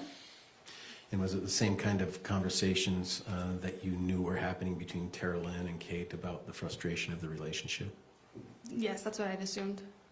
Were you aware that Kate had sent a text that says, "I hate Matt"? No, I was not. Were you aware of a text that Kate sent that "I hate having kids with Matt"? No. Is this the first time you've heard that? Not here in this courtroom, no, but I have heard of it only recently. Since this case originated? Correct. Would it surprise you that Kate had said that during the times that she was involved in her rougher relationship with Matt? No, it did not surprise me. So how many kids in the family? 7? Yes, I'm one of 7 children of Tracey's. And you're 5? Yes. Okay. Who's the easiest to get along with? The sisters, I say Tara and Kate. Kate's easy to get along with? Most of the time. Is Kate explosive? Yes, she's known to have a temper. Is Kate hard to deal with when she has a temper? Yes. Do you know Kate had a very regular marijuana habit? Yes, I was aware of that. Were you aware of that in person? You saw it? Yes. Were you aware that other family members were aware of it? Yes, I am. Did she try to hide it that much? No, she did not. Did you consider her a frequent user of marijuana? Yes. Daily? Yes. Have you ever seen Kate high? Probably.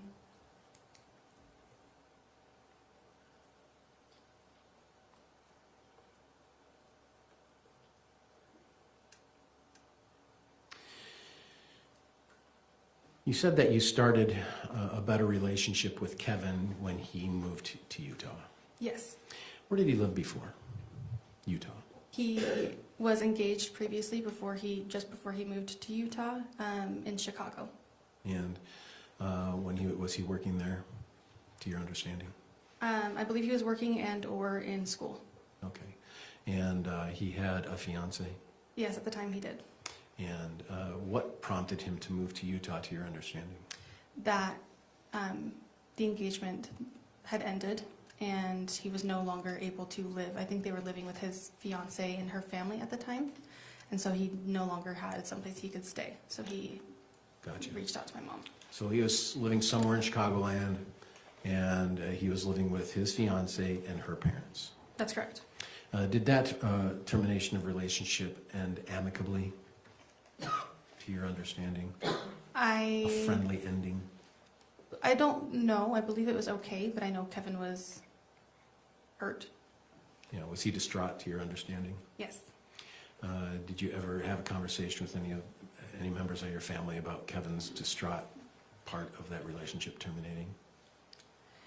Maybe a little bit with Terralyn, but not much. Did you ever know Kevin to be depressed? Yes. And when did you know that to happen? Well, let me clarify that.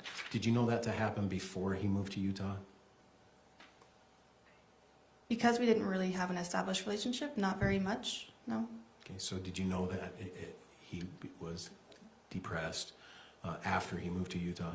Yeah, it was pretty evident that he was upset when he came to Utah. Were you aware that Kevin got involved in some counseling to help him through that? I believe I remember, yes, I do remember that. And who told you about that? My mom. Your mom. Was that before Disney? I think so, yes. Disney was about 5 months before Matt passed away and 4 months before Kate came. So do you have a pretty good recollection that it was before or after Disney? Before Disney. When you were at Disney, did Kevin seem to have those same behaviors of sadness or depression? No, I didn't notice those, no. Did it seem that he had overcome sort of those mental difficulties with the breakup and being sad by the time you were going to Disney? Yes. Do you remember the plan to go to Disney? What the plan was? Can you rephrase? Yeah, do you remember what your family's plan was in going to Disney? What was the logistics of it? Do you remember the plan? I know that it was... I'm not asking for specifics, I'm just asking if you knew the plan. Roughly, yes. It changed depending on the day. I know we got some really unexpected rain the whole time we were there, but roughly, yes. But before you got there, before you even made the trip, there were some plans made, weren't there? Yes. This wasn't a trip that you just went to Anaheim and bought park hopper passes or whatever they call it and then just had fun. It wasn't that kind of trip, was it? That's correct. This was a planned trip, wasn't it? Yes. And this plan included hotel rooms or Airbnb rooms, is that right? Yeah, the Disney Hotel. At the Disney Hotel. Pretty cool stuff. Yes. Yeah. And as part of this plan, did it take time to prepare for this kind of trip? Yes, it did. How many people, to your understanding, went on this trip?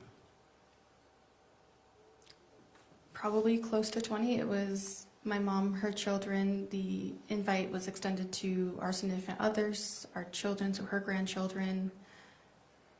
So that'd be your kids, Kate's kids, Kevin, Tim, Terralyn and her children. Terralyn and her children, her husband. Yes, as well. What's his name? David. Dave. And Tim, I said Tim, and Rory. Yep. Rory even was going to bring a friend, is that right? Yeah, I do believe she did at some point. It was a big group, wasn't it? Yes. And this had lots of prep in this execution of the Disney trip, is that right? Yeah.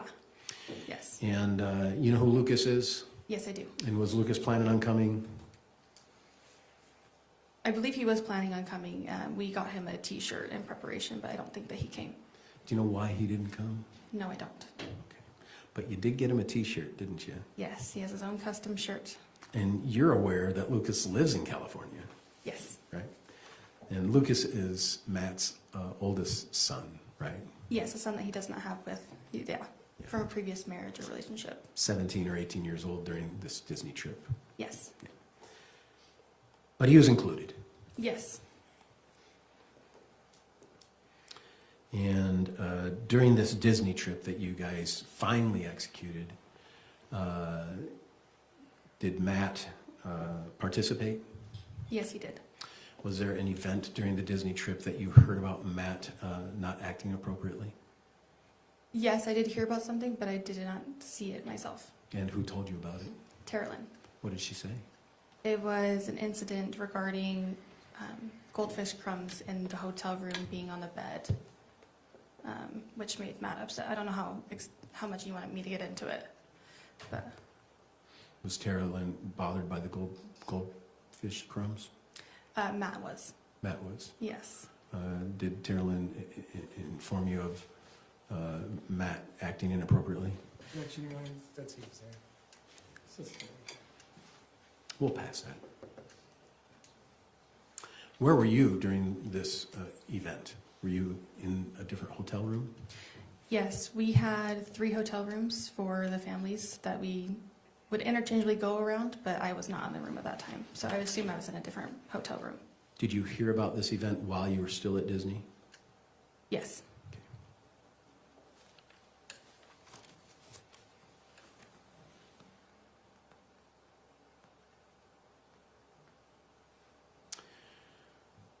Was it your understanding that Kate was coming to Utah to never return to California?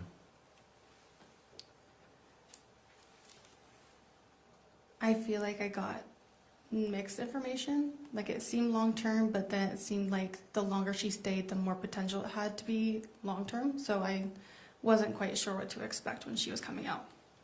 When she got to Utah, did you gain more information? As she was in Utah, she did start to establish relationships, like romantic relationships. So it definitely indicated more potential for long-term staying. Did that surprise you? No, it did not.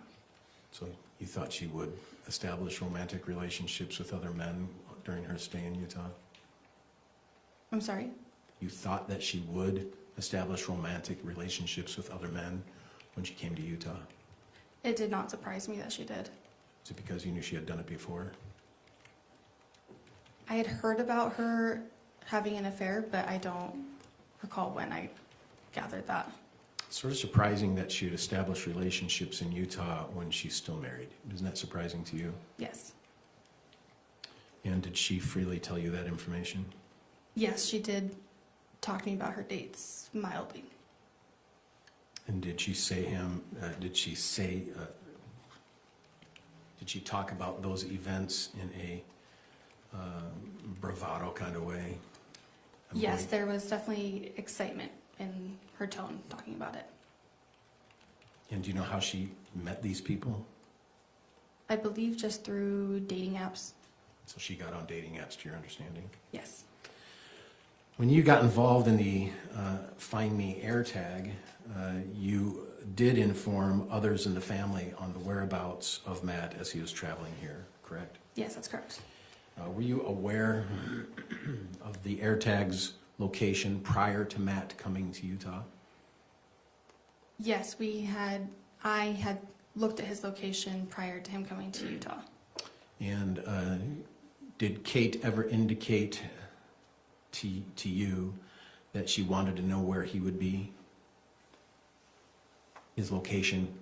Yes. Let's better say the truck's location. Yes. And did she ever indicate to you that she was disappointed in some of the locations the truck showed while he was still in California? There was an instance that we believed he lied about the truck's location, if that's anything. Sure. What was the lie that you understood? Yeah, from what I can recall, the day that Kate left, she had left the truck in a public parking lot, just a few minutes away from, I don't know approximately how far, less than 30 minutes, I think, from their home.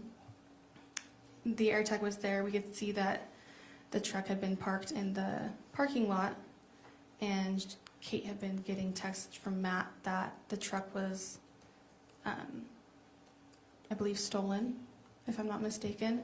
And then when I'd go to see the app with Kate, we could see that the truck was back at their property, because it was very easy to see because their property is kind of rural. So that was confusing to hear.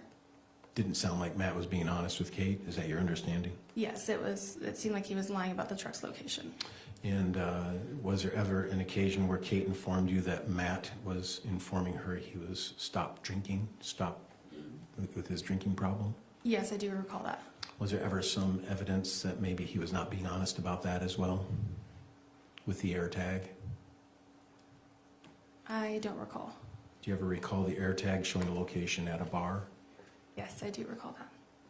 And that was while Kate was in Utah? Yes, that's correct. That's while Kate was being told that Matt was no longer drinking? Yes, that's correct.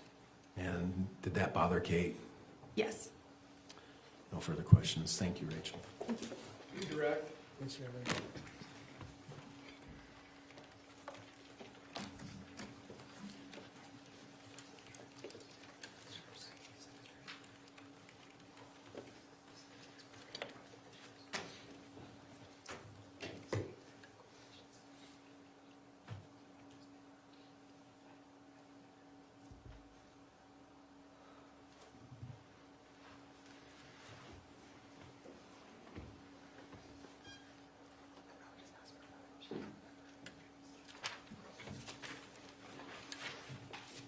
Let's talk about the goldfish incident for a minute. Okay. Tell me about when you first got there. What was the room situation? We had 3 hotel rooms. One of more of a larger suite that would hold my mom, as well as I believe Tim, his girlfriend, and my 2 younger siblings, Jacob and Rory. And then, 4 hotel rooms. And then there was 2 that were kind of conjoined by a shared bike breezeway that were originally supposed to be mine and Kate's. And then there was a 3rd one that was separate that was for Tara.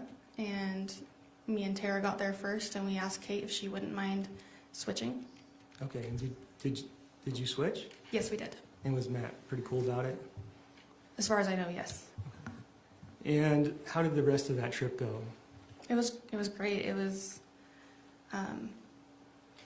difficult to keep high spirits because we got soaked through unexpected rain the whole Disney trip, but everyone kept high spirits. At some point, did you get into an argument with Tara Lynn's husband? Yes, I did. What was that about? I was addressing the fact that I felt like he wasn't helping her.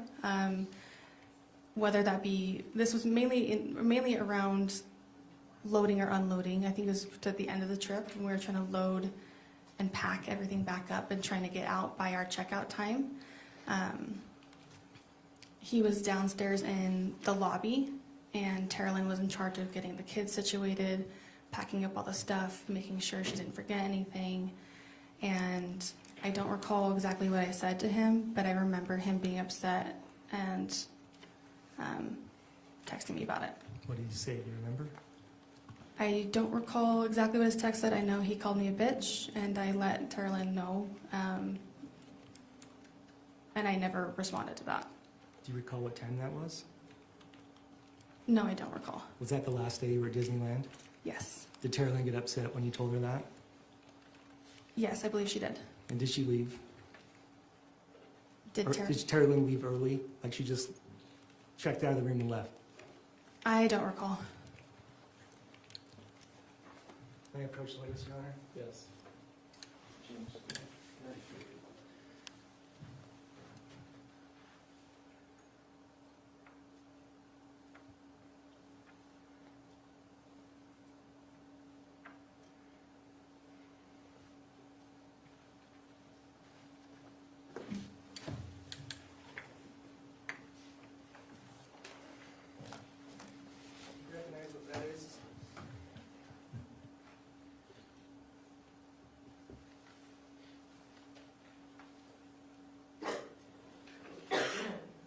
Yes, these are text messages between myself and my brother-in-law, David, who is Tara Lynn's husband. Okay, do you know what date and time you sent those texts?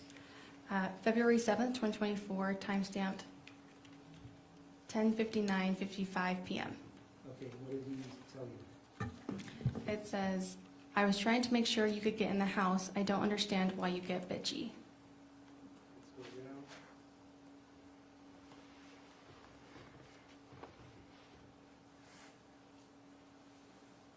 What did he say after that? He says, oops,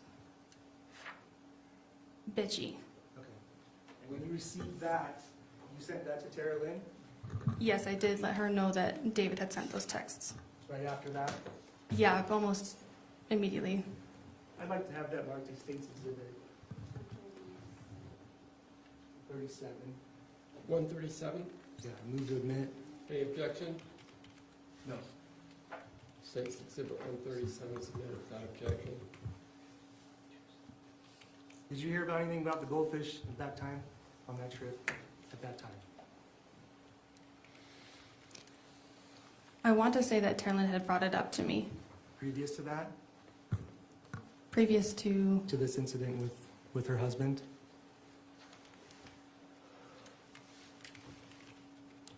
I don't recall.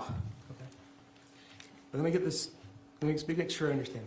So did Kate ever tell you that she wanted to harm Matt? No. But your mom did? In my assumption as jokes, but yes, it came up. Multiple times. Yes. In fact, you've never seen Matt, you yourself have never observed anything dangerous about Matt. No, I've seen him get agitated, but What do you mean agitated? when like food orders would get brought in from like a takeout restaurant and be wrong, he would overreact, in my opinion, and get really upset, and it would be shown outwardly, a lot of times geared towards Kate, like she had done it on purpose. What do you mean overreact? Like raise his voice. Like, in my opinion, I would be a little bummed and keep calm, but not yell about it. Are you talking about the tortilla video? That one I had just recently seen. That one's new to me as of the last brief period of time, but I believe there was instance at like a Panda Express before and things like that. And what, he would just get upset that the food order was wrong? Yes. And do what? Raise his voice? Yes. And that's it? To my knowledge, yes. Okay, but you felt Matt was so dangerous that you needed a gun in case he came out. Is that what you testified to earlier? I have testified to that, yes. And that you had an AirTag on him so you could track him, right? Yes. And you tracked him all the way to Utah Correct. with multiple people in your family, including Kevin, Kate, the defendant, Yes. Tara Lynn. Correct. And you guys called him Olaf behind his back. Okay, yes. And who's Olaf? Who is Olaf? Yeah. It was referring to Matt. But Olaf is a Disney snowman, is that correct? Yes, that's correct. Who's basically harmless and annoying. Yes. So you continue to record, or then Kate sends you some messages that she secretly recorded without Matt's knowledge. Yes. I assume so, yes. Sent you videos, audios. Yes. Never anything threatening in there. To be fair, I never fully watched most of the things. Did you ever hear anything threatening? Not that I can recall right now, no. Did you ever hear any in those calls or audio? Did you ever hear any acts of violence? Not that I can recall, no. So on July 12th, you're still scared, right? That Matt might come out and do something. Yes, correct. Your whole family knows about this, right? They're so scared. Yes, And so you continue to track him throughout the day, right? correct. How many times did you track him? Just numerous times, so probably more than 5 times, just looking at the app. Okay, and you're talking to your family constantly this day, right? Yes, we were, yeah, You're all talking about Matt, right? correct, Talking to Tracey, talking to Kate, talking to Tara Lynn. correct. But you don't know if Kate's gonna go back, or I'm not really sure where you were on that. She's gonna go back, she might go back. I feel like I had gotten mixed signals on if she would go back just to keep the peace and try to, maybe she, I don't know. That's the hard part, is I was never quite sure. But after talking to Tracey and Kate, you called Rory and you have her leave the house. Yes. And you called Jacob to make sure he's not at the house. I did not call him to make sure he wasn't home. I called him to let him know that Matt was going to be there. And then you called Tim, Yes. and you don't recall what you told Tim. I assumed I told him the same thing I told Jake. You don't recall telling him not to come to the house. No, I don't. And then you continue to track Matt, Correct. correct? All the way till he gets to Utah. Correct. And you're tracking him, and while you're tracking him, who are you on the phone with? At 9:30 at night. 9:45 at night. Do you recall? Tara Lynn. Tara Lynn. Yes. And when you're talking with Tara Lynn, you send a text message to both Kevin and to Tracey. And you say what? Keep an eye on Find My. Or keep an eye on Find My. Okay, and so you see that he gets there, right? I see that he gets to Orem, yes, and then didn't look for a while. And then you did, right? Yes. And you're talking to Tara Lynn about it, aren't you? You're texting her about it? Yes. And what do you say? We were just discussing, hoping things were going okay, and assumed that no communication was a good thing. Right? Did you try to text somebody? I did text Kevin. Yeah? Did you get a response? No, I did not. And how long after Matt being there was this? I don't recall. Was it over a couple hours? I believe so, yes. Okay, so this person that you're terrified of has gotten to the place that you're worried he's gonna go. And you don't hear from Kevin after you try to text him. You hear from your mom? No. You try to text her? I don't recall if I texted my mom. Okay. But then what did you do? Did you call Tim? 'Cause Tim was pretty close, right? He does live close, yes. Did you call him? I don't believe so. Did you call the police? No, I did not. What did you do? I believe I ended up falling asleep waiting for an update. Did you tell Tara Lynn you were gonna go to sleep? Yes, I did. And then you went to sleep? Correct. Nothing further. Recross.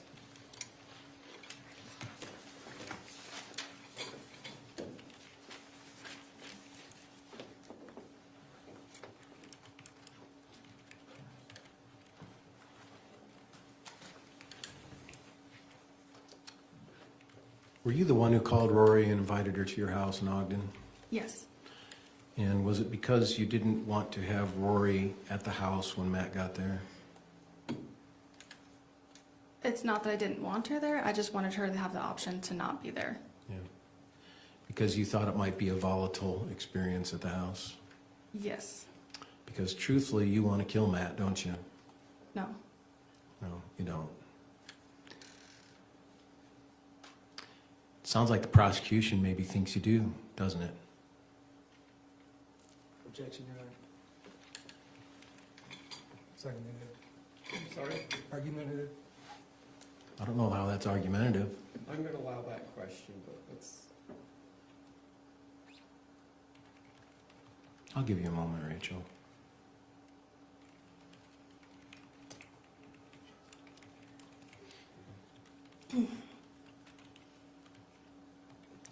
Yes, I do believe that I was investigated for that. Yes. Do you have any intention to hurt Matt?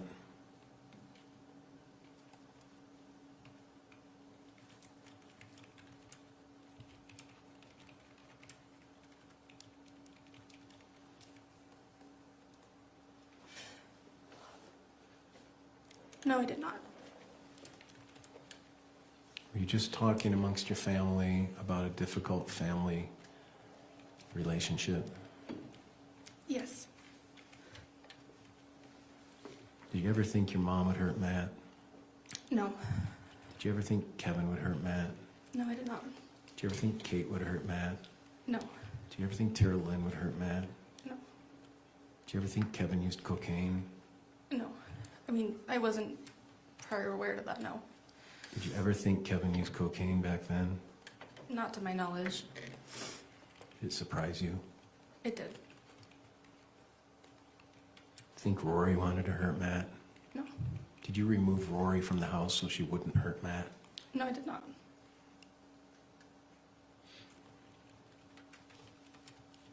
Did those audio messages and videos you saw prior to Matt's death give you some fear of Matt? Yes. If you were the recipient of Matt's anger in those videos and audios, would you be fearful of Matt? Yes. You weren't even a recipient, were you? No, I was not.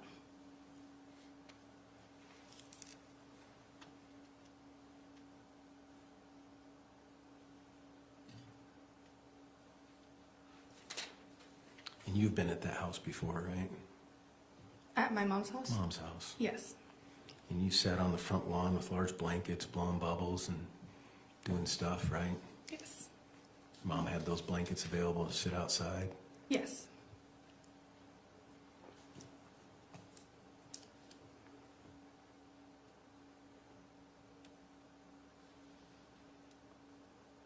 Was Tara Lynn bothered with how Matt handled the goldfish problem? Yes. Did Tara Lynn consider Matt's behavior with his own children to be excessive to your understanding? Yes. Did Matt hide his behavior with his children in a closed room from Tara? Yes.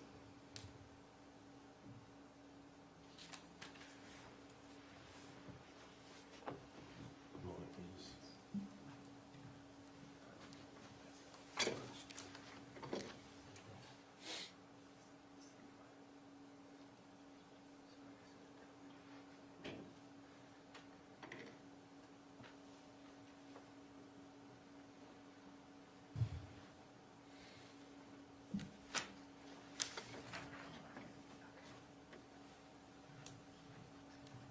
I think I've asked all the questions I need to. Thank you, Rachel. May I approach the court, Your Honor? Yes, Mr. Tubby.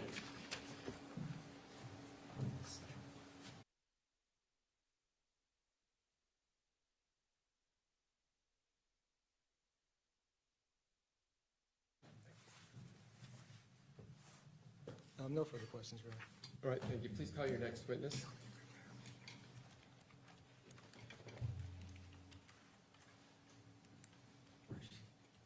Sorry, Your Honor, may she step Oh, sorry. We got caught in our own thing. You may sit down. Okay. My apologies. Thank you. Your Honor, we will call Tara Lynn Fisher next. All right, thank you, Tara Lynn Fisher.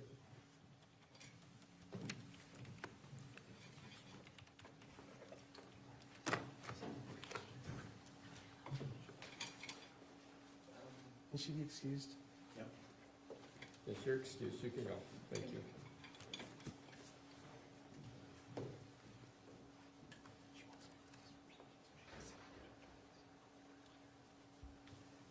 Ms. Fisher, if you come stand in front of me, I'll swear you in.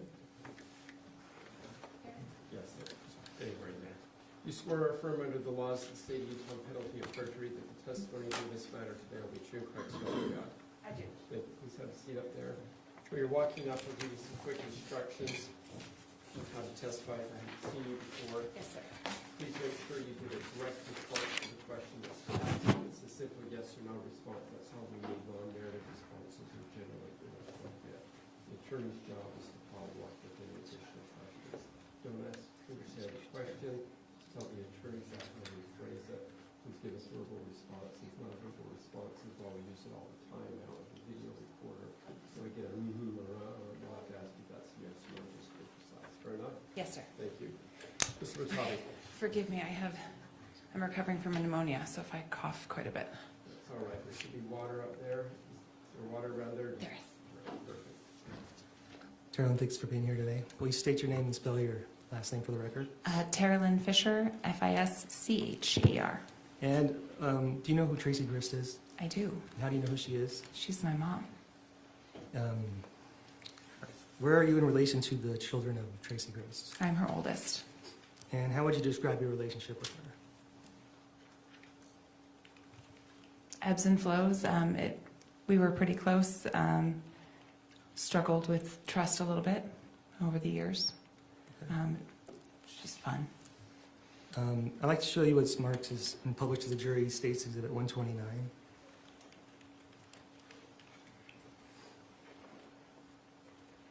You recognize what that is? It looks like text messages with me and Kate. And do you remember these text messages? Not particularly, but I mean, What's the date on the text messages? June 16th, 2024. Okay, and what did you text to Kate? I'm blue. Call me when you can. I know it's hard to find a moment. I was just talking to Mom for a while, figuring stuff out. Okay. Do you recall if this was before or after Kate decided to leave for Utah?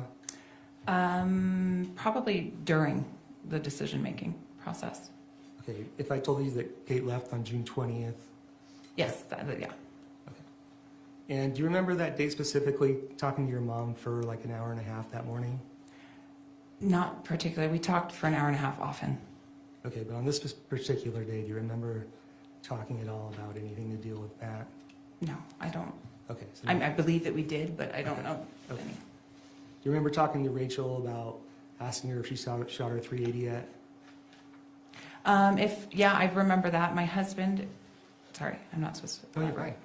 My husband's just a gun collector, and so he always has asked that question. Okay. And do you remember what Rachel responded? No, If I could show maybe not yet. if there's something to the effect of we need to go shoot the 380 before Matt comes out. I don't remember it being phrased like that. We need to go or I need to go out and shoot the 380.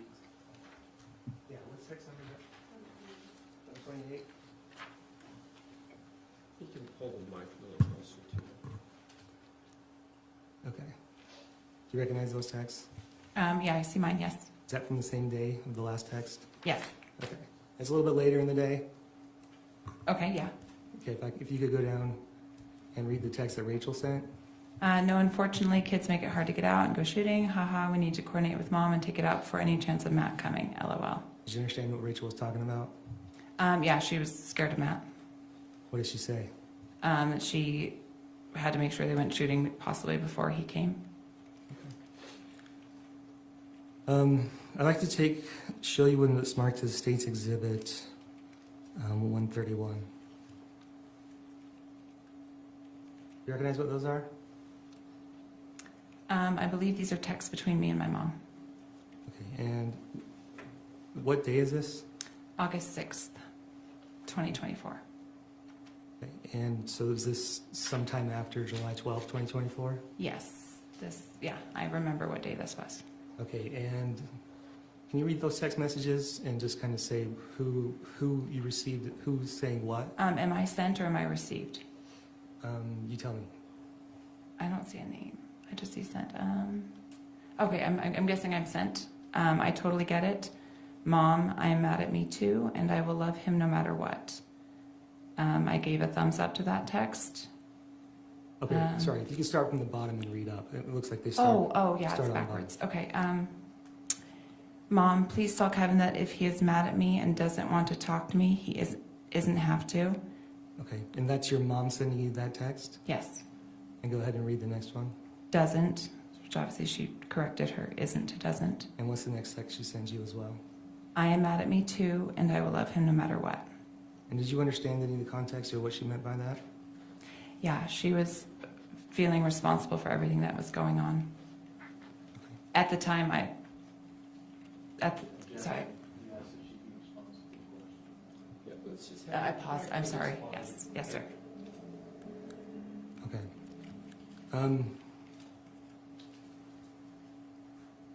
You know that Kevin went to trial, right? Yes. At some point after the trial, did you talk to Kevin? Yes. Was there a recording of that? Yes. You recall what he said? Yes. What did he say?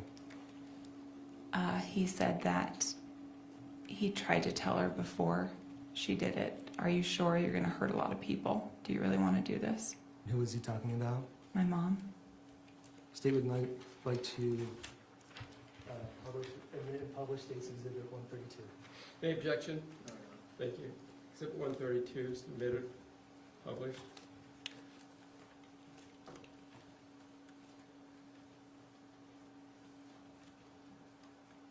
She ruined so many lives, and I'm worried to hurt her feelings.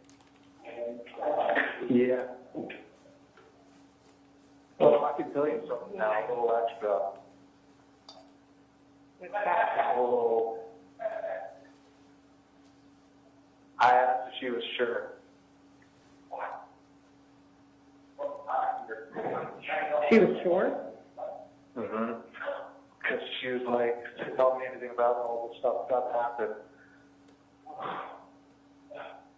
And I was like, are you sure this is exactly what happened? And I'm like, she's scheming and doing all this.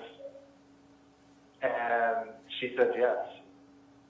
And she beat Cheyenne. That was her response. Or he beat Cheyenne. Oh my God. I never heard to hear. I'm sorry that I wanted to tell you that for so long. No, I know. I can't even imagine. I can't even imagine. And I That's feel so like sad. I still bear so much of the blame too for all this.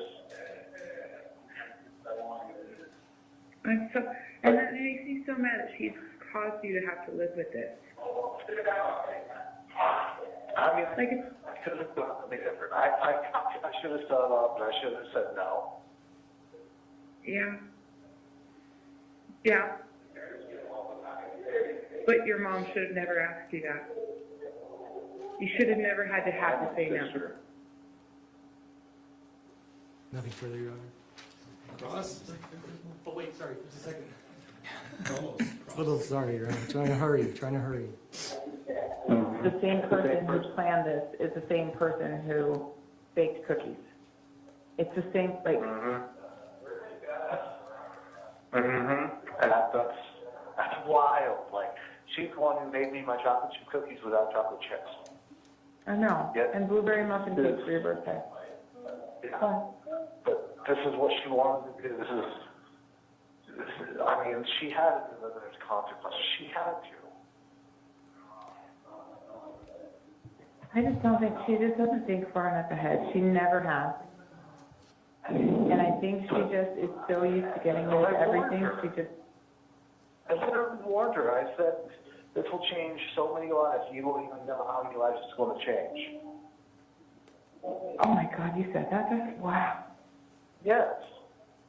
I said, this is a decision you can't take back. I said that to her.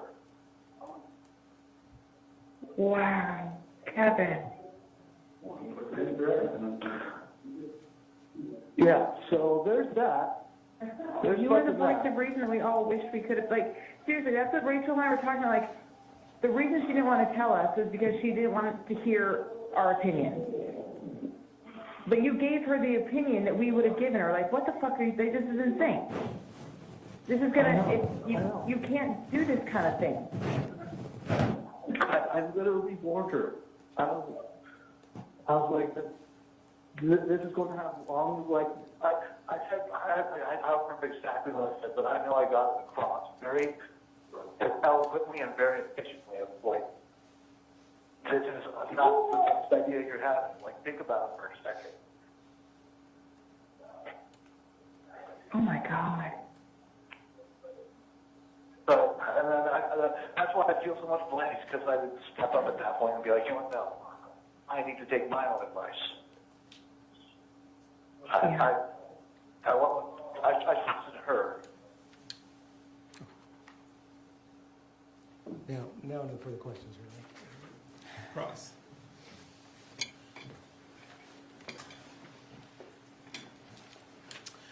Tara,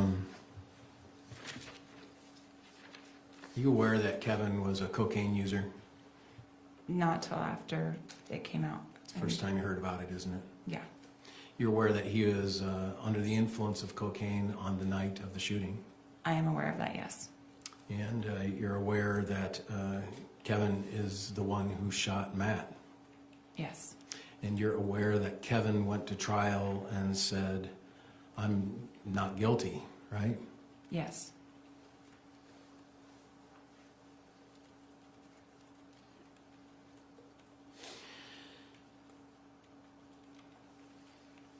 Okay. Is Kate easy to get along with? Not often. Okay.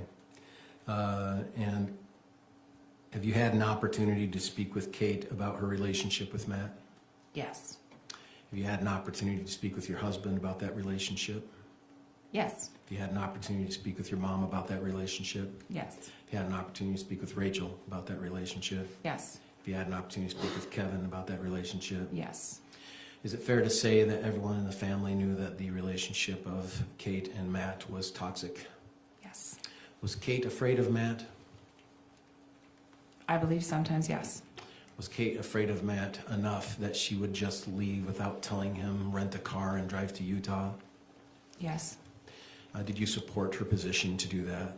I did. And did you think Kate did that because she was fearful of Matt? Objection, speculation, Your Honor. Did Kate ever tell you, I'll accept the sustained, did Kate ever tell you she was leaving in that fashion? I'm sorry, you're saying?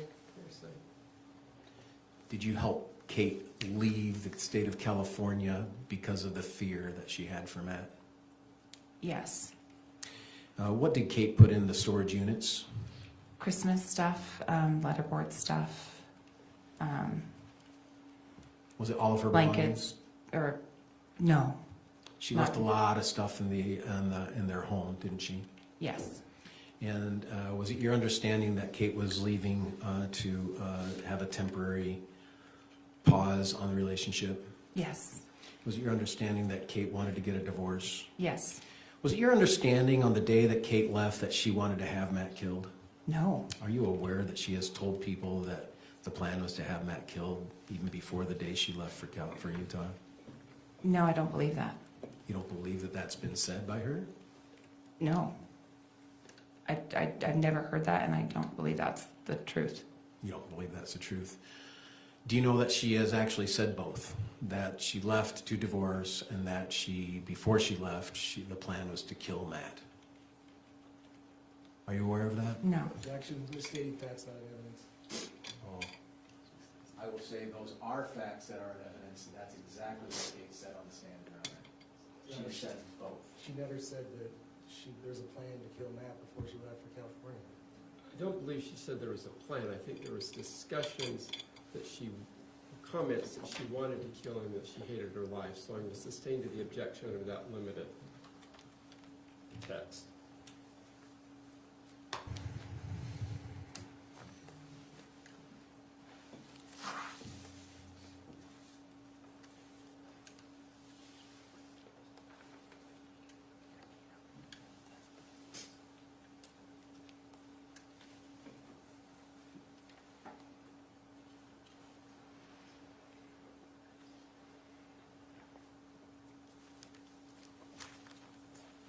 Your Honor, I'm going to move on, but I would ask that we reserve that objection for me to provide You're additional welcome to. information. The sustaining is simply on the grounds that my memory, and I don't see it in my notes as I'm looking, that there's a plan to kill Matt Restelli when she left California. Now, there was comments to that could be taken to that effect. I think you're correct, and that's why my sustaining is only on that narrow interpretation. I understand. Please continue, but I'll allow you to reserve it. If I'm incorrect, we can discuss it. Thank you, Your Honor. Sorry, Tara, and I need to get my point of where I left off, sorry. Did you have an occasion to go to Disneyland with the family? I did, yes. While you were at Disneyland, did you see Matt behave in a way towards his children that you took exception to? Yes. What did you see? Do you want the whole story or just what I saw? Well, whatever you saw that you took exception to. Him getting very mad at Steele, a 3-year-old, for spilling his food and telling him he was going to make him sleep in the crumbs, threatening that over and over again, pulling him out of the bed by the arm and hitting him in the bathroom, and then Shy getting in trouble for giggling and also pulling her in the bathroom and hitting her, and repeatedly telling him that they were going to sleep in crumbs all night. Did that disturb you? Yeah. Were you surprised that Matt reacted that way? Not surprised. Is that because Kate has shown you videos and audios of Matt behaving in similar ways? Yes. Would you say it's fair to say Kate was afraid of Matt? Yes. Did you express that Disneyland behavior of Matt to others in the family? I did. Including Kevin? Yes. Including your mom? Yes. Including Rachel? Yes. I expressed it to the group at home that Including night. your husband? Yes. You say your husband is an avid gun collector? Yes. Have you known Tracey to own a firearm? Only the past couple of years. Has your husband encouraged Tracey to have a firearm? Yes. Especially during COVID? Yes. Do you remember that conversation between Tracey and your husband? It happened often. My husband encourages a lot of people to own firearms. And what was the reason you would encourage to your hearing that of a firearm? Was it for safety or was it? Yes, always safety. Not Always, no, safety, especially my mom living as a single woman and not being good at locking her door. You need to, and especially with the multiple ex-husbands. Yeah, you know that your mom has been divorced before, right? Yes. She got divorced in California, right? Yes. A few times, right? Yes. And it worked out, didn't it? She got divorced. The kids were having either with her or with relationships with parents, but it didn't have to result in a death, did it?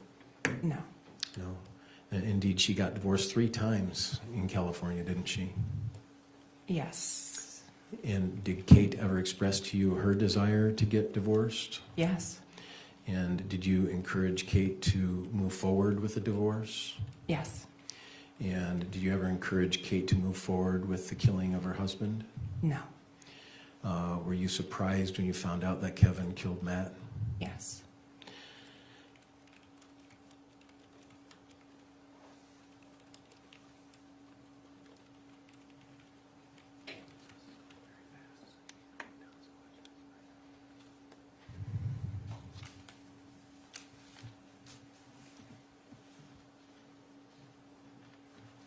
Are you aware that Kate had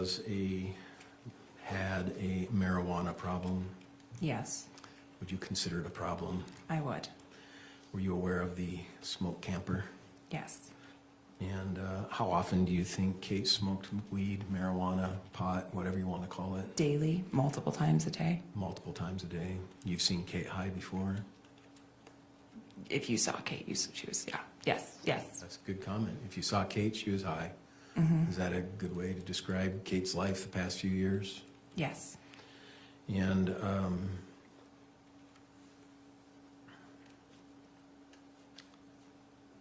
you're familiar with numerous videos and audios that Kate would send you about that involved her disputes with Matt? Yes.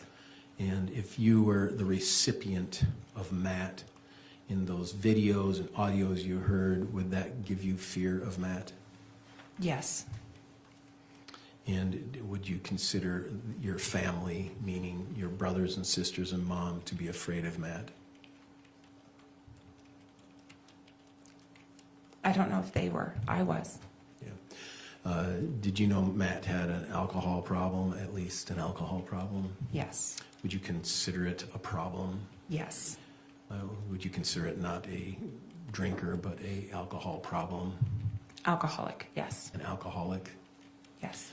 Did Kate tell you about that alcoholic problem? Yes. When Kate went to Utah, did she indicate to you that she is fearful Matt would come to Utah? Yes. Did she indicate that she is fearful that he would come to Utah to hurt her? Yes. Do you think the other members of the family were aware of that as well? Yes. Including Kevin? Yes, probably. He wasn't very involved in our conversations. Including your mom? Yes. Including Rachel? Yes.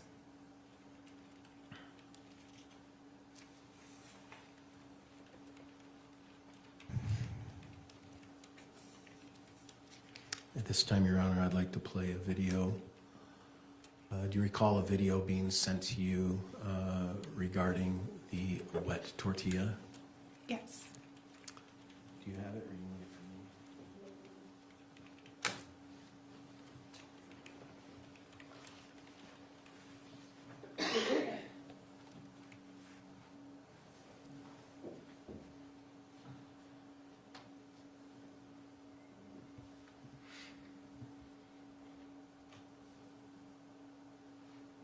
Can I email it to you?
I can send it. I get on there and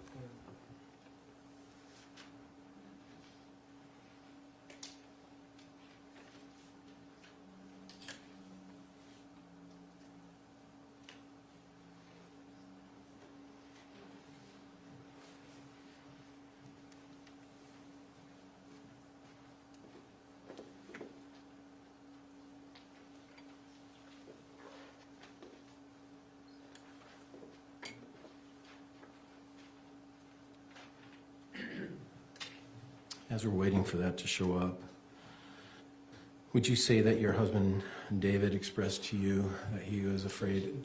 hearsay. Would your husband allow you to go to Kate's house? No, Why not? because he said it wasn't a safe place. Objection, foundation. Get some foundation and stay away from hearsay, please. So my question was, did your husband allow you to go? And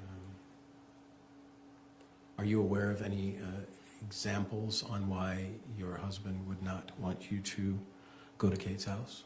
Objection, foundation, hearsay. I don't know how I need foundation for that question. It's a yes or no. I think that's a yes or no. What's the foundational concern? Well, then what is she, does she know what he's aware of? And she's gonna testify, he told me. So anything she says is gonna be, he told me. That's not necessarily true. Let's get the first question out, which is a yes, answer is a yes or no, and then let's get some follow-up questions. Let's make sure we don't delve into hearsay. You want me to repeat the question? Yes, please. Yeah.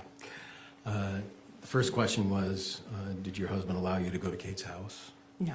No.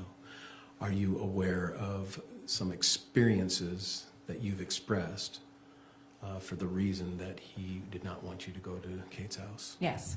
What were those experiences that you expressed? Objection. These are experiences She's going to, the Okay. question is for what she said. If it's her experience, Yes, then yes. yes, yes.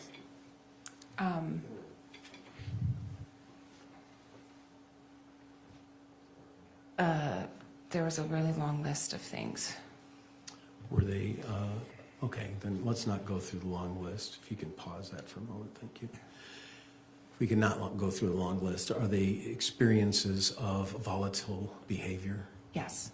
That you experienced or that you were sent to you from Kate? Yes. Or both? That and then some. What do you mean? Just different things that I told him had happened when I was there, or just concerns for my safety while I was there in general about alcoholism and weapons being combined in the same place. And where do you live? Carlsbad, California, San Diego. And where does Kate live? Then? Yeah. Awanga, Temecula. Is that Southern California? Yes, it's an hour away from Carlsbad. So you've had an occasion to go there many times? For a while I was, yes. When I said go there, I meant to Kate and Matt's house. Yes, visiting, yes. And so there have been times when you've been there where you've seen volatile, explosive behavior from Matt?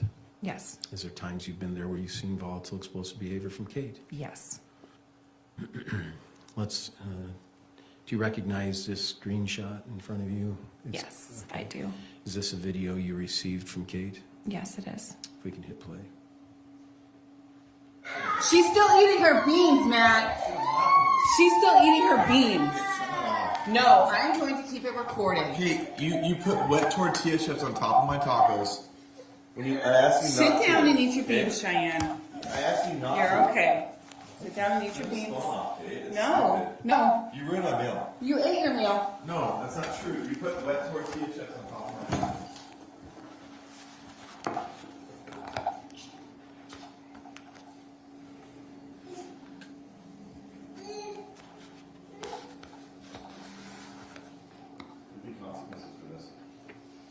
Actively ruined my meal.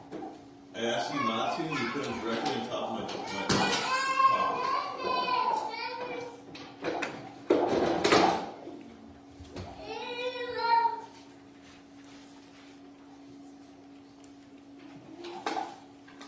So how do you think it's justified as Tracey?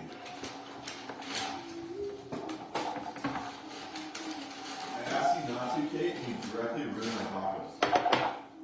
Why would you think you could fuck with someone's food? I didn't fuck with Yes, you did. That's not true. I had a plate right here, and you actually grabbed and put wet tortilla chips directly in my taco. And that's okay? That's okay? Nobody asked for you to put tortilla chips on my plate. It was a different plate. It was that celery plate, Kate. Chill out. It's a side plate. Matt. I'm giving you tortilla chips out of niceness. This isn't cool, Kate. Chill out. This isn't cool. Chill out. What was I doing? Why was I putting I don't plate? know. Chill out. Why was I putting tortilla chips on a plate? I don't know. To be annoying because I was just dealing with the shit. No, it's on the side. It's on the side, Kate. I don't need on You the need side. I tortilla already chips. have enough fucking tortilla chips. I didn't need more. So you think it's okay to fucking ruin my fucking taco? Go to your room, Shy.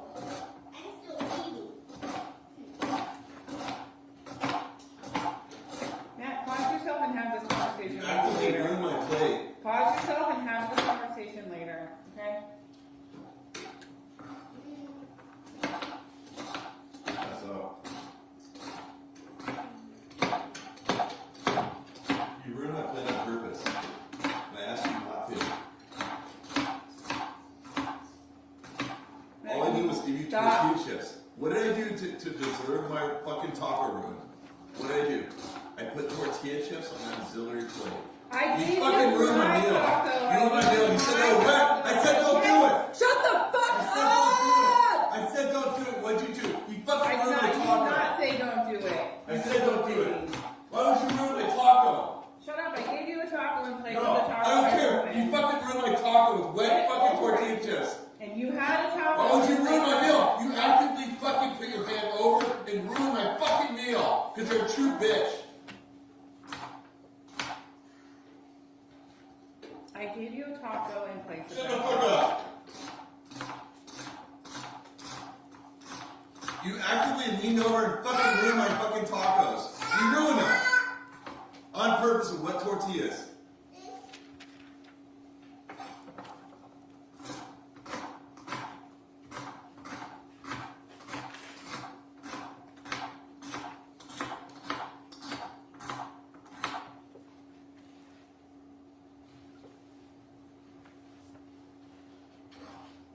I will not fucking move on with you without fucking sorry. I will not. I'm just letting you know. I will not. You just fucking ruined my tacos. There's no fucking reason for that. Don't interrupt me. There's no fucking reason for you to think it's fucking justified to ruin my fucking tacos. Don't fucking put fucking wet tortillas on my fucking tacos. There's no reason for that. You can't justify it. Don't fucking interrupt me. Don't interrupt me. I'm not gonna fucking give this one up. You fucking ruined my taco on purpose. Awesome, cool. Fucking unreal. It's unreal how you give me back fucking clip when you ruin my fucking tacos. Don't fuck with my food. Don't put white tortilla chips on my fucking food. Don't.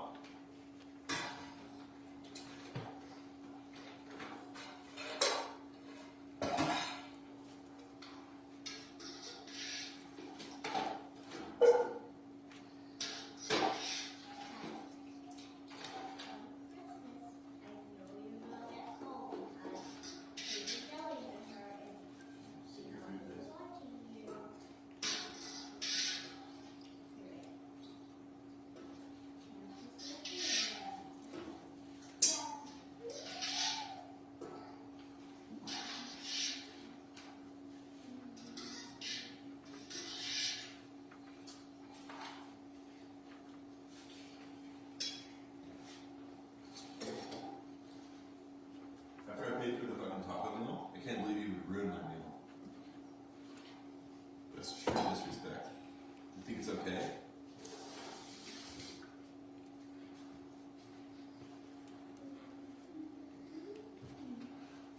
You just justified your fucking sprinkled wet tortilla chips over my taco? Fuck you. Okay? Jimmy? I said fuck you. You ruined my fucking, the sprinkled wet tortilla chips over my taco? Because I gave you tortilla chips. To think you were gonna dip them. I was trying to be nice, and you fucking disrespect me so much.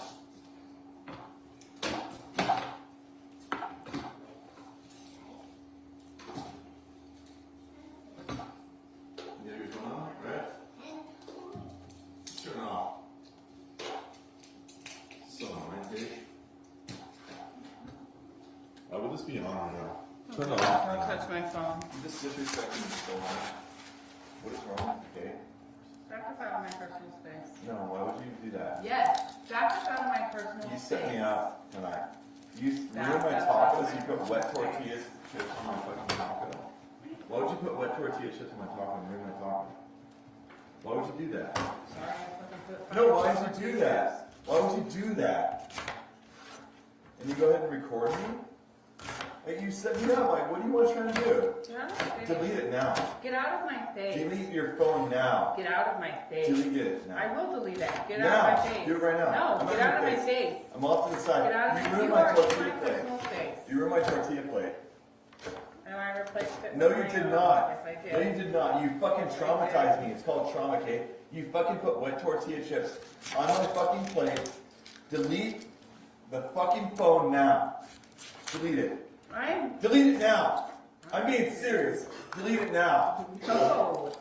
Get out of my face. Delete it now, okay? Get out of my face. Delete it now. Get out of my face. This is not cool. Get out of You my set face. me up. Get out of my face. You put wet tortilla chips on my tacos. Get Who out would of do my that? face. Who would do that? That's a true disrespectful person. They would do that to someone. Why would you do that?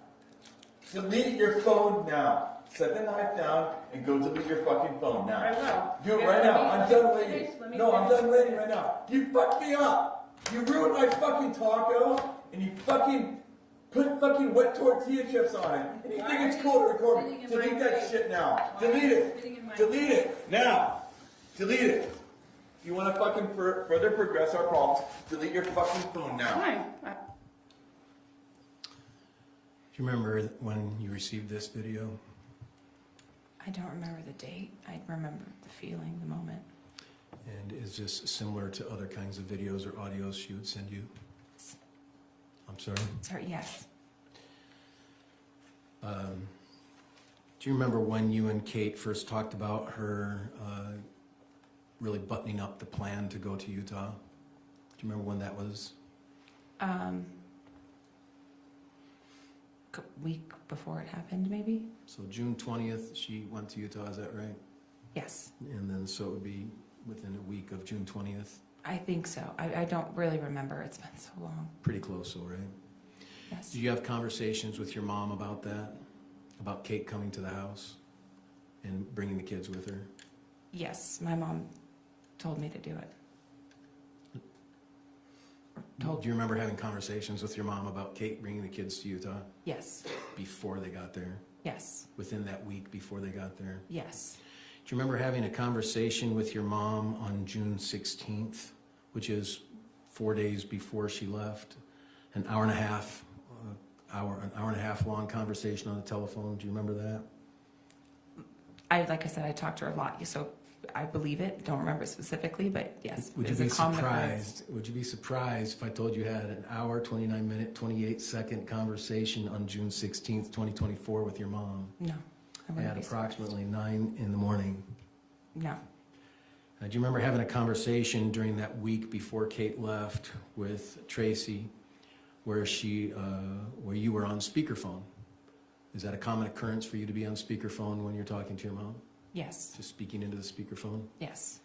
Do you recall during that time your husband listened in on that conversation and he had a concern about her having a firearm in case things got a little bit... He's testifying is what the husband's saying. Let's back it up and rephrase it. Do you remember that conversation where your husband demonstrated concern that Tracey have a firearm for protection? Not that conversation specifically. I just remember that would occur. I don't know if he did it then. So you've heard the conversation talking about Tracey having a firearm for protection from Matt. I don't recall from Matt. I remember for protection. How about protection, maybe not of a firearm, but having protection from Matt? I don't remember that. In the same way he wanted protection from you and going to Kate's house. I see how that would be the same if I remembered that, but I don't. Is it possible that there was a conversation that you informed your mom to make sure that she had a gun in case she had to protect herself? In general, yes. And your husband was an avid and is an avid gun collector and knows about gun rights, gun laws, right? Not about gun laws so much, but yes. He knows all about gun rights, doesn't he? Well, he knows about gun types, Okay. and whatnot, and ammo and this. Yeah. Do you ever have a conversation with your mom about the need to register a gun? Possibly, probably. Probably.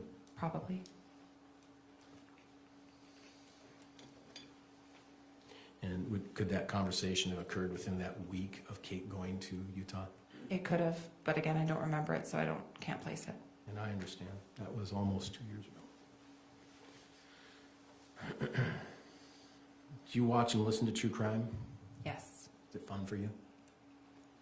Yes. You know, we consider it work. I guess. Yeah. Does your mom listen to true crime? Yes. How do you know that? We would talk about it.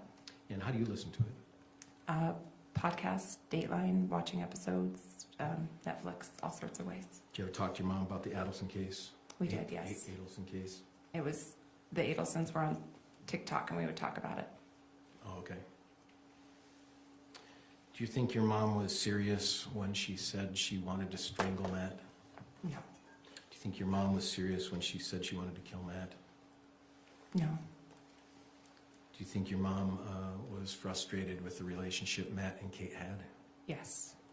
And do you think that was fueled and fired by Kate always getting the other family members involved in her marriage? Yes and no. Yes. That, not always, but yes. Did you get the storage unit for Kate? Yes. And did you collect the stuff? How long was the storage unit rented for, do you know? A week-ish, maybe. I don't remember. So even before Matt came to Utah, did you empty the storage unit and get rid of it? Not get rid of the stuff, but get rid of the storage unit? Yes. No, Kate, but yeah. Kate was there about 3 weeks. Does that make sense? Yeah. I read. June 20th, Matt was killed July 12th. Did you collect the items from the storage unit before Matt's death? Yes. Okay. So it was a short-term storage unit for Kate, wasn't it? Yes. Whose idea was it to put the AirTag in the truck? Mine. What was the reason? There were three main reasons. First being that we left the keys in the truck and I was worried about it getting stolen. Second was I was concerned that Matt would take the truck and then lie about having it. And then the last one was we wanted to make sure that if he followed her immediately to Utah, we could get her safely to a safe spot. So there was some fear about Matt going to Utah? Yes, yes. Did Kate ever tell you that she was scared shitless of Matt coming to Utah? Yes.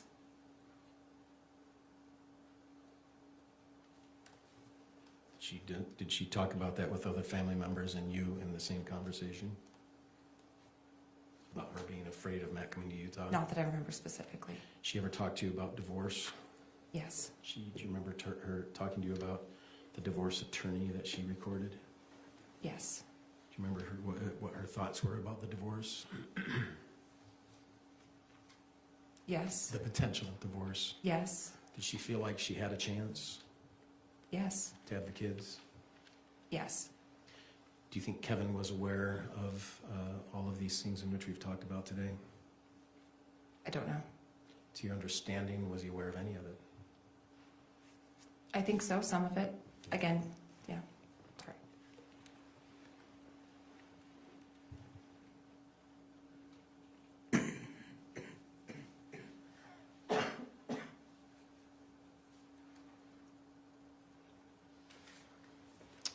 I don't have any further questions, Judge. Thank you. Any redirect? Just really quick, Your Honor. In the Disneyland incident, did Rachel and your husband get into a fight? I'm sorry, James, but I can't. Okay, I'll speak up. And when you were in Disneyland in February, were you with the whole family, right? Yes. And did your husband and Rachel get into a fight? A fight? No. Maybe an argument? Do you remember your husband calling Rachel a bitch? No. And do you remember Rachel sending you a text? Oh, wait, yes. Vaguely. Isn't it true though that you left the hotel right after that? It was because we were packing. So yes, we did. You weren't upset that Rachel was mad? That your husband called her a bitch? I don't remember very well. Okay. And then Kate sends you all these videos, like the tortilla video, right? Yeah. And she's sending you all of these phone calls that Matt doesn't even know about, secretly recorded, right? Some he was aware of. So it's a lot of it is just Matt at his worst, right? Yes. In his worst times. Yes. That she's recording. Yes. And she's picking and choosing what she's recording.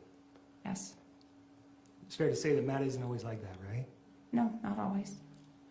And based on all those videos that you saw and all the audios you saw, did you ever see any pictures of any bruises? Either to Kate or to the kids? No. Did you ever see him threaten her with physical harm? Not her. No. Did he threaten the kids with physical harm? Yes. Did you report anything to DCFS or CPS or whatever child protection services that you have in California? No, but Did you see any bruises on the kids? no. So Matt's a scary guy, right? Yes. That you need to have a gun to protect yourself from, right?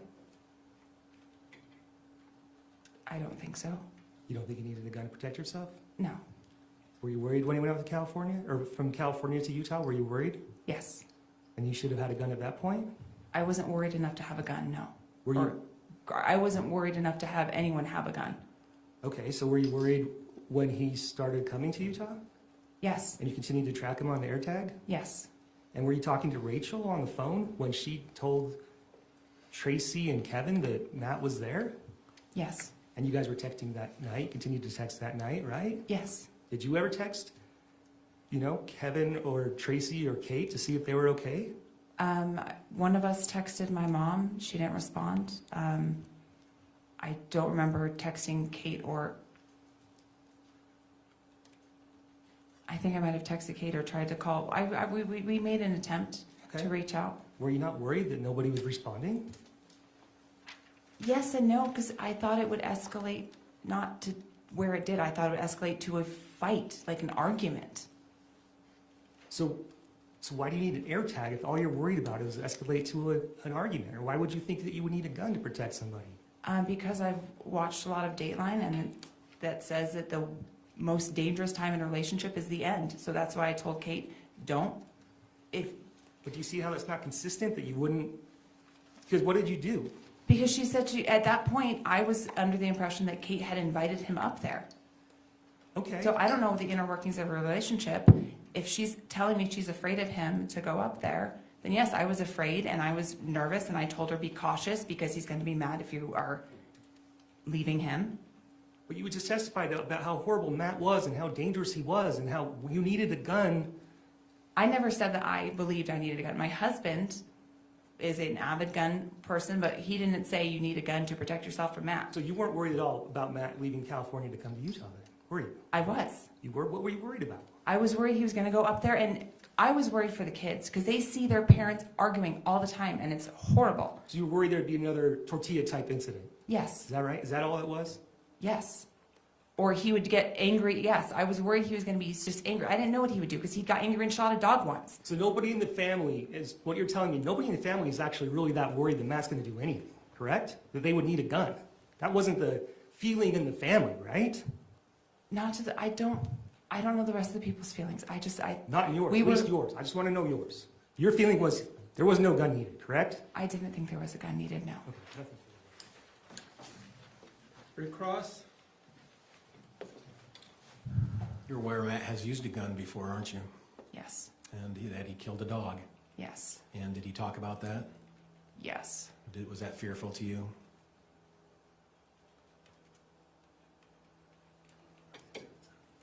To you? To me, it made me nervous, yes. Yeah. Knowing that he had weapons, right? That he had weapons and He he can could lose be, his control. yes, You knew he was an alcoholic. yes, And indeed, you have seen on many shows about how people, as you said, it's all a fight until the end, right? yes, Were you afraid that that might happen? yes. No further questions, Your Honor. I'm sorry, Your Honor. Can I tell you why he shot a dog? Because it bit him, Did he ever show you any of the injuries or pictures? yes. Can I show those, Your Honor? What exhibit number?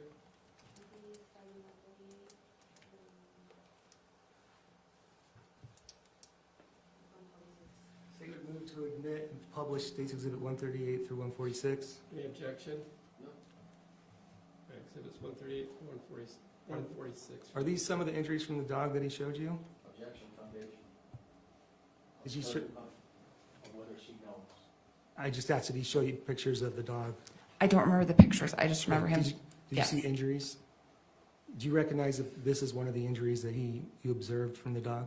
Likely, yes. Okay, we go to the next one. Are these one of the injuries that he had from the dog? Yes, Next picture. This injury as well? yes, Next picture.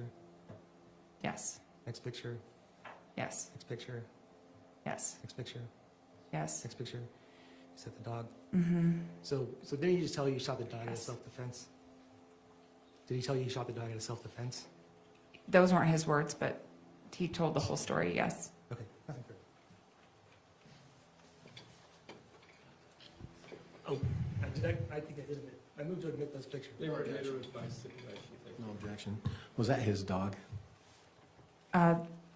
Yes, And did he tell you the story about this shooting of his own dog? yes. Did it make you fearful of Matt? Of his temper, yes. That's all I have, Jim. Nothing further, Your Honor. May this witness be excused from her subpoena.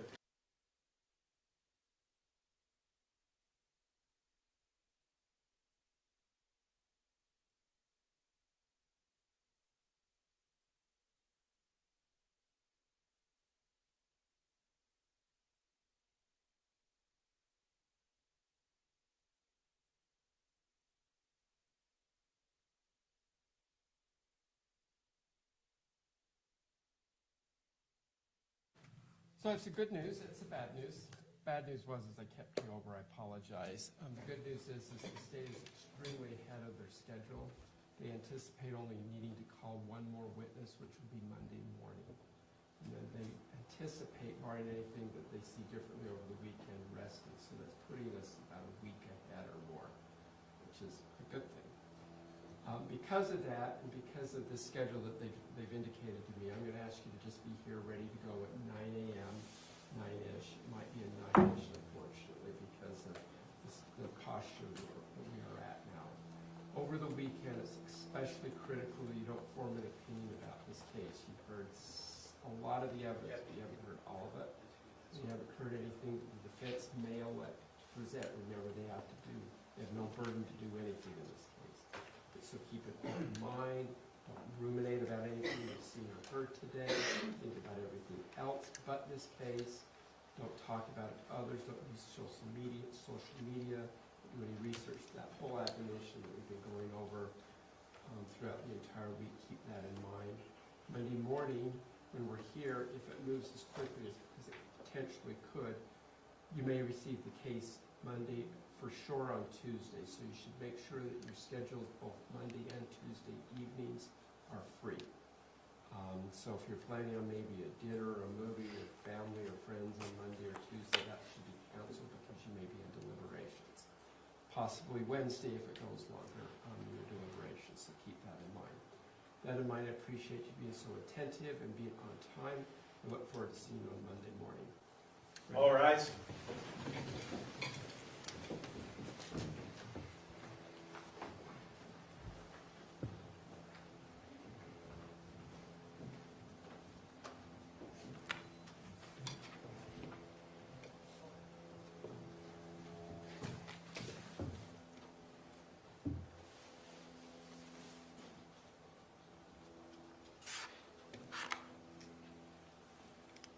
Thank you. Please be seated. All right, before I excuse you for the evening, is there anything the state needs to put on the record? Mr. Facebar, anything on behalf of the defense? Your Honor, based on our conversation, we stipulated to Lucas being able to appear by video on Monday. Right. It would be easy if I had a phone information from the state in regards to that, or from anyone who's in the courtroom, or I can have the public defender's office hire a private investigator. It'd be a lot easier. If you had the phone number, would you provide that to Mr. Facemeyer to them tonight? Do we have that? We can at least get it this evening, so yes. Right. No worries. So, and I'm assuming you each have each other's cell phones? Oh, yeah. All right, so I'll allow you to communicate over the weekend and provide that information. Is Lucas the last witness then on? He wouldn't be our witness, Your Honor. Pardon? He's not our witness. So, okay, so who's your last witness? Tim Ellis. All right, and then, It's the brother of the daughters who passed here. okay, all right. All right, anything else then, Mr. Facemark? No, Your Honor. All right, thank you, gentlemen. We'll be in recess for the weekend. All rise.